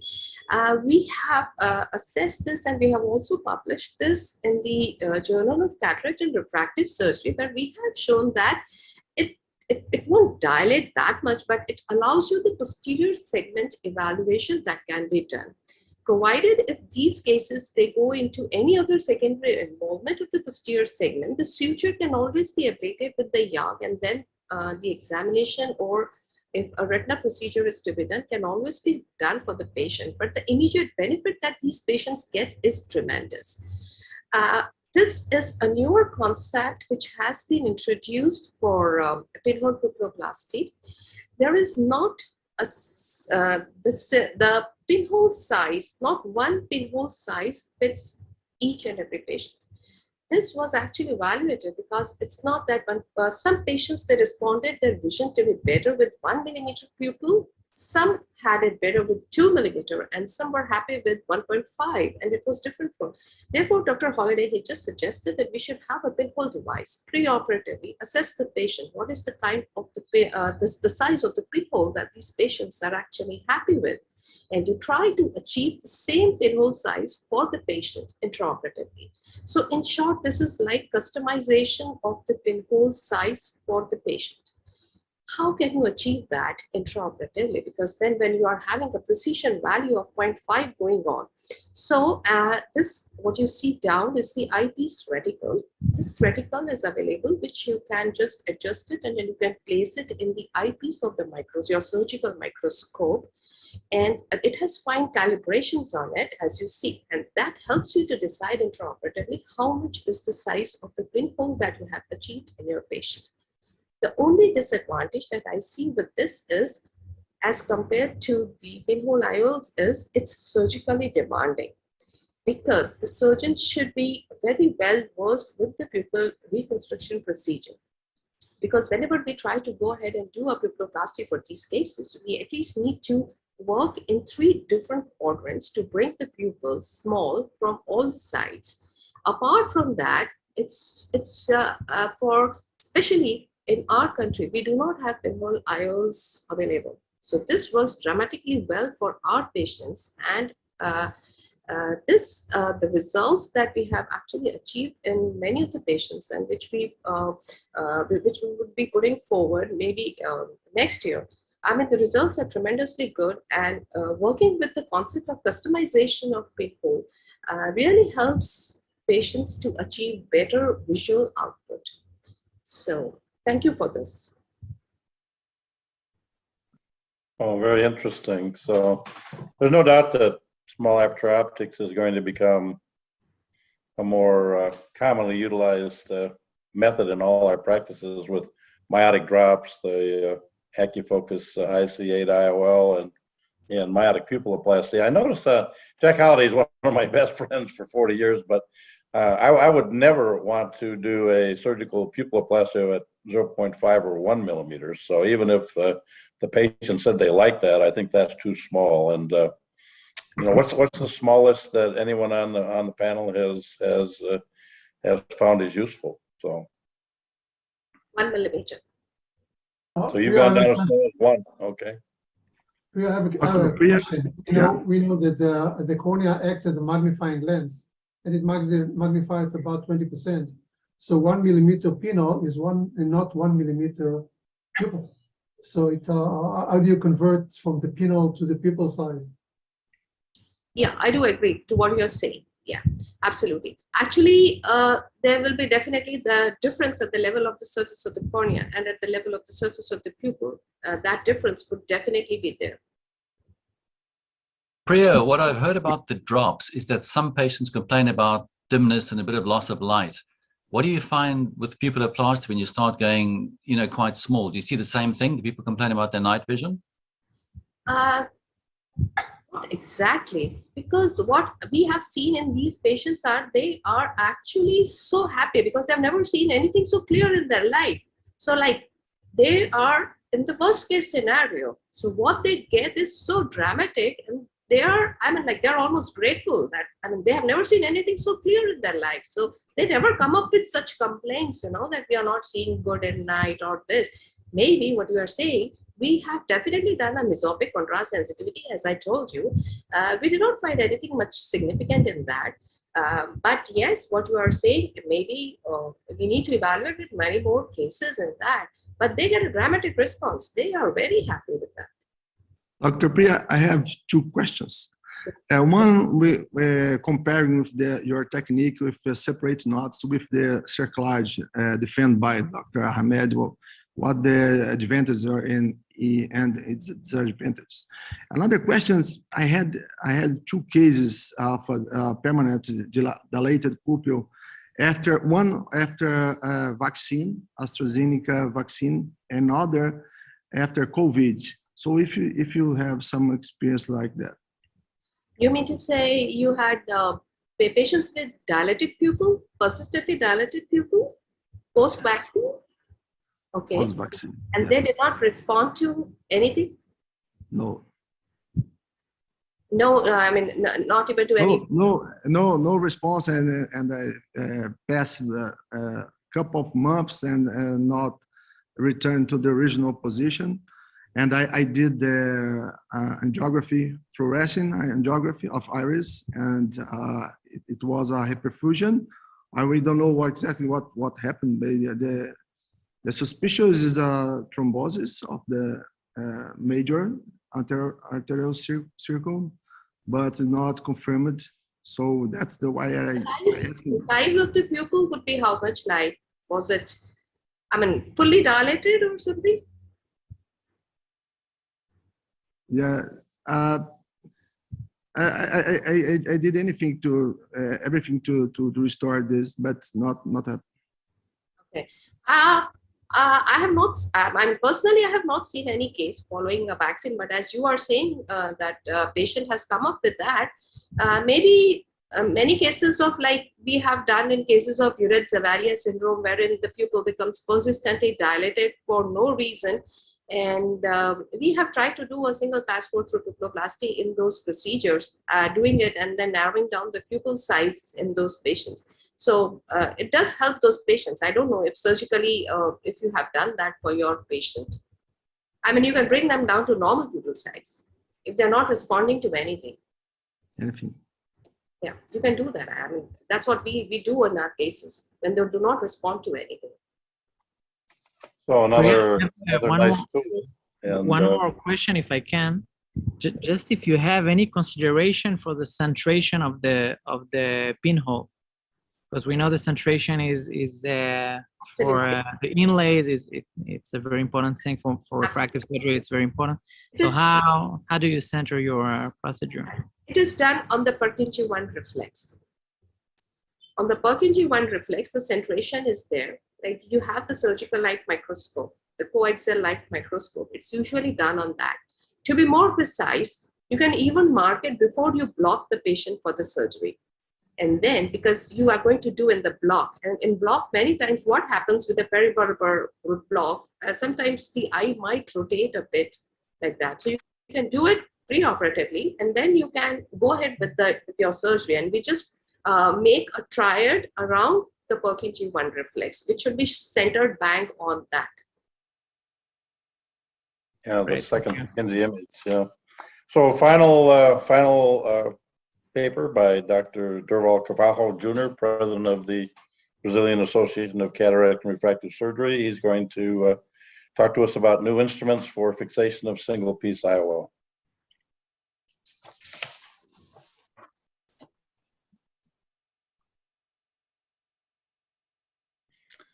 Are you muted?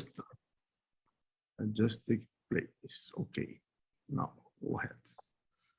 Okay, everybody. Thank you very much. It's a great for me to be part of this. Thank you, Ashwin and Dr. Canabrava for excellent meeting. Well, we're talking about the new instruments for secondary implants. Last year, I presented the piercing technique, but and at that time I have using the needle, and the needle have to pass through the HAPSKI. So the problem is it's not easy to and not reproducible to piercing the HAPSKI, because you can damage the HAPSKI. When you achieve the center, it's very well, and you can do very, very good. I have some cases of the multifocal IOL sclerofixation with that, but not so much reproducible. The Sergio Canabrava starts to use the IOL punch for in the optic part of the IOL. It's a very nice idea, and they start to For starters, use that. discussion with the patient. The plan was to This try to is salvage, recenter, and a sclerosis. development of the Michelet, like you saw here with him. It's very nice instrument, very nice tool to that this punch of this part of IOL. But I believe that I think that is when you fixate the haptic is much better than the optics. So I start this new instrument is it's different because it's a horizontal punch instead of vertical like the Michelet. So and I used together the Ahmed micrograsper. So I do all of the main steps outside of the eye. So I do the punch of the haptic with this new micro punch, and look that the micro hole is very well centered in the haptic, so not compromise the structure of these haptics. I do the both sides and the both haptics. I do the flange and Prolene 5.0 Prolene, and pass through the haptics, everything outside of the eye. So it's much easier. So I position of that. I assemble the IOL in the cartridge, and cuts. You have to do a side cut to facilitate the enter at the haptic.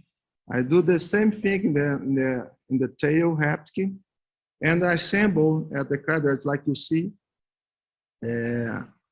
It's well mounted, and look that the surgeon have to adapt some things. The incision is different from the Yaman technique, and the needle catch the needle, the other sides, the opposite sides.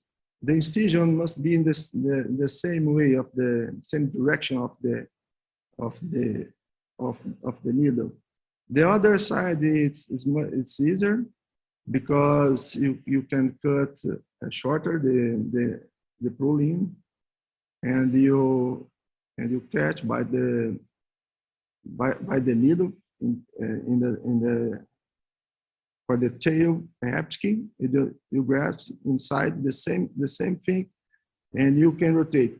Here you can manipulate very good the haptic, because you can rotate and you can adjust anything you want, and you know, and after you see where it's the same of all techniques that you can flange the external tip and bend and birds at the sclera. You have to cut very straight the needle to do the suture, to do the right flange. So I bird the flange. That's the final result. The UBM shows the well placed, well centered the IOL. The patient has no pigment dispersion, normal intraocular pressure. So I'm very satisfied of this problems with this new technique. I'd like to invite you to our film festival at Brascas next year and the Presbyopia immersion course. Thank you very much, all of my friends and our book. Thank you very much. So we're coming to the end of our time here, but maybe Dr. Micheletti, what do you think about putting holes in haptics rather than IOLs? So yeah, I really like that, and that's kind of what I was alluding to earlier. Is going through the haptic instead of the optic. I think it's a great idea. It gives you a little more flexibility. It's a little more challenging when when you have a bag IOL complex to kind of turn it sideways and go in. But I think that's an ideal plane, right? I mean, that's the same plane that most 3-piece IOLs are designed anyway. So I think that's the right idea. I haven't done it just without a bag IOL complex. I've always had those haptics contained in the bag.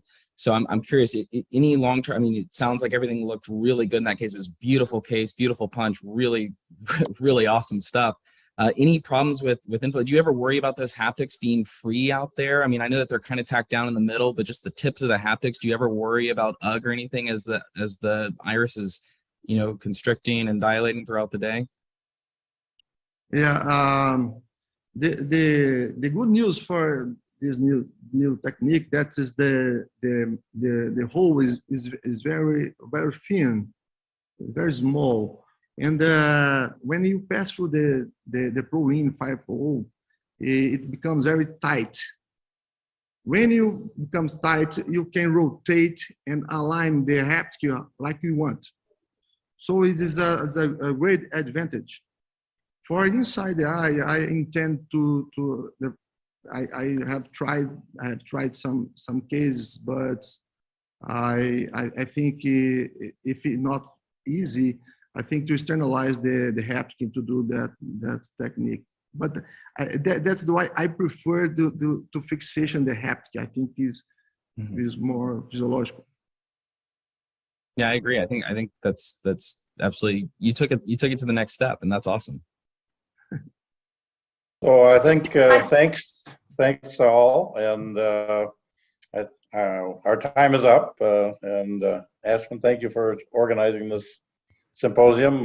Thanks to Dr. Cummings. He really was the lead here in organizing, and to the discussants and our speakers. It's been an honor and a pleasure to work with you all. Dick, thank you so much. Honestly, just your mere presence gives us all motivation and inspiration. So thank you for being here. It's an absolute honor. To all the speakers and my dear friends, really, honestly, it's been wonderful having you guys, and your topics were just so varied, but still so, I was not able to take my eyes off you guys. It was phenomenal. Arthur, Gaurav, thank you so much for your leadership in conducting this and taking this forward. Thank you guys for another wonderful session.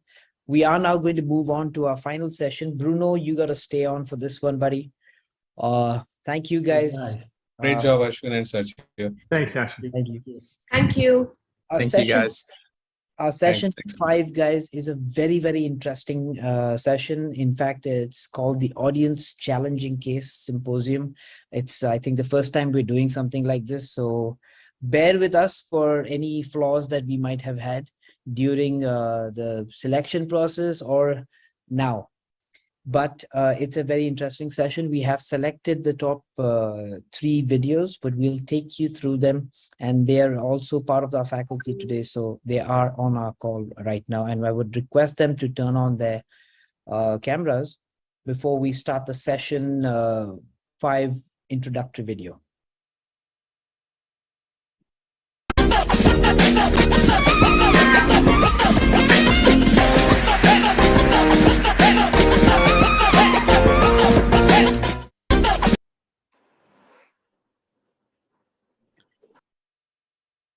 All right. I guess we are going to start this session, and for this last session, Sergio and I will be moderating it, as well as we have an expert in Bruno Fontes who will be with us during this session. I am going to ask and request our first speaker, Shivani, to kind of take us through her video. We'll obviously help her. If you have the video, you can showcase it from your own laptop, or we can have it played for you as well. Which way do you want it, Shivani? Good evening, sir, and good afternoon to everyone at Eastern Time. It's an honor to be presenting in front of stalwarts. I can't express in words what I'm feeling, but I think y'all can go ahead and play the video. Sure. It's with my voiceover. Hello everyone, I am Dr. Shivani Patnaik from Dr. Eye Institute, Mumbai, presenting to you a very interesting case of a subluxated multifocal IOL with a posterior capsulotomy opening. The patient presented to us with diminished vision after 14 years of cataract surgery and an inferiorly subluxated PC IOL with a clear posterior capsulotomy opening. To top it off, she demanded multifocality. We took up the challenge, and we are here to show you how we did it. Let's go.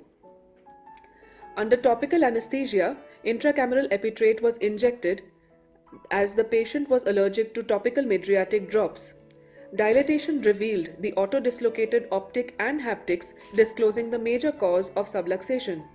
Triamcinolone guided anterior vitrectomy was done to free up the optic from any vitreous entrapment coming through the YAG opening. We can see the optic spinning in free motion as we perform vitrectomy to ensure smooth explantation of the IOL. An important step here is to inject intracameral viscoelastic to form the chamber and to discipline the unhinged optic and finally ensure its smooth explantation. The optic was then grasped with microforceps and incised halfway with microscissors. An important note to be made here is that you do not need to completely bisect that lens. The lens can be delivered through a 3 mm incision by dissecting up to its radius. Now the optic is pivoted out using the main incision as a fulcrum. All of this is done under topical anesthesia.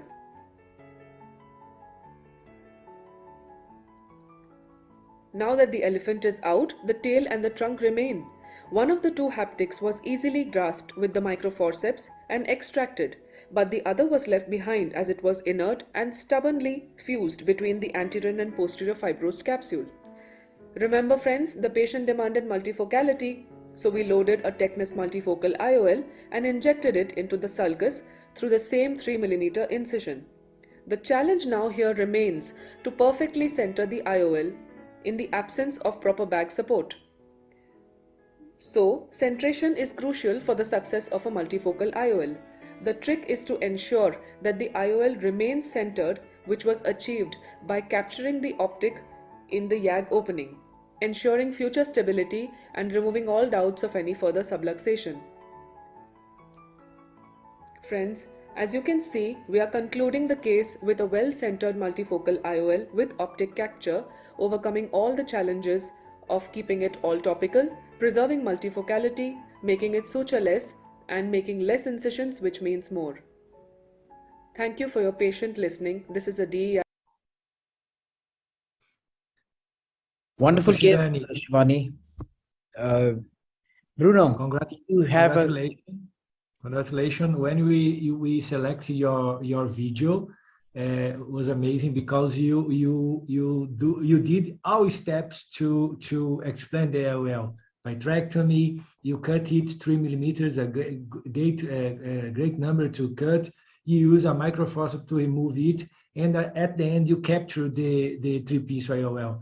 So a great teaching video for people, for audience that starting in explant IOL. My first question for you: what do you think this haptic is removed from the IOL? The optic is on. You're on mute, Shivani. His question is, why do you think the haptic optic came out? I mean, what happened? So these are a pair of old 733 and 737 IOLs. We've actually explanted all of them. We had implanted 4 and all the patients came back with a similar complaint. So it was actually a series. But so we couldn't find any particular reason, but maybe bag fibrosis, which caused an autodislocation of the haptics from the optic. It was a clean autodislocation and they were not broken into pieces or anything. It was just from the haptic optic junction that it dislocated. So we've explanted all of them and refitted a focal in place of it. So that's the design that it was, and now it's no longer made. So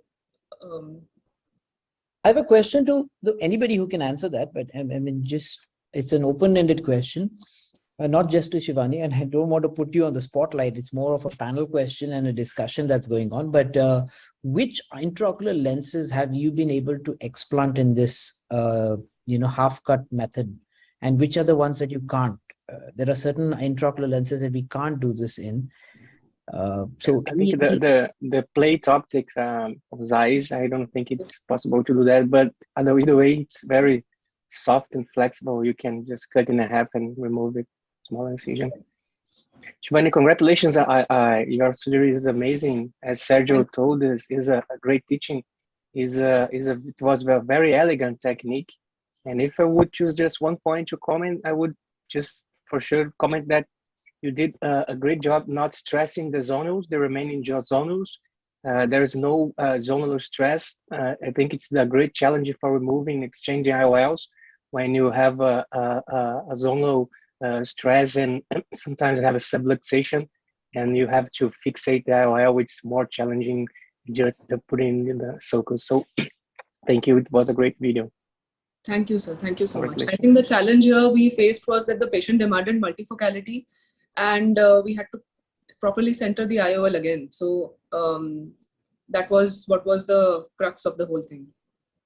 So there are certain steps, Shivani, and I think I wanted to just stress out, there are certain steps that can be very detrimental to the outcome of this. For example, when you're doing a vitrectomy or you're doing some kind of maneuver with the intraocular lens, especially while cutting it with a scissor or something, you could damage the anterior capsule. Yes. And that really prevents the placement of the lens. In those cases, what are your options? And obviously, this is an open-ended question. I can answer it as well, but I just wanted to put it out there. That's some of the points to think about when you're doing something like this.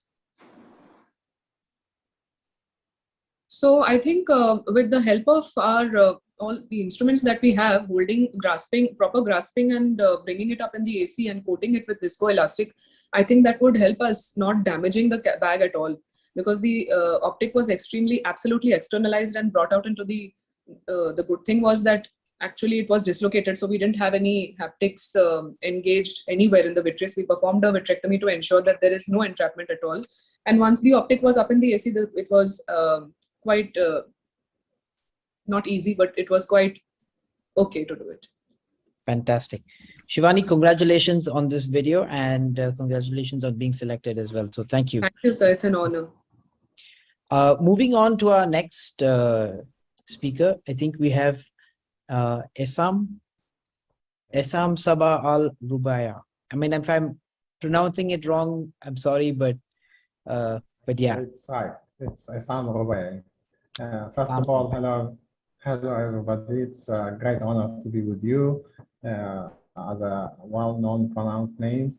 I've learned a lot from the previous sessions, and I hope to learn from your comments on the upcoming video. Today, I'm going to share a case of uveitis to cataract, and if you can, you may play it from your own side. Yeah, sure. AV team, can we play Essam's video? Yeah. Hello everybody, I'm Dr. Essam Rubaya from Iraq. I'm presenting a case of TV uveitis with pinpointed pupil and 360 posterior synechia. First, I tried to dissect a plane between the iris and the anterior capsule by MVR blade. The plane is used later to complete dissection with the cohesive viscoelastic cannula, having the cohesive viscoelastic pushed between the iris and anterior capsule plane. Then I use a spatula to make sure the separation of the iris from the anterior capsule is complete from either sides. Now I switch to stretching the pupil using two instruments, which is necessary to complete the rhexis by obtaining a sufficient pupillary dilatation. Then viscoelastic is washed with a balanced salt solution to facilitate staining of the anterior capsule with Tribani blue stain. Cohesive viscoelastic is filling the anterior capsule. Then rhexis is started with MVR blade, avoiding the thickened anterior capsule. Capsular rhexis is completed using a microcapsular rhexis. It is fashioned to be a 5 mm, around 5 mm, well-centered capsular rhexis, and the target is to involve that thickened part of the anterior capsule within the capsular rhexis. Once this is completed, a hydrodissection cannula is used to dissect the cataractous lens. Then a bimanual is used to aspirate that lens, gradually starting from one side, then trying to switch hands to have a better control.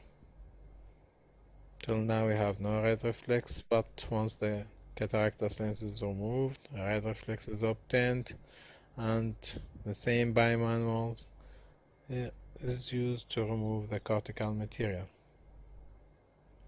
Also, switching hands here is used for a better control, making sure whole cortical material is removed. Viscoelastic is pushed and a hydrophobic acrylic lens is implanted into the bag. Later on, viscoelastics is removed and the case is concluded. Thank you.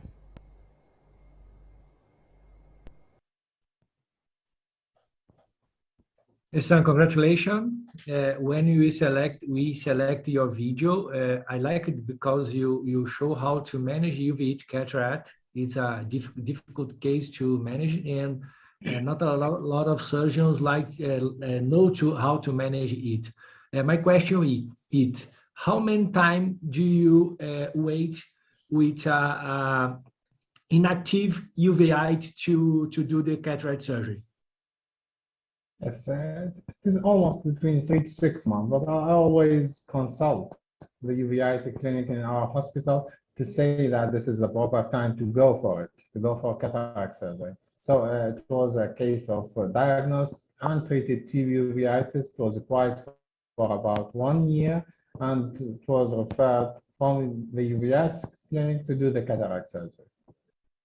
And do you start with any corticoid preoperative, oral, or something like this before the surgery? Yes, exactly. She was started with the topical only, topical steroid, 2 weeks before surgery. Also, that was the decision of her uveitic doctor. But after the surgery, oral steroid is added too. First up, Essam, thank you so much for your submission. It was a really, really interesting video, and I think it's extremely challenging as well to take care of these cases. I want to open up to panel to Bruno to kind of have his questions, and then I'll ask my questions at the end. I think it's not a question, but I think there's so much of content in that video which can be discussed from an educator standpoint, which really needs to be there. But Bruno. Yeah. Sometimes you can just strip the inflammatory membrane, like membrane axis, but it was so the synechus looked so tight that you had to use those spatula, and those bleeding occurring in eyes that has been inflamed for so long. I think it was greatly managed. One point that I would like to highlight that is these uveitic eyes. You should always implant the IOL in the bag. If it's in the sulcus, it will be a huge problem. It will get dislocated and cause more inflammation. So all your efforts are to minimize inflammation during surgery and including the IOL in the bag. So surgery has to be a very experienced surgeon. Implant the IOL in the bag, remove all cortical material. And I like in these cases to put a triamcinolone subconch and look tight in the post-operative period for IOP, intraocular pressure fluctuations, and sometimes add non-steroid drop as well. But congratulations, it was a very, very teaching video for us. Some of the points that I think were important in terms of giving tips out there for, to educate in terms of uveitic cataract. Sometimes I think one of the good points in your video was you had a fibrosed anterior capsule, at least in the center. Sometimes this fibrosis does not limit itself to the center, it actually spreads all across. And in those cases, I've seen sometimes, that surgeons actually go and still try to pull. And in those scenarios, when you're pulling on the rhexis, a small tip is to not pull, stop, and actually cut. There have been cases I've cut all across. I mean, I made few paracenteses only to make sure that my micro scissors can go in and ensure that the cut is clean and clear. it honestly causes so much less stress on the zonules, and you actually end up with a good bag. As what Bruno was saying, to add to Bruno's point, you save the bag, save as much as you can in these cases, especially in these cases, because that uveitic, that iris touch is just it's a disaster at the end. It's a chronic uveitis patient you have on your hands for life.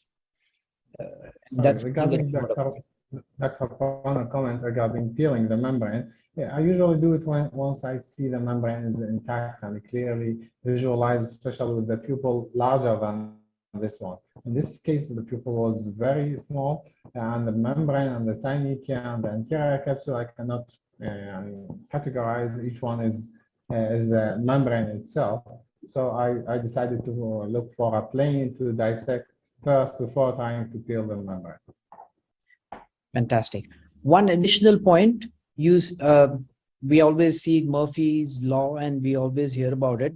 You started off the case with a really small pupil, but you also ended the case with a really dilated pupil. That's because of the stretch, I agree. One simple point on this is probably to do a single pass photo or any of the pupilloplasty techniques is a tip that I want to tell to everybody. I mean, you don't have to shut it down to 2 millimeters, but you definitely have to do a pupilloplasty because the refractive error or the higher order abrasions that come through that dilated pupil, it's too much for this patient who's not had vision, and more so even from an aesthetics standpoint, you want to be reducing that pupil size to a particular decent size, and that really benefits the patient from a refractive outcome perspective. Actually, fortunately, the case on follow-up, the pupil was larger than the one that ended with, so she was not complaining, fortunately. Fantastic. But congratulations on the case. It was fabulously done and really well, good educated video here. Thank you, Asa. And we're moving on to Vipul Arora, and he's going to be talking about dense white cataract with iridoplasty. So good evening and good afternoon. And thank you so much, Dr. Ashwin and Dr. Sergio, for selecting the video. I learned a lot previous year also, and this year also the program is very crisp. I would like to tell AV people to please play the video.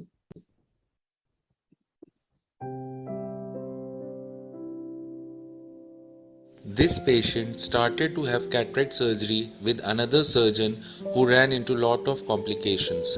There was increased intraocular pressure and iris prolapse, and so case was discontinued. Sutures were placed temporarily, and then patient was referred to us next week to address this situation. We got challenge in our hands, so I am trying to see if there is any kind of mobility in iris. Capsule is stained with tryptophan blue dye and iris hooks are placed. Anterior capsular integrity was breached during previous surgery. As a result, the whole lens became opacified. Cystitome can be used to complete and make proper capsulorhexis. There is little bit of wrinkles on capsule suggesting some zonular weakness. Dispersive viscoelastic is placed. Although we are aware of the fact that anterior capsulorhexis is not continuous temporally, we start phacoemulsification with direct vertical chop. We can observe that cataract is of grade 3 type. We have to make sure to remain in the center while doing phaco and let the fragments come in the center. I am operating superiorly as there are sutures temporally. Patients have some issue of brow, so eyeball is slightly decentered. We can also observe that I am gently rotating the nuclear fragments without much stress on zonules. Pieces are brought in the center and lifted to the level of iris plane and then emulsified. Iris hooks are of much help in this case as capsulorhexis is extended. IOL is placed in the capsular bag and iris hooks are removed. After removing the temporal sutures, microforceps is used to grab the iris. I have also changed my sitting position temporally. With 9-0 Prolene, Long needle is passed through cut end of the iris and docked it into the hollow bore of 26 gauge needle and pulled out of paracentesis. With another microforceps, bring the suture loop out and make 4 throws with the distal end of the suture into the loop. We have to make sure that all the 4 throws are placed properly. So this 4th throw pupilloplasty helps the knot to be really tight and give great results. Now the suture ends are cut and we can see the pupil has gained its shape. Air bubble is placed to complete the procedure. Thank you. Another great teaching case to present how to insert iris hook, how to manage a dense cataract and pupilloplasty. Congratulations, and because this will select your video, I believe the audience will loved your video. Fantastic, Vipul. I definitely want a few comments from Bruno before we say something, but there obviously were so many teaching points in this video. It is it really has the element of surprise as well, you know, where you can be surprised at different levels during the procedure. The iris tag that was left with that big iridotomy was huge. It was very small enough to actually rip, especially when you put an iris hook in that spot, and that can rip, and it has ripped in my cases, especially when you have a little bit of an atrophic type of iris. It can just tag off, and then you have to do a full iris tear repair, which is not an easy one to do, especially in a shallow chamber like this with an intumescent cataract and so on and so forth. Bruno, we want some comments from you. A great video. If I want just choose one topic, I would choose that it was wise that surgeons should choose how to adapt for this intumescent cataract using a cystitome instead of capsulorhexis forceps. Sometimes when you use capsulorhexis forceps, you lose a lot of viscoelastic and you lose the anterior chamber pressure. Anterior chamber pressure with the viscoelastic is very important for us to keep the nucleus back and can be able to perform the capsulorhexis as a continuous circular. If you continue trying to put the viscoelastic and going to the Otrada, the forceps, and keeps losing viscoelastic, you have a lot of fluctuations and you can just lose the rhexis. So I think it's a great point for the surgeon during surgery. He can adapt for each case and do the better for the patient's safety. So, Sergio, do you have any comments to make on the usage of? Yes, only to tell to Dr. Vipul, Isan, and Shivani to add me and Ashley in the Instagram. We will share your 3 videos in the next week, and we will send your video for our audience by May for all that all ophthalmologists that register with us. And we really like your 3 videos, amazing video, amazing teaching videos. And maybe three new stars here, Ashby. Absolutely. Thank you, sir. Thanks. Yeah, and Ashby, I like to say for our audience that to stay watching us in YouTube, in the website, in here, news, novelty for the next year, WWCRS course. Can you talk about this to tell for the people?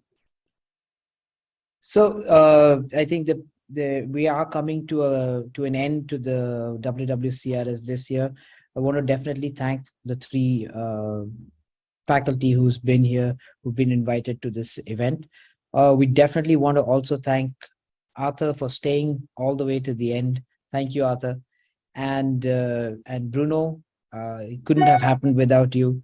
We've been meeting too often this whole year, but we'll definitely catch up very soon again. Having said that, we are definitely launching WWCRS courses for all across the world very soon, and this would be online, so nobody has to go anywhere to get access to these courses. Sergio will be obviously launching them soon. We'll talk about it once we are ready, but yeah, we're just announcing that we are coming up with something new. in the next coming year. All right. Signing off. Thank you, sponsors. Thank you, faculty, every single one of you, for spending your valuable time. It has been an exceptional journey of 3 years. Hopefully, we'll be able to continue this sprint furthermore, and we'll look forward to more participation from audiences and faculty all around the world. Thank you, guys. Signing off. Thank you, sir. Congratulations. Thank you. Thank you. Thank you, Bruno. Always a pleasure. Bye. Bye-bye.